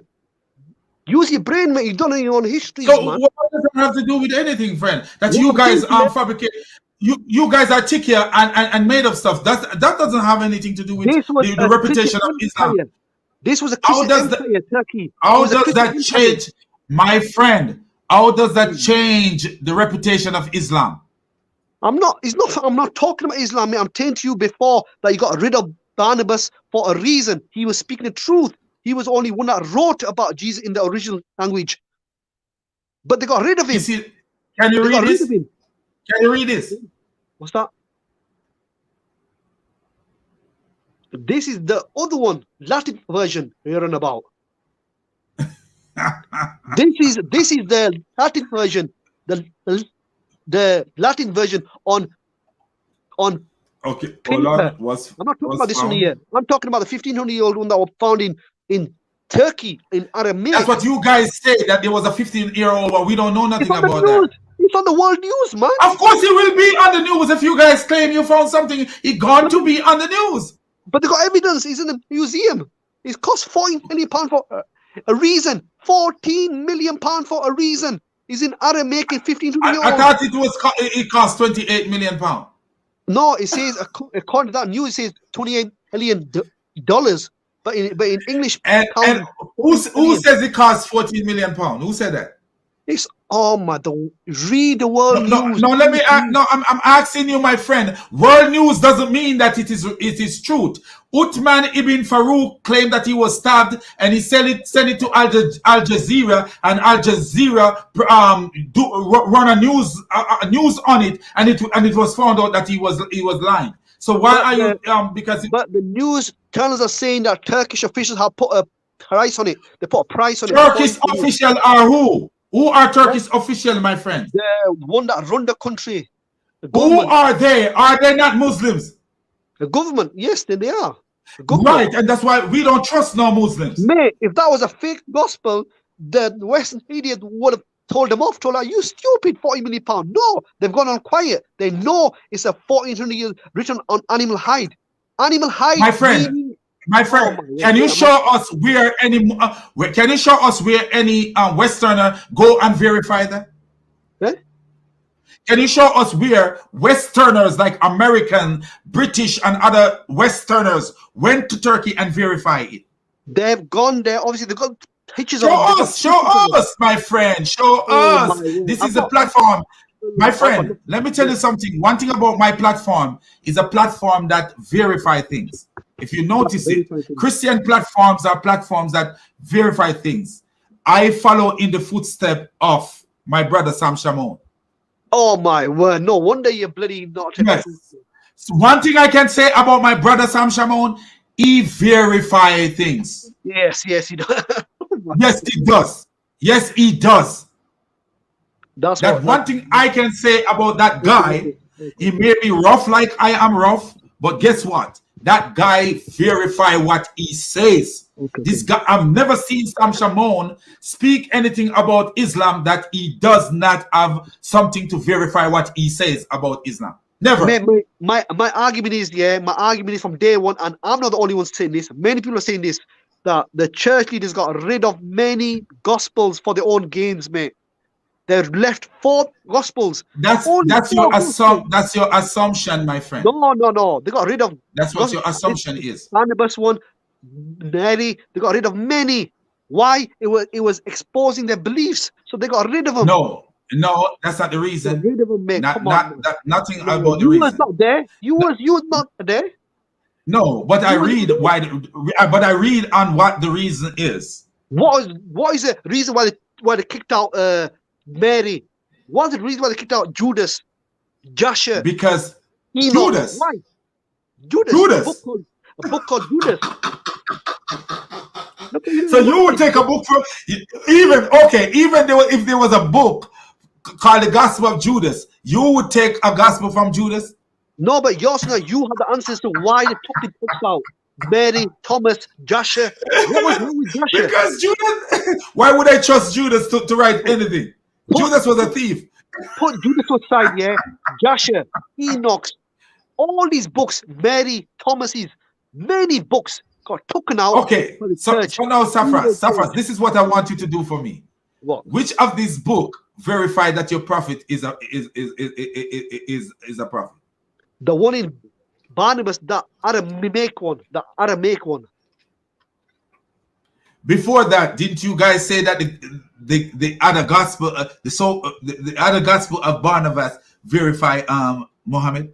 No, the other one was a 15th. No, I asked you a question.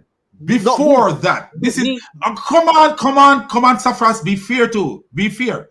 Weren't there Muslims who were going around selling the other gospel of Barnabas that is verified Muhammad? Yes, but they did not know that they were clueless. It was one from Italy or somewhere. I don't know where that was from. No, it was many Muslims. Muslims. I know they are. I know there are people that didn't even Hadith seen it. But that was a after the shame, and look what happened. After the shame hit you guys, the shame kicked you guys in your face so hard. Why should I trust that another gospel of Barnabas was found in? Because we believe Barnabas wrote. We believe Barnabas wrote, and this is why we were asked the question. So okay, I could believe that what's the name? Umar wrote his own Quran, but can I verify that Umar wrote his own Quran? No, you have to understand, Paul was Barnabas was Paul's teacher, educator, and what you have to understand is, why did the church get rid of Barnabas and put in Paul in his place? You know why? In that Barnabas calls Paul a man deceived by the devil. That's why they got rid of Barnabas. In the Aramaic gospel, Barnabas says Paul. Where is it? Where's the proof, friend? You guys got all this big. You guys got this big book sitting on, and you guys are Muslims. Safras, use your brain for once in your life. Use the brain that Jesus give to you. You not the one that Allah give to you. Use the brain that Jesus give to you for once in your life. I'm asking you, please, my friend. use the brain that Jesus give to you, not the one that Allah give to you. Jesus give to me brain. Are you mad? Listen to me. Listen to me. Use. I'm telling you how to think now. Because you are thinking with the brain that you claim Allah give to you. Now you need to think with the brain that Jesus give to you. If these clowns in Turkey was sitting on a gospel called the Gospel of Barnabas that could disprove so many things and do so many things and do all these things, why is it we haven't seen anything of it? It's in the museum in Turkey. It's in the museum. I thought you said the Pope of it. Oh my word! I said the Pope. Requested it in 2012, and he resigned 2 months after. He resigned. So did he get it after he requested? According to news, he requested it, but we don't know if he had it or not. But he requested it. It's in the news thing. So if he requested it and then resigned after, how do you associate his resign to requesting the book? He's talking about a few months after, 2-3 months after. And if I'm asking you a question now, if your people have such a powerful book that can prove that your prophet is a true prophet and all this stuff, why don't they send this book out so that people can see it? How can I send book out, bro? You know it's cost. You know book is cost. £14 million. You don't take it. No, all you got to do is copy the book, write the book into paper on the internet, and send the book so we can see the book. Go ahead and do that. Have you seen any part of the book? No, you haven't. I've seen pages of it on the news. Pages of it. You seen pages of it on the news, and what does it say? And what does it say? It's in Aramaic, man. Come on. And it cannot be translated, my friend. They translate it. They translate and they put verses in there. Who translated it? They got verses coming out of it. They're saying that Jesus is saying that after me, Muhammad's coming. Simple. He's saying it there. Didn't they say that the Gospel of Barnabas said the same thing? The fake Gospel of Barnabas said that. This is what I'm saying to you, mate. There was a Gospel of Barnabas long time ago. There was a gospel. Bro, listen to me, man. One more thing, brother. Your religion is a religion of lie, man. You guys. One more thing, brother. Yeah. One more thing, brother. You have to understand when Barnabas and Paul were close at one time. Yeah. Barnabas took Paul in as a disciple. Yeah. But then what happened then was Barnabas completely fell out with Paul. That's in the New Testament. He completely fell out with Paul. And after that, we did not hear about Barnabas. Now in his gospel here, Barnabas is saying it. Barnabas is saying it, that Paul was a man deceived by the devil. So in the New Testament, he's saying it. And the Barnabas that was with Paul is a disciple of Jesus? Yes, he fell out with Paul in the New Testament. He was a disciple of Jesus. He was from the tribe of Levi, one of the most educated disciples of Jesus. He was one of the highest of all, and he held out with Paul in the New Testament. And then we never seen Barnabas after that. Why did Barnabas fall out Paul completely? Because he knew Paul was preaching a different gospel, and that's why he called him a man from the devil, and that's why they got rid of him. Let me ask a question. Why did Judas fall out with Jesus? Why did Judas fell out with Jesus? Judas was after bloody cash. You greedy, obviously. So right. So why do you think that Barnabas fell out with Jesus because Paul fell out with Paul because Paul was an evil person? You can't prove. You can't. There is nothing that's. He's saying that they fell out completely. After that, they never spoke even once. Then we never hear about Barnabas at all. We never hear a single thing. Where has he gone? This is why we question Christians. Where did Barnabas go? He was so because this is how Muslim brain work. So because you're questioning the Christian, where did Barnabas go? So you go and invent a gospel of Barnabas, and not once but twice. Because Barnabas fell out with Paul. So we're asking Christians here, where did Barnabas go? Do you ever wonder where the 16th century this 15th century book come from? The 15th century. I'm not interested in 16th century. No, but I asked you the question, my friend. Do you ever think to yourself where this 15th century Gospel of Barnabas came from? Muslims. Nobody knows exactly. Muslims. Who the author was. Muslims. They came from you guys. Because you guys are deceived. Yes, it did. It did come from you guys. You guys are deceivers. It came from you guys. That got enough to do with me. But my argument is, our argument is and when that didn't work, you guys in Turkey came up with another scam that cannot be verified. Anytime, the only time I will believe that there is any book called the Gospel of Barnabas is when I see American and European, what they call them, I can't remember the name, what they call them, can't remember what they call them, who read ancient writings, who can read ancient writings. When I see them go and verify that this book is this age and this book is this age, and yes, there is this book, and this, then I will believe that there is such a book. Because guess what? You guys used to tell us that the Gospel of Barnabas, the fake one, was from the time of Jesus. That's what you guys used to tell us. No, we never said that. It was on Yes, paper. yes, Italian. yes. It was in Italian. It was written in Latin. No, you guys used to tell us that until you guys got busted. And if I go right now to my brother Sam Shamoun answering Islam right now, I can show you where Muslims were preaching that stuff until they got busted by Sam Shamoun. Well, that was that. I'm not talking about 16th century. I'm talking about Aramaic one that's been found in Turkey, mate. I'm not talking about. And that's what I say. Until European, American, because notice one thing I know. A lot of the people who in Europe and even in America that are doing that kind of work, they are not Christians. They are atheists. They are atheists. So they have no reason to lie to us about anything unless their atheism take over. And they want to lie and say, oh, yes, this it was older than this. I trust an atheist. For me, I trust an atheist. No, listen to me. I trust an atheist.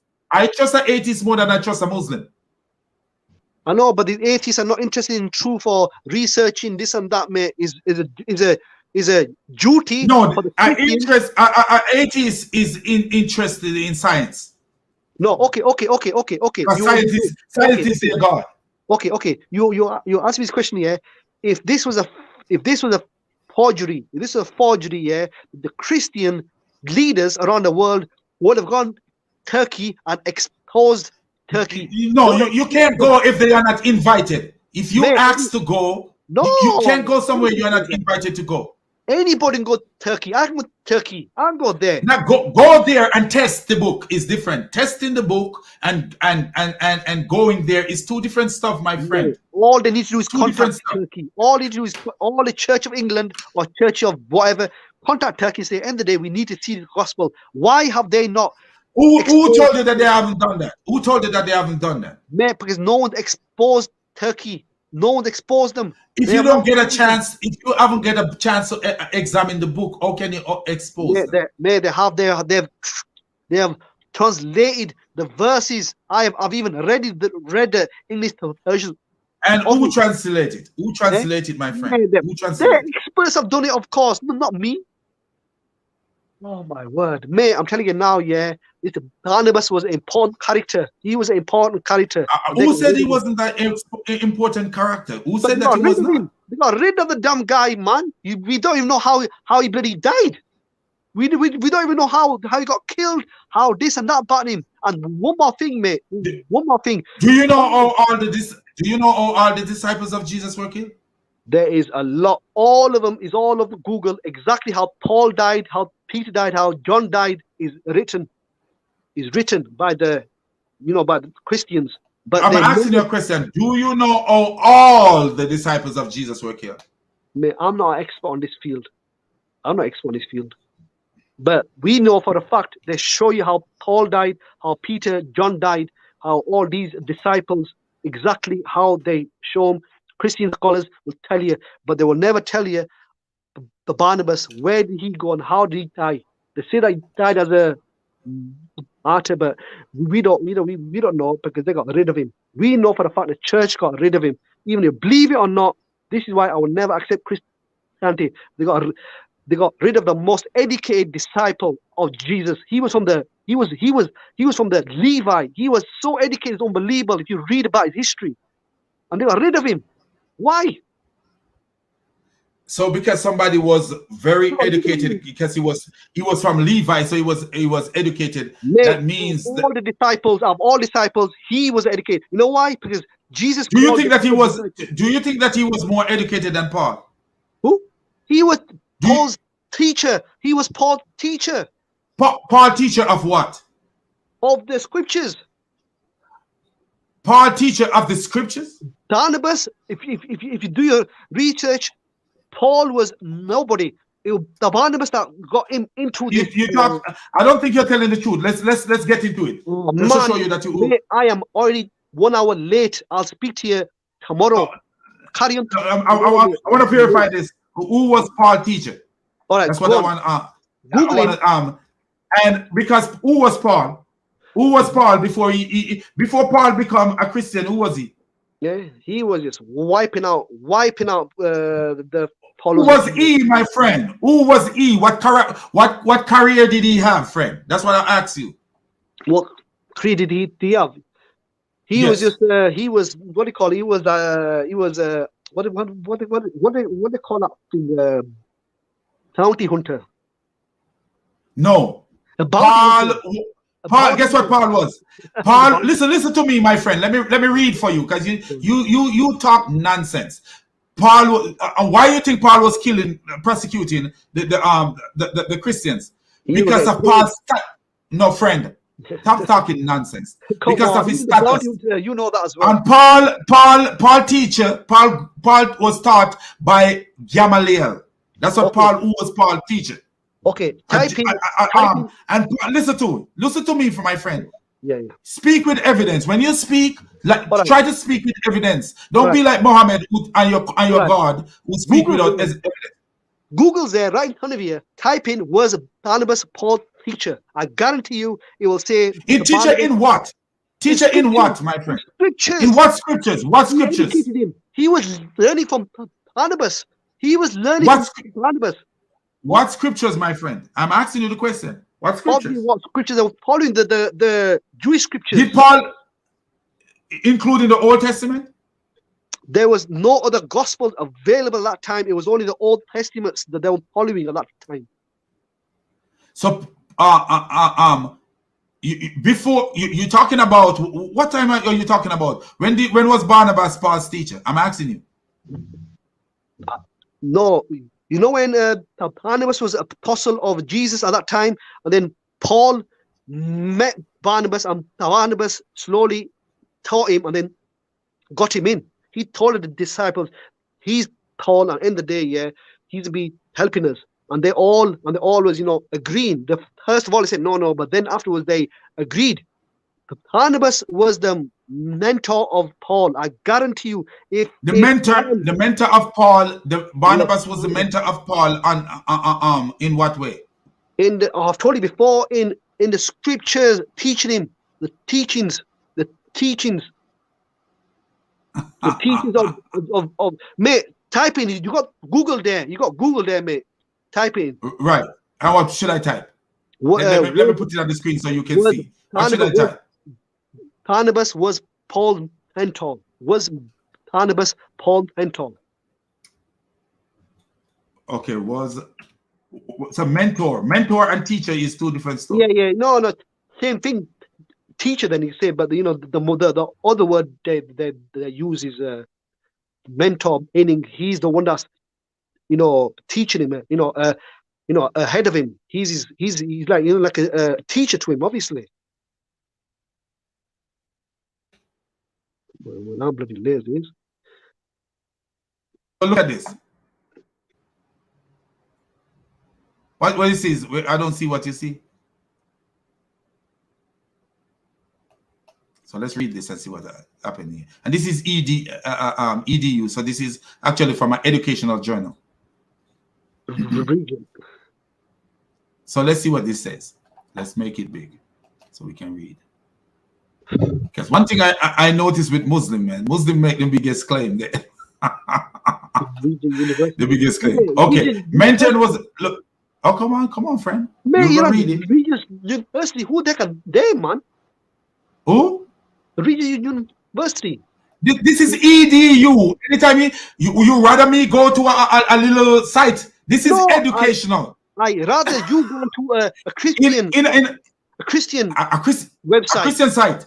You rather go to a Christian website? No, I rather go to an EDU. Mate, so let me read. They're not Christians. They're not Christians. And this is why we need to listen to them, because they're not Christians.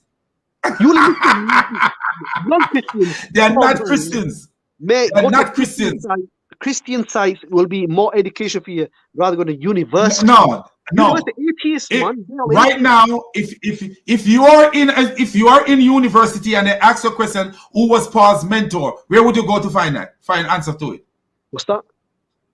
If you were in school in the United States of America or in Great Britain and they ask you to who was Paul's mentor in school and they will tell you to write something about Paul and his mentor, where would you go to get information? Mate, if I as a Muslim wants to know about Paul, whatever, I'll go to your church. We're not talking about are you as a Muslim. If a school asks you, this is how you do educational stuff, bro. Anytime you want to get reliable stuff, because what? A university is held at a standard to keep truth. And this is why I always go to EDU. When you want to find certain things, you go to EDU. Yeah, go on, whatever. Right.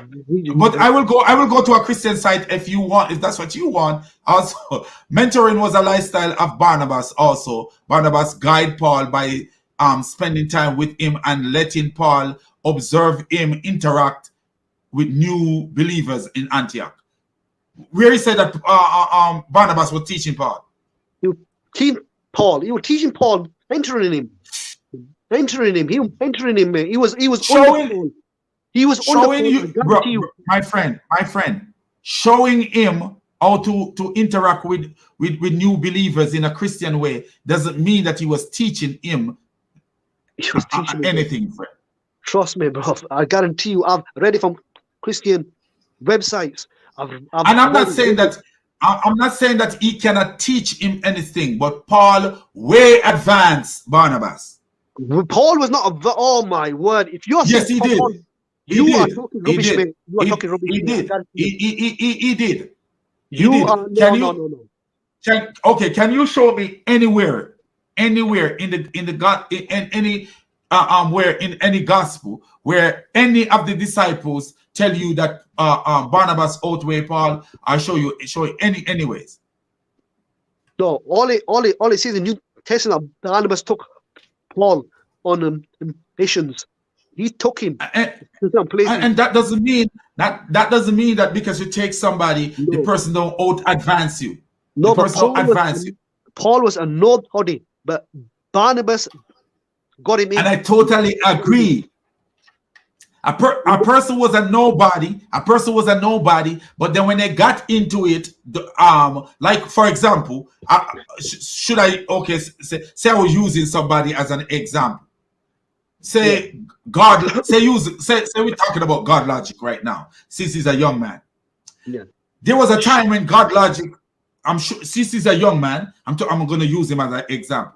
I'm sure that there were people who GodLogic learned from, and then in some way he advanced some of the person that he had learned from. I'm sure GodLogic, the Avery, he gets all his education done by Sam Shimon. Simple. No, I'm not saying that. No, you can get all your education from one place. Come on.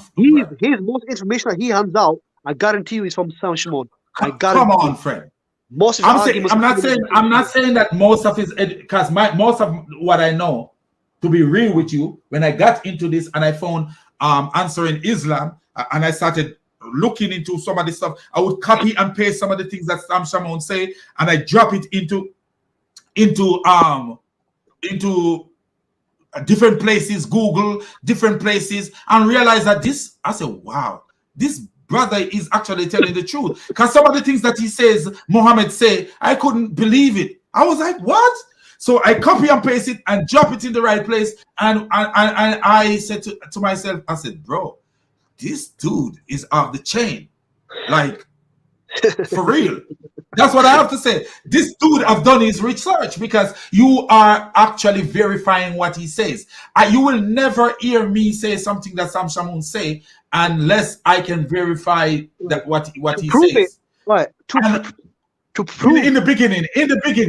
And then after I realized that this guy speak only the truth and things that he can verify. Right now, I will quote anything Sam Shamoun say without thinking that he's telling a lie, because I know he's not a liar. Okay, you know when Barnabas and Paul went on missions, yeah, you know they had this huge fallout, yeah, they completely went their own ways. This man Paul, if you read Book of Acts chapter 21, this man Paul went to Asian Minor, is Turkey. He's in Turkey today. He went there in Acts 21. You can watch it after, read it afterwards. Book of Acts chapter 21 full. Yeah, I actually read that before. He went to Asia Minor. He was preaching there. And then people from Asia Minor, they come to James. They come all the way from Asia Minor to Jerusalem in chapter 21, verse 21. They come to James and they were complaining, saying that this man is coming to and he's preaching against the God's commandments. So if you read chapter 21, verse 21, James questioned Paul. He said that, is this true? What I'm hearing. So if you read then, James helped Paul that, okay, that these people are going to come again, and if they see you here, they are going to kill you. So you know what to do? A Nazarite vow. Go and take these men and do a vow, and they had to do an animal sacrifice in verse 26. So Paul did an animal sacrifice. No, he did not. You're lying. No. You're lying. Chapter Acts 21, 26. He did an animal. No, he did not. They arrested him before the sacrifice took place. No, mate. I'm gonna tell you exactly what happened. In verse 26, it says Paul did a vow and he did an offering. Offering means he did a Nazarite vow, animal sacrifice. Then in verse 26. No. That's not what he says. That's not what he says, bro. Let's look at it. Let's look at it. Okay. Let's look at it. That's what we like to do. Okay. That's what we like to do. And in verse 27, the people of Asia come in to the temple. Let's have a look at the verse. Let's look at it, my friend. I know. You're so quiet. You're so quiet, my brother. You're so quiet. He's a quiet guy. He's a real quiet guy, man. A real cool dude. Right. I know. Anyway, verse 27. Okay. So I'm sure people already educate you on this, and you're still repeating it to yourself all the time. Verse 27. The people of Asia come to Jerusalem. They seen Paul. They grab him and got angry, took him out, and then killed him. And then Roman guards. So who were these? Who were these people? Who were these people? The people of Asia Minor. The people of Asia Minor. If you read verse, who were they? There were people that were following God's commandments, of course.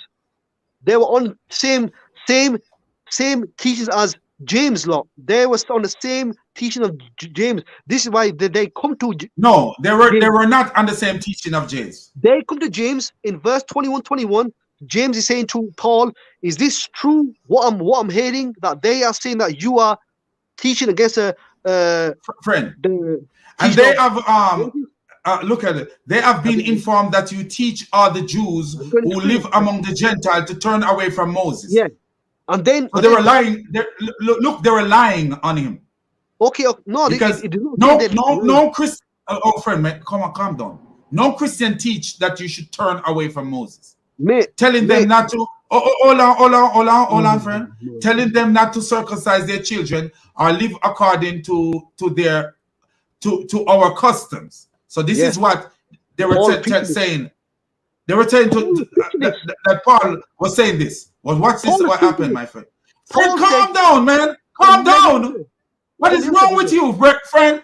The evidence is here. You don't have to run around like Paul was teaching. Paul was. You're saying to me that Paul did not teach against the law, but Paul himself said. Read the text. Paul himself read the text. Read the text, friend. Friend, let the text speak. Stop ranting, friend. Let the text speak. I can't even see on the screen. You can't see the screen. No, it's just Regents University. Oh, I think I'm sharing the wrong place. Sorry. I think I went back to the wrong sharing. Calm down, my friend.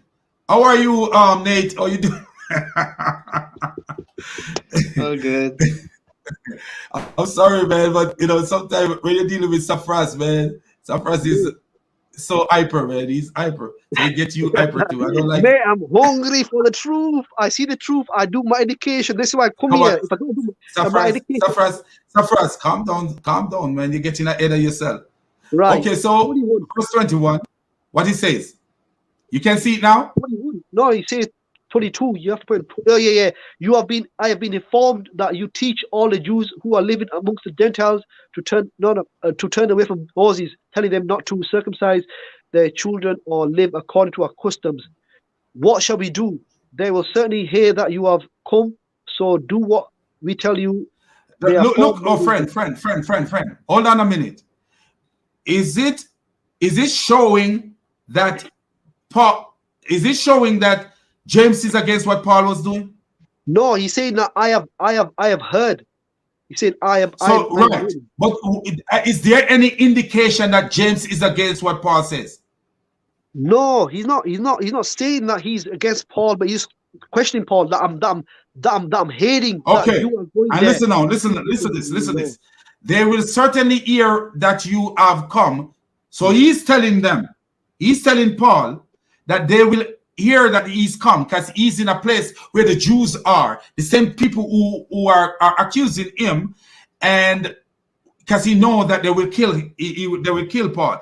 And listen to this. They will certainly hear that you have come, so do what we tell you. So he's telling him, giving him advice what to do. Not that he disagree with what Paul was doing. He's just giving him advice what to do. Yeah, there are four men who have. There are four men. Now hold on, my brother. Hold on.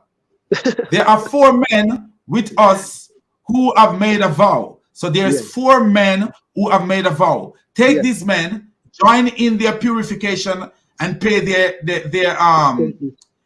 expenses. Okay. So that they can have their heads shaved. Then everyone will know there is no truth in these reports about you, but that you yourself are living in obedience to the law. Okay? Right. So wait. Right there. So what James is saying that we are under the law. So if they find out that you are not under the law, they are gonna kill you. So you have to show them that you're under the laws. So they were still under under what law? Under what law? Law of Moses. No, he wasn't talking about the overall law of Moses. Come on, under the law, mate. He wasn't. Let me show you that he wasn't talking about the overall law of Moses. Hold on, friend. Let me show you that he wasn't talking about the totality of the law of Moses. He was not. Let me show you that.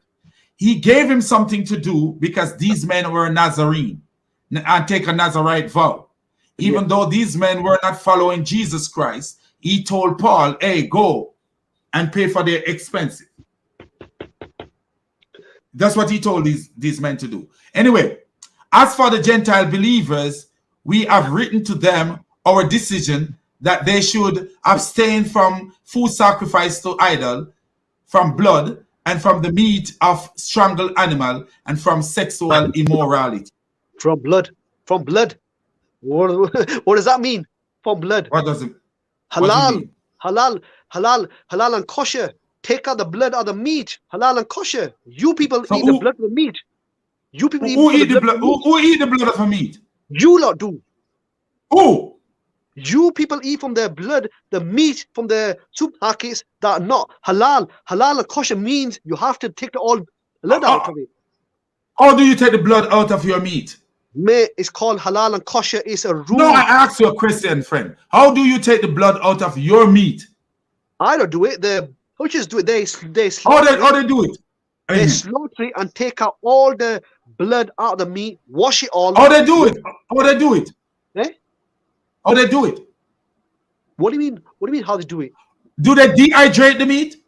Mate, they clean all the blood out of it. They take all the blood out of the meat. You cannot clean all the blood out of a meat. Oh man, that's why you call it kosher and halal. Kosher and halal is two different story, bro. No, they're not done the same way. No, that they're not. They're not, friend. I've been into a Muslim butcher shop all the time. I've been there.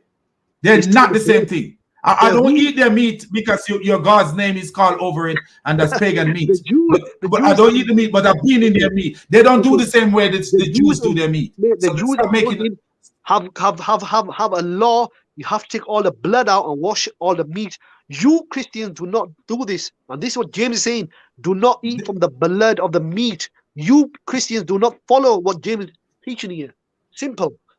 Abstain from no, hold on, my friend. Abstaining from blood and don't drink blood have nothing to do with what the Jews are doing today. The Jews nothing to do with what the Jews are doing today. Friend, listen what I'm saying. Abstaining, if you read the Bible, you will see exactly. Abstaining from blood have nothing to do with kosher meat, because you will see in the Bible. Listen to me, my friend. Listen to me. Listen to me. You will see in the Bible where people kill animal and eat it right then. They kill the animal and eat it right then. What they didn't, you can't kosher a meat within in one day. What's that? The Muslim, the Jewish way of kosher is not biblical. Not biblical. That's what kosher is. I guarantee you, they are not. It is overreacting. All God was saying is for you to drain the blood out of the animal. Yes. Hang up the animal and drain the blood. And this is how I eat my meat. I don't eat meat with blood in it. I don't eat no meat. My meat must be fully cooked. I don't eat no meat with no blood in it. All right, mate. Carry on with this. This take half an hour. Verse right. Anyway. 26. Right. So the next day, Paul took the men and purified himself along with them. Then he went into the temple. So, okay, what do you think when he said purify himself? What did it mean? Wait, can you put on the screen again? Then he went to the temple, which is the temple of. What does it mean when he said he purified himself with them, my friend? That's what I'm asking. Purify. That means he's gonna complete the what do you call it, Nazarite vow. So when he said he purified himself with them, what does it mean? That means that they clean themselves. He washed themselves, right? Yeah, clean. And then he had to right. But a lot of Muslim will one Muslim, let me tell you, Ijaz Ahmed, at one time I was talking to him, he said it means that he offers sacrifice. But that's not what it means. In order to go into the Jewish temple, you have to purify yourself. Wait. It says there. Then he went to the temple to purify himself. But if you read the end part, it says the end of the days purification would end, and the offering would be made for each of them. The offering means. So the offering. Look what happened. So the offering will. Hold on, my friend. So the offering would be made for anyone, for them. Notice who the offering was made for them, not for Paul. But my main argument is they were doing animal sacrificing back then. After Jesus, they were still doing animal sacrificing. Yes, the Jews were still doing our animal sacrificing. Because of course they were. They were under the law still. That's why James under the law. Yes, these Jews didn't believe in Jesus, my friend.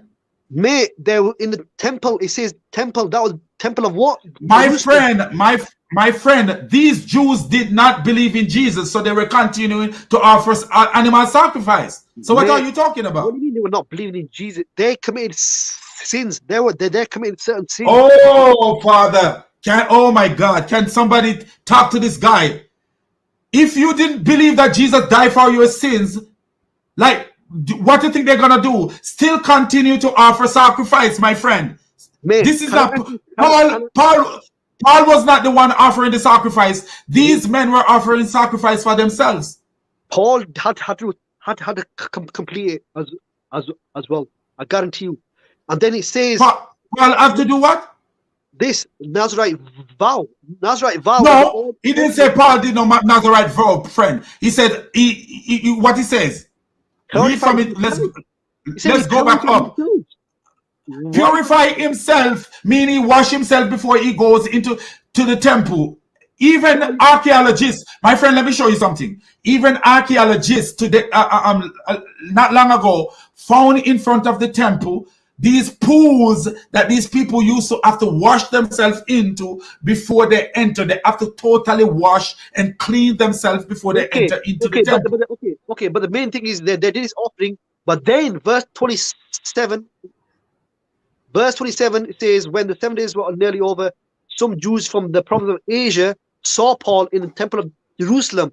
They stirred up the whole crowd and seized him. So they grabbed him inside the temple, shouting, fellow Israelites, help us. This is a man who teaches everywhere against our people and the law and the places.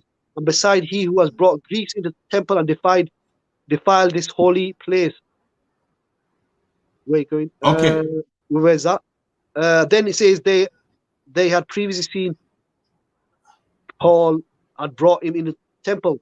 But then if you read after that, they beat him up. They beat him up outside the temple. Right. So what does that prove, my friend? So what were you trying to prove? No, what I'm trying to prove to you, where is James complaining to these people of Asia? They've come into the temple of Jerusalem, and the elder of this temple was who? James.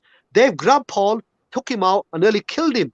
And then what happened then was the Roman guards, if you read verse 32, the Roman guards grabbed Paul, arrested him, jailed him. Yeah? And so, then what's your point? What's your point? Your point? My point is the Asia Minor rejected Paul. Why? No, the Jews, friend. The Jews who were practicing Judaism, not the Christian Jews. But it says, Paul said to Timothy in 1 Timothy chapter 2, verse 15, as you know, all those in Asia have turned away from me. All of those, he said. You want us to go to Timothy and show you that you're not telling the truth either? 1 Timothy chapter 2, verse 15. Can we go there into Timothy and show you? 1 Timothy? 1 Timothy chapter 2, verse 15. Let's go to 1 Timothy and show this is where he's writing to Timothy. He's been in hold on, friend. Hold on, friend. This is why I told you I am 2 hours speak.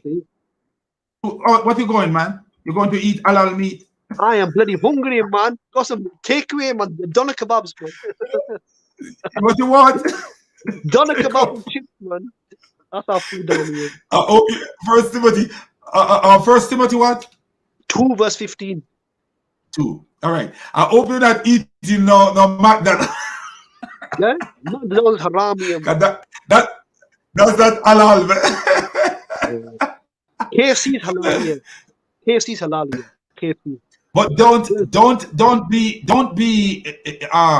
believe that the kosher food of the Jews are actually the way that people were doing it in the Old Testament. That's not how they were doing it. Where you've gone, where you've gone here. 1 Timothy 15, verse 15. Is it? You said 1 Timothy 2, right? Okay, yeah, so let's go down to 1 Timothy 2. 2:15, you said. All right.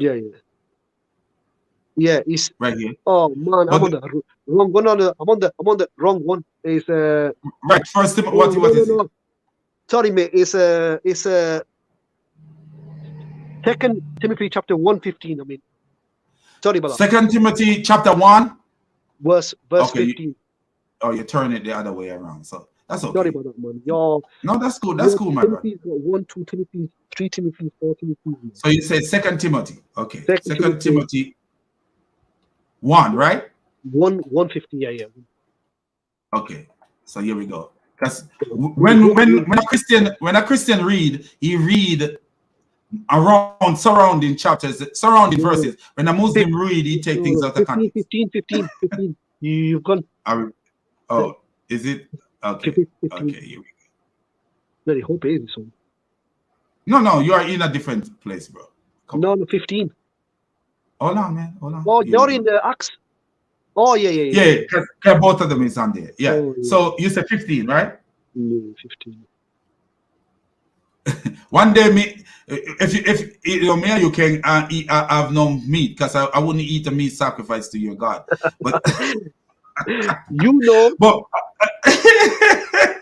but I really wouldn't eat the meat sacrifice with the God name call over it. But I wish one day we could sit and have a meal one day. Sacrifice. You're okay Muslim. I'm not gonna lie about it. You know that everyone in the province of Asia has deserted me, including Philios, Philgelos, so he's and here to Timothy. Hermogenes. Yeah. So he's telling him that everyone in the province of Asia has. He's saying that you know.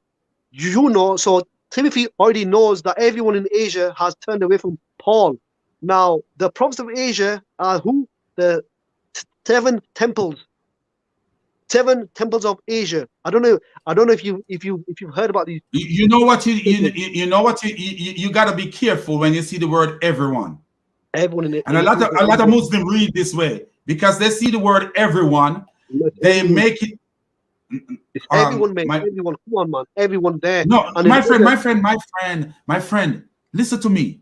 I could say everyone is against me. I could go to my job, which people love me at my job, so I couldn't say that. I couldn't use my job as a reference. But say I go to my job and I say, man, everyone, and we having a meeting, and I say, everyone here is against me. Does it literally mean that everyone is against me? Trust me, them temples were under the law. They were the law keepers. Let me show you something. Let me show you something how to read, my friend. I'm in a rush. I have to go now. Oh, okay. You could go, but just to show the other people that But mate, if I had a choice who to choose out of Barnabas or Paul, I'll choose Barnabas, man. He was a man. Right. You choose Barnabas. You chose Barnabas. You choose Barnabas because Paul is saying that it's a demon that your prophet meets in the cave. Paul was practicing against the laws. If you read it, against whose law? Against whose law, my friend? God's laws. He's telling people in the. No, he was against. He wasn't against the law of Christ. He was against any law that wasn't the law of Christ. That's what he was. Whoever has been circumcised, whoever has been. Yeah, go ahead, man. Go ahead, Nate. Yes. Okay. So for us, okay. So Saint Paul is against the law. Remember that God in the Old Testament said, keep the Sabbath, and the Jews keep it on Saturday. But Islam have it on Friday. Therefore, Muhammad was a lawbreaker. We do not keep the Sabbath. Come on, be consistent. We do not keep the Sabbath. It's not for us law. Why you don't keep the Sabbath? Sabbath is not for us law. We have got the final revelation of the Quran. We got the final revelation. Simple. We got own. So why wasn't it Paul that have the final revelation, but your genie prophet? Because they were teaching. James was teaching the old law, Torah law. This is why he did the Nazarite. And also, you are saying that because James was teaching the old Torah law, then that make Paul wrong. Paul had no right to go around Asia Minor and tell him to turn away from the law. This is why they never. Who told you that Paul have no right? Who are you to say that Paul have no right? Because James questioned him. James said, "Is this true? What I'm hearing that you're going there?" What about Peter? What about what Peter say about Paul? But James was the elder. James was the elder of the church. He was a head person. Remember in Acts, James agreed with Paul that the Christians no longer require the circumcision. It's nothing to do with Christians here. We are talking about it has. But for the Jews, we don't disturb their laws as far as they are. Right, that's what James was actually saying. Paul was disturbing them, saying to them that you don't need to do the circumcision. This is why they got angry. But they don't need to. They really don't need to. They do need to. They follow the law. No, they don't. They don't need to. They don't need to. So why was James complaining? Why was James There questioning are Paul? Because the Saffras, people, relax. all that Saffras, Saffras, relax. Okay. the There are people were Jews that okay. there Let the are brothers. Jews that have converted to Christianity. Yeah. So of course, they would learn from Saint Paul that those Christians, every Christian, because there's no Greek nor Jew in the church, everyone is one. If there is an uncircumcised Gentile, they don't need any circumcision. Now, there are in the church Jews that insist that they should still be circumcised. And Right. then that's the whole point. In the church, as a Christian, we no longer require circumcision. Okay? So, of course, Jews that are new to the church are somewhat scandalized. But then, at the end, James and Peter and the whole church agreed with St. Paul. Oh, no. There were disagreements going on. There were disagreements in the New Testament between Paul and Peter. There were disagreements going on. What was the disagreement? What was the disagreement? They were hanging about with the Gentiles. They were. I don't know the full. What was the disagreement? Can you tell what the disagreement was? It was about the Gentiles that eating the foods. And do you think that Peter was right? Yeah. Do you think Peter was right and Paul was wrong? Mate, I don't know what happened there, but they were arguing and they never. Well, you need to know what happened there, my friend, before you can comment on something neat. Please know what happened. Let me tell you what happened. Peter was being a bit hypocritical that when the Jews were around, he would not eat with the Gentile, but when the Jews were not around, he would eat with the Gentiles. So Paul called him out on that. And Paul was right for calling him out on that. Yeah, but you have to understand. Yeah, my argument is not to do with the Gentiles. My argument is to do with Paul going around to the Jews and trying to convert and trying to tell them that you don't need to turn, you do not need to keep the laws. He was the only disciple, the so-called disciple, going around on his own preaching this. This is why Barnabas. You're lying. Please quote the verse. Please show us the verse. Saffras, please.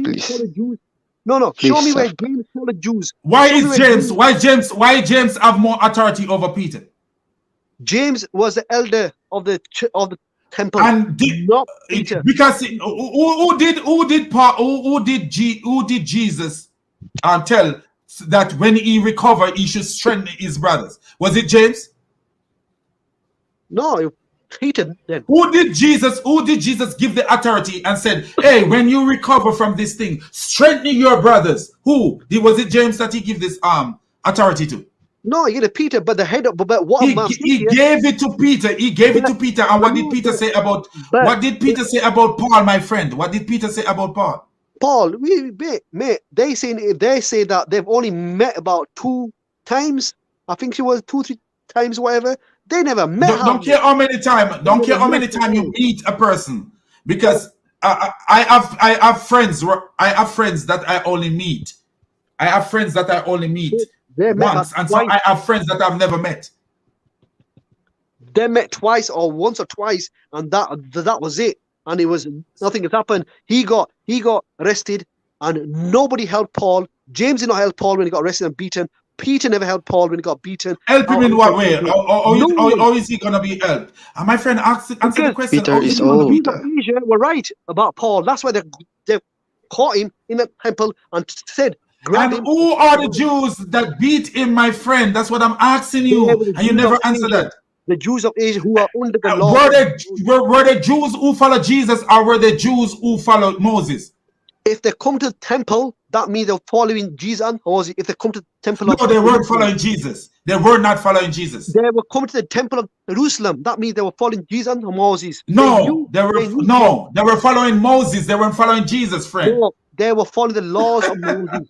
They were following the laws of Moses. They weren't following the laws of Jesus. If they were following the laws of Jesus, they would have realized that the law of Jesus was preaching the law of Moses. James was as well.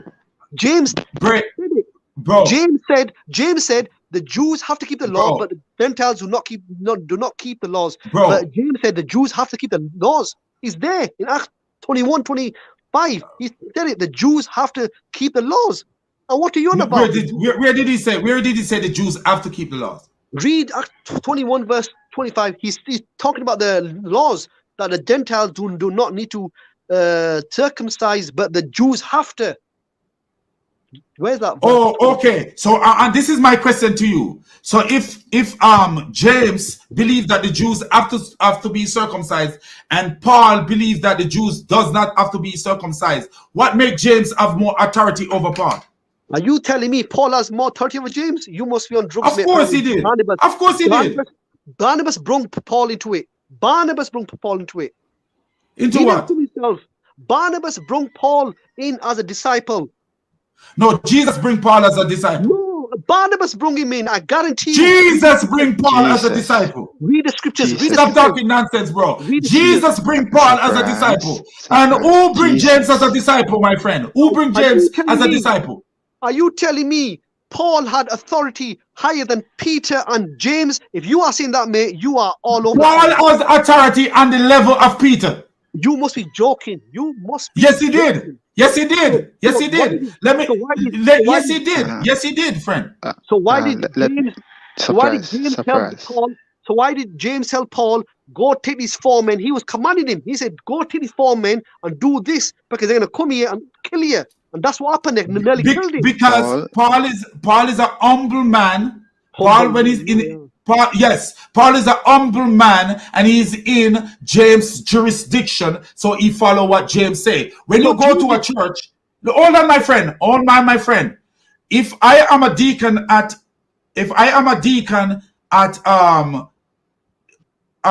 District A, and I go to District B where they have a different deacon, who you think is the leading deacon in District B? What are you on about, man? I ask you a question. If Paul is in the territory of James, where James is the head of the church, who you think, isn't he subjected under James?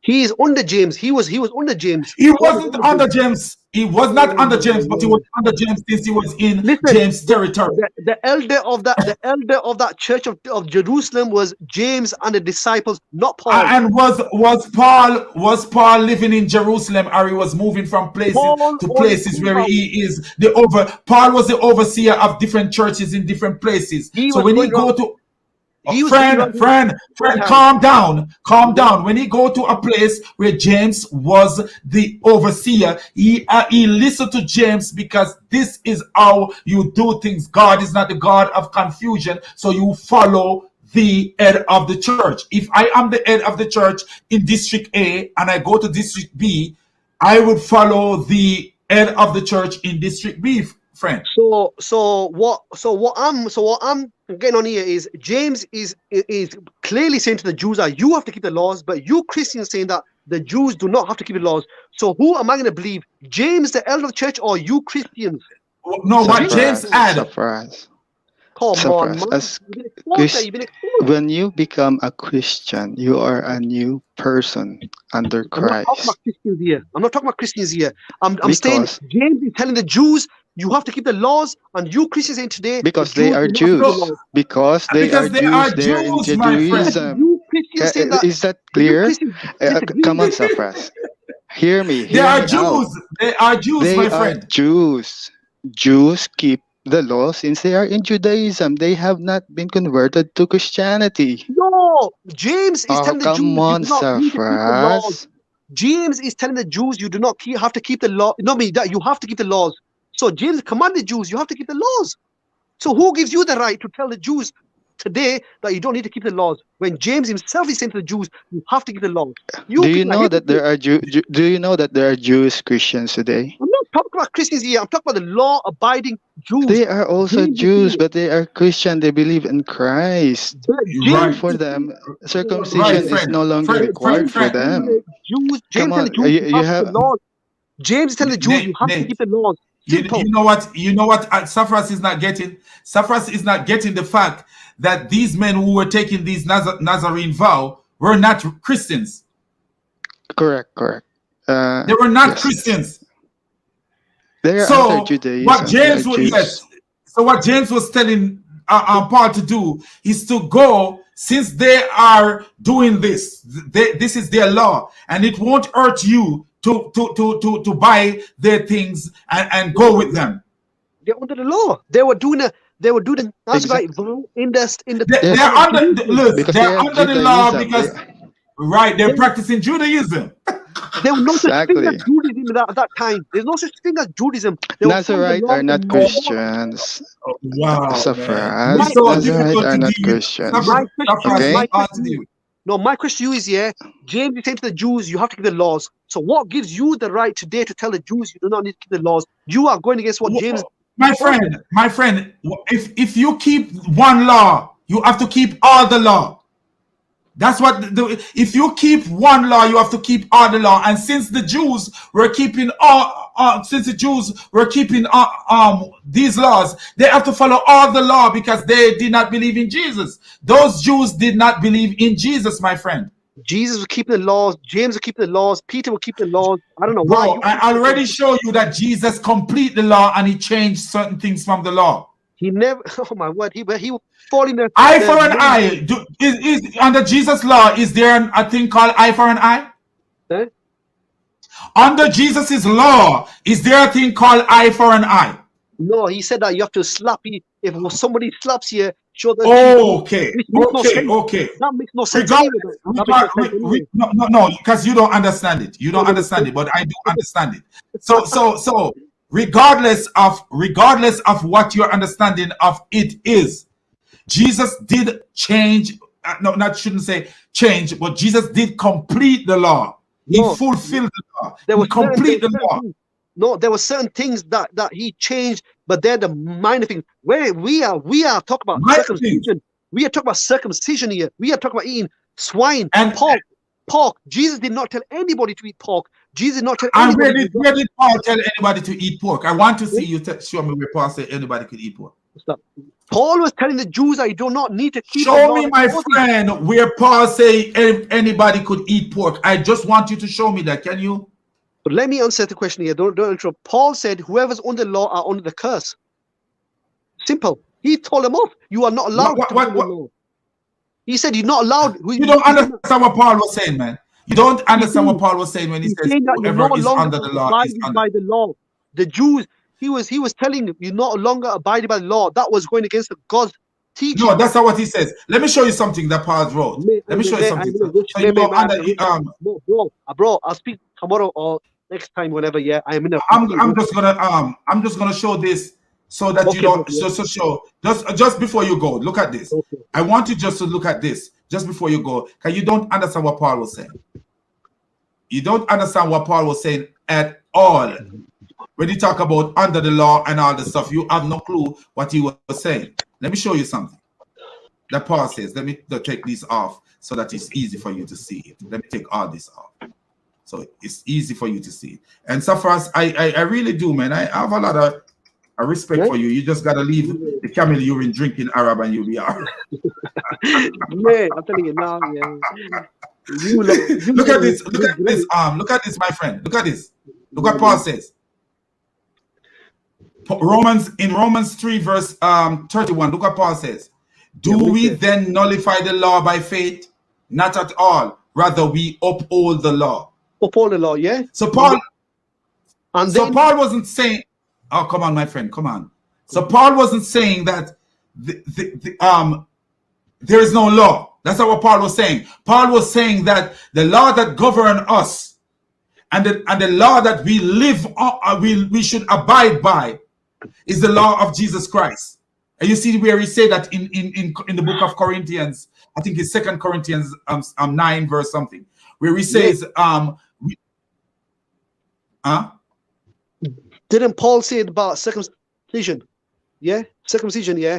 And the Jews would have got angry. The Jews are angry with him, saying, "Why are you telling us to go against the circumcision? That's so important." He really wasn't telling them to go against circumcision. He's just telling them that it doesn't profit them anything to be circumcised.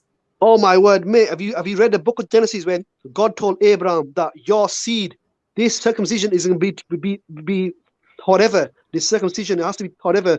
And what does forever mean, my friend? Forever meaning bloody until the day of judgment, of course. No. Let me show you what forever means. You got to be careful, friend. Let me show you something. You lot uncircumcised. Let me show you something, my friend. I'm going to show you something. Bro, let me show you something. 2 hours late. I'm 2 hours late. I'm telling you now. I need. No, let me show you the last thing, and let me show you what forever mean in Hebrew. Just the last thing I'm going to show you, and then because I'm been on this for a long time too. So it's the last thing I'm going to show you, because a Muslim understanding of the scripture is not the real understanding of the scripture. Let me show you what forever mean. Their seed. So their seed. Hold on, my friend. Let me show you. I think I'm at the wrong place. Forever. He says throughout your generations, circumcision. Forever, right? Forever. Circumcision. He said throughout your generation forever. Look at this, my friend.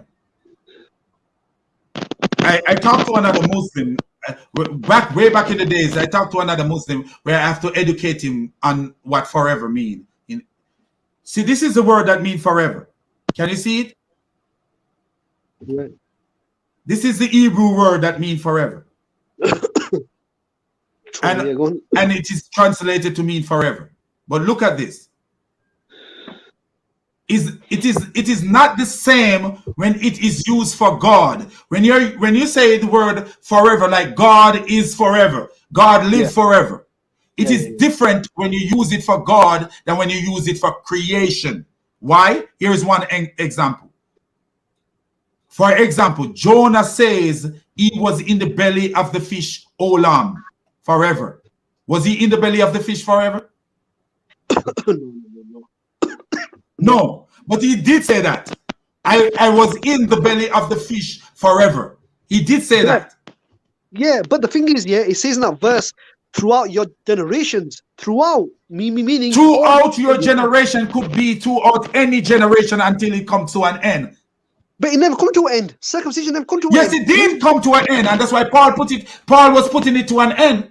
This is why they killed him. This is why they grabbed him out of the temple and nearly killed him. Right. The reason they were trying to kill him because they were still under the Moses law, but they were not following Jesus.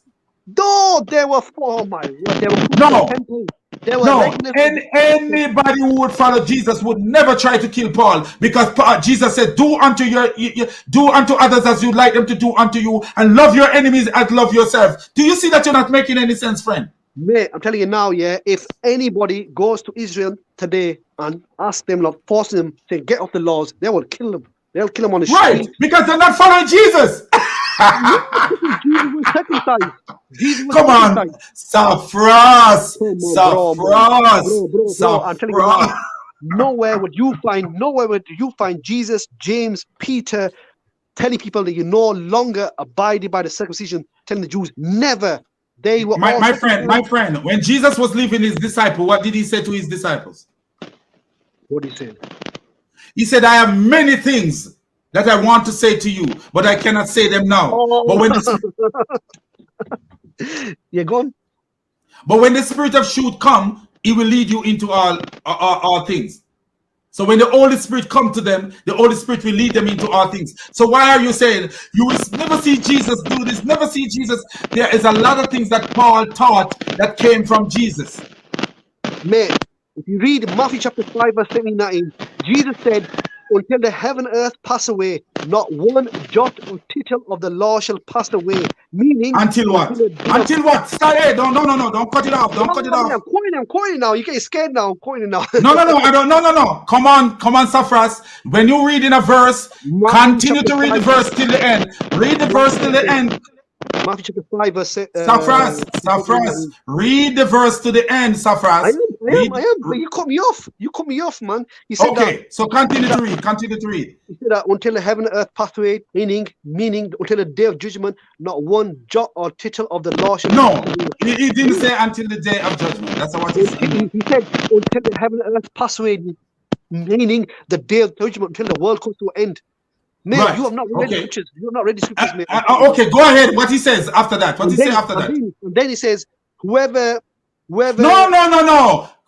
Go ahead, read the old verse, Safras. I am. I've just quoted that verse where it says, "Until heaven and earth pass away, not one jot or tittle of the law shall pass away." Simple. And then he says, and did he finish? You're not Did reading he it. finish? You're not reading it, Safras. Safras. Complete. You're making me late as it is, man. 2 hours late, young man. Be honest to yourself. Safras, you need to be honest to yourself, Safras. Yes. Respect yourself, man. Respect yourself. Be honest to yourself. Put the verses on. Put the verses on the screen. This is the last argument, and then that's it. I'm off. That's the worst thing you can do if you don't respect yourself.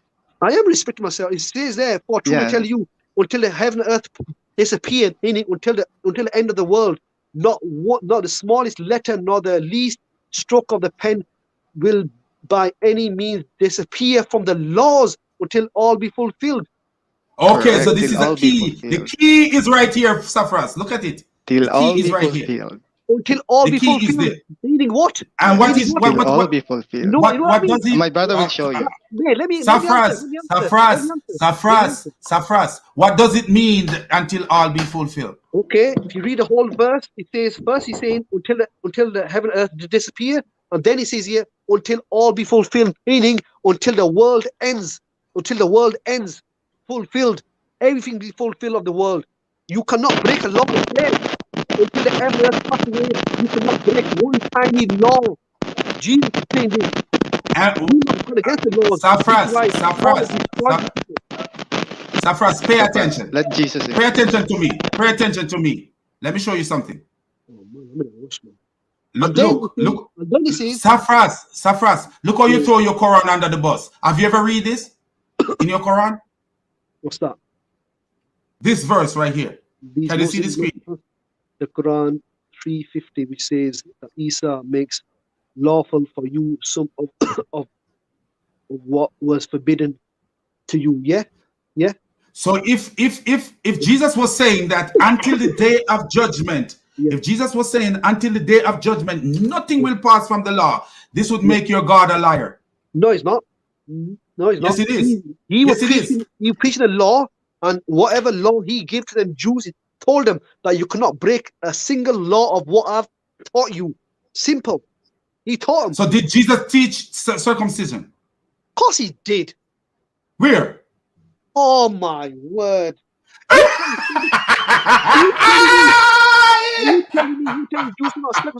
Did your Quran teach circumcision? Yeah? Did your Quran teach circumcision? No, it's in the hadith. If it was so important, why your God forget about it? Mate, it was very important for the children of Israel. It was very important for the children of Israel at that time. But anyway, look at this. Look at your Quran says. You are just telling us that nothing can pass from the law, because this is what you were heading to until I show you this. That nothing can pass the law until the day of judgment. That's what Jesus means. But that's not what Jesus meant.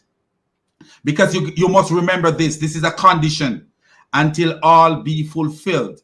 And if you look at the word fulfilled, it actually means until all be completed. That means Jesus. Yes, the word fulfill means complete. Look it up. I'm gonna show you. Okay. But if you read the first if you read the first part, he says it clear until the heaven and earth pass away, not a stroke of a tiny law can pass away, meaning until the end of the world. So you right. No, he didn't contradict himself because he put this thing in here. If I say to you, I will not give my company to anyone until my son reach 18 years old. That's literally what he's saying.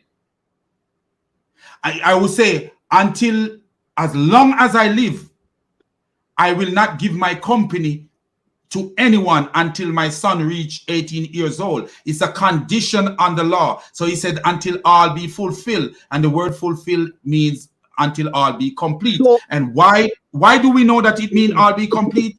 When we continue to read. When we continue to read, we see why it means that all be complete. Look at this. Murder law. Look at the murder law. Matthew 5, verse 21. You have heard that it was said, people long ago, mean in the time of Moses, you should not murder. Because this was written in the time of Moses. And anyone who murder will be subjected to the judgment. Now, this is what Jesus is doing. He's completing the law now. So verse 22, he says, but I tell you that anyone who is angry with his brother or sister will be subjected to the judgment. So Jesus is adding more, completing the law and adding more to it, in the sense that he's telling you, like, hey, it's not only murder. If you're angry with your brother without a just cause, you can be subjected to the judgment. Yeah. And again, anyone who says to his brother or his sister, Raha, is answerable to the court.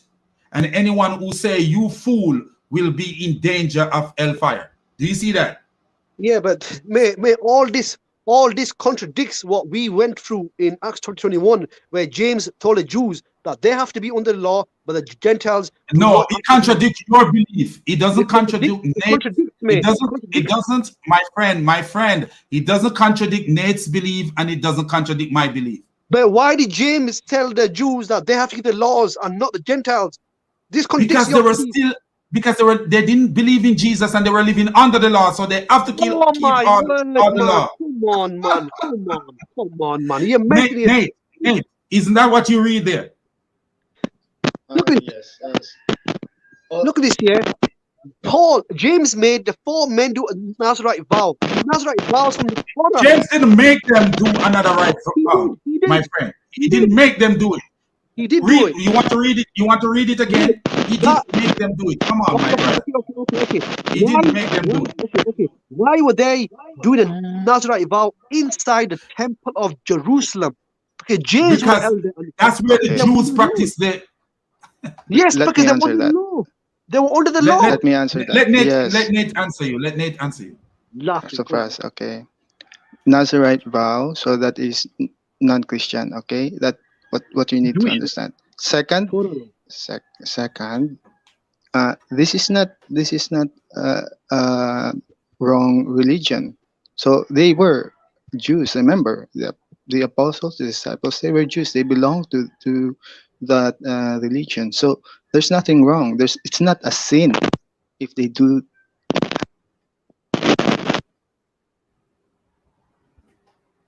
Hello.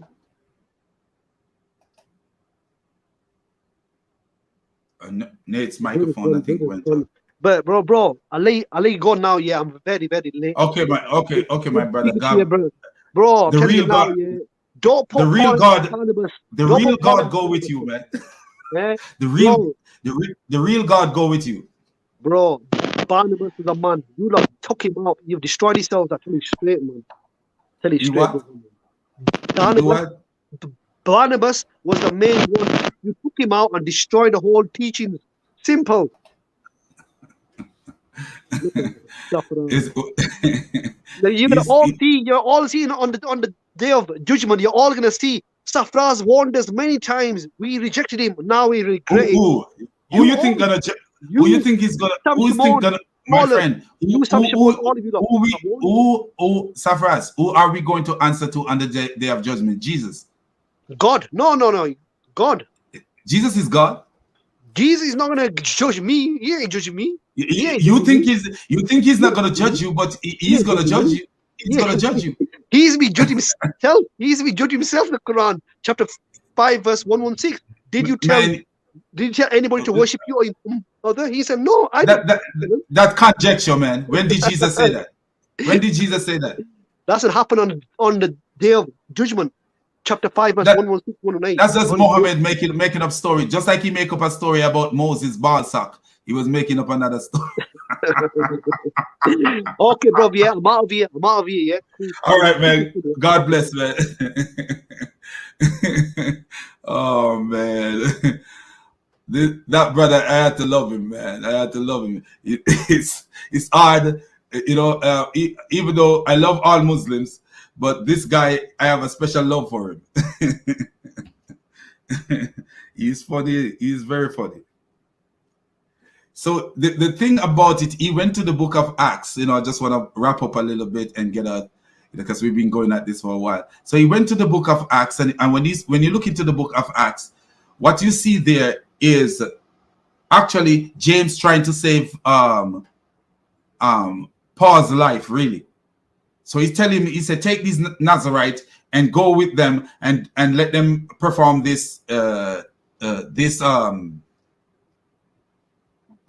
rites. Because if you notice it never say Paul was in agreement with what he was about to do. He just go and did it because these men were doing it, and it was not a sin to do it. It was not a sin for him to do to help them to carry out their vow. It was not a sin at all. There was no sin in it there. It can neither harm him or anything. But that was something that they continued to do after Jesus died for their sins. They continued to do that. And James knew the same thing too, that it was nothing that can harm. It was something that they were doing. And this is why Paul says something like, to the Jews I become a Jew, and to the one who is not a Jew I become one of them, because Paul was a Jew and he could participate in the Jewish custom without committing any sin. And because the Gentile is given a law that no circumcision, no this, no that, no that, Paul could participate in that also without committing a sin, because the Gentiles were following the Messiah. So Paul could participate in following the Messiah without committing any sin, and he could also participate in following the Jewish custom without committing any sin at all, even though some of their custom have already become useless. Following a useless custom of the Jew just to win them over doesn't mean that, because if you alienate people, this is one thing I could tell anybody. If you alienate people from you, you cannot get close to them.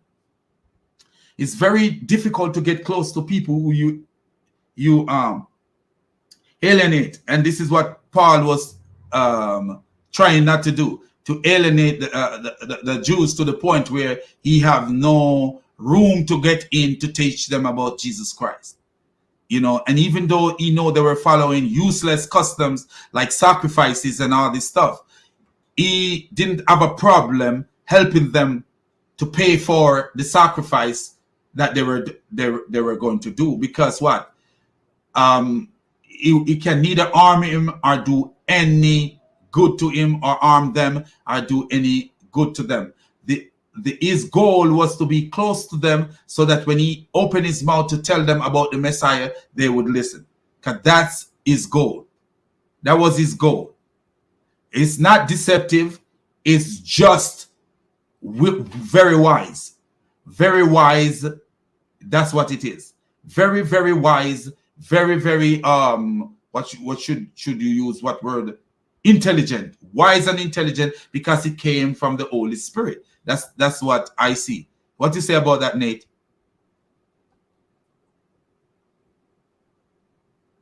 Are you still there, Nate? Hello. Yes. Can you hear me? Yes, I'm hearing you now. Okay, great. Yes, sir. Okay. Yes, brother, you're right. Even Jesus said that there is the old wine and the new wine. So Jesus is already saying that there is a new coming, but doesn't mean to say that the old wine is bad. So that's what they are doing. They want to get near the Jews, because it takes time for their consciousness to accept the Christ.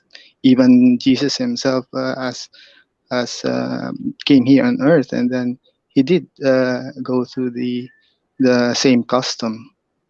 So yeah, because he wants to save his own people.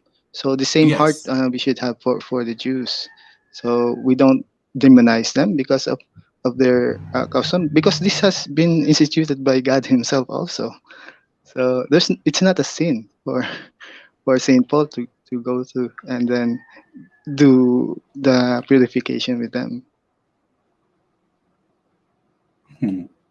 Yeah, I agree with you, my brother. That's wisdom. You see, that's what the Muslim cannot see. That if you notice what Muhammad did, and even if Muhammad had the truth, Muhammad take the wrong approach, and this is why you know that Muhammad didn't come from the God of Moses or the God of Jesus or the God of any one of these people, because Muhammad didn't use any wisdom. Muhammad wanted to win the Jews over, and he was using anger and wickedness to win them over. And if you notice the way Paul was dealing with the Jews, and that's why he was able to get some of the Jews to be converted, because his approach to them was not evil. His approach to them was wise and very intelligent in a sense. He wasn't in aggression or this, even though he was not in the position to be aggressive. But there was a time when Muhammad was not in the position to be aggressive, and guess what? But he was coming to the Quraysh in an aggressive manner, in a sense, because he went, tore out their idols and do all this stuff, and he was bothering them about their idols. There's a way to get to people without even trying to uproot what they already have. You could talk to them and use words and talk to them, like, in little surrounding, little pieces of people, and get these people to and by the lifestyle that you live, people will be gravitated towards you. But no, Muhammad wanted to use brute force, even when he didn't have power to use brute force. He was trying to use brute force. And a lot of Christians don't even see that Muhammad was trying to use brute force at the time when he didn't have the power to use brute force. And this is why, he would go and talk bad about their idols and all this stuff. He would do this. He was doing all this stuff, that he didn't have the power to do, to the point where they wanted to kill his people who was with him. He had to send them to the Christians in Abyssinia. So, it's just the two different approach, where Paul realized that the only way, and even James realized that too, that the only way you can get to these people and to stop these people from murdering you, because you are needed, you have to show that you are not against their circumcision, because Paul wasn't against circumcision, really. If you want to be circumcised, from what I read about Paul, if you want to be circumcised, then go ahead and circumcise, but it profits you nothing. That's what he actually was saying. It doesn't put you in a better place than the Gentiles who are not circumcised. That's what Paul actually was saying. I agree with that, brother. Brother, thank you for having me here. Thank you for this time, and then of course, may God bless your ministry. And let's pray for our Muslim friends. Thank you so much. I'll continue to watch. Yeah, no, I'm getting out right now. I've been going at this so long. I am actually hungry. I've been going at this so long, my friend. And I just want to give God the glory and thank you, my brother, for coming on, because when you came on, your points are valid. And if I talk too much, it's because it's my nature, man. I'm Jamaican. But I'm not going to blame it on Jamaican. But we Jamaicans, we like to voice our opinion and all right. May God bless you, brother. Stuff. Appreciate Safras coming on. I saw Danny here, but something was wrong with his microphone. And so, but And what I want to say, man, is all praises to the triune God, the God who is above all gods, the God who gives us Amen. wisdom to decipher things and to make sense of sensible things and to make nonsense of things that are nonsense.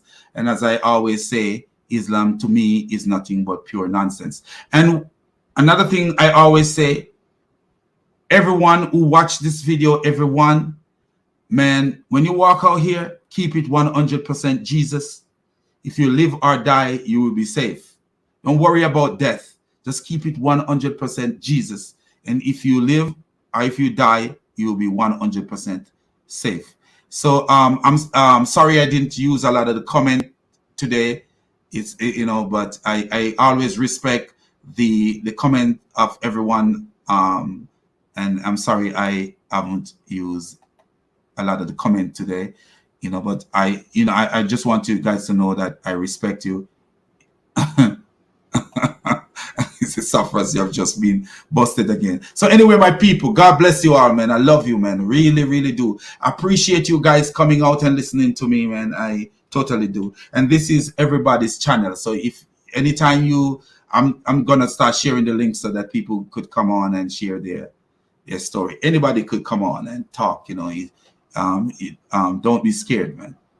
And God bless you all, man. And I see you tomorrow. I was supposed to make another video, a little video, but this becomes so long. But so I will use that video for tomorrow, since we are finished with the video on slavery.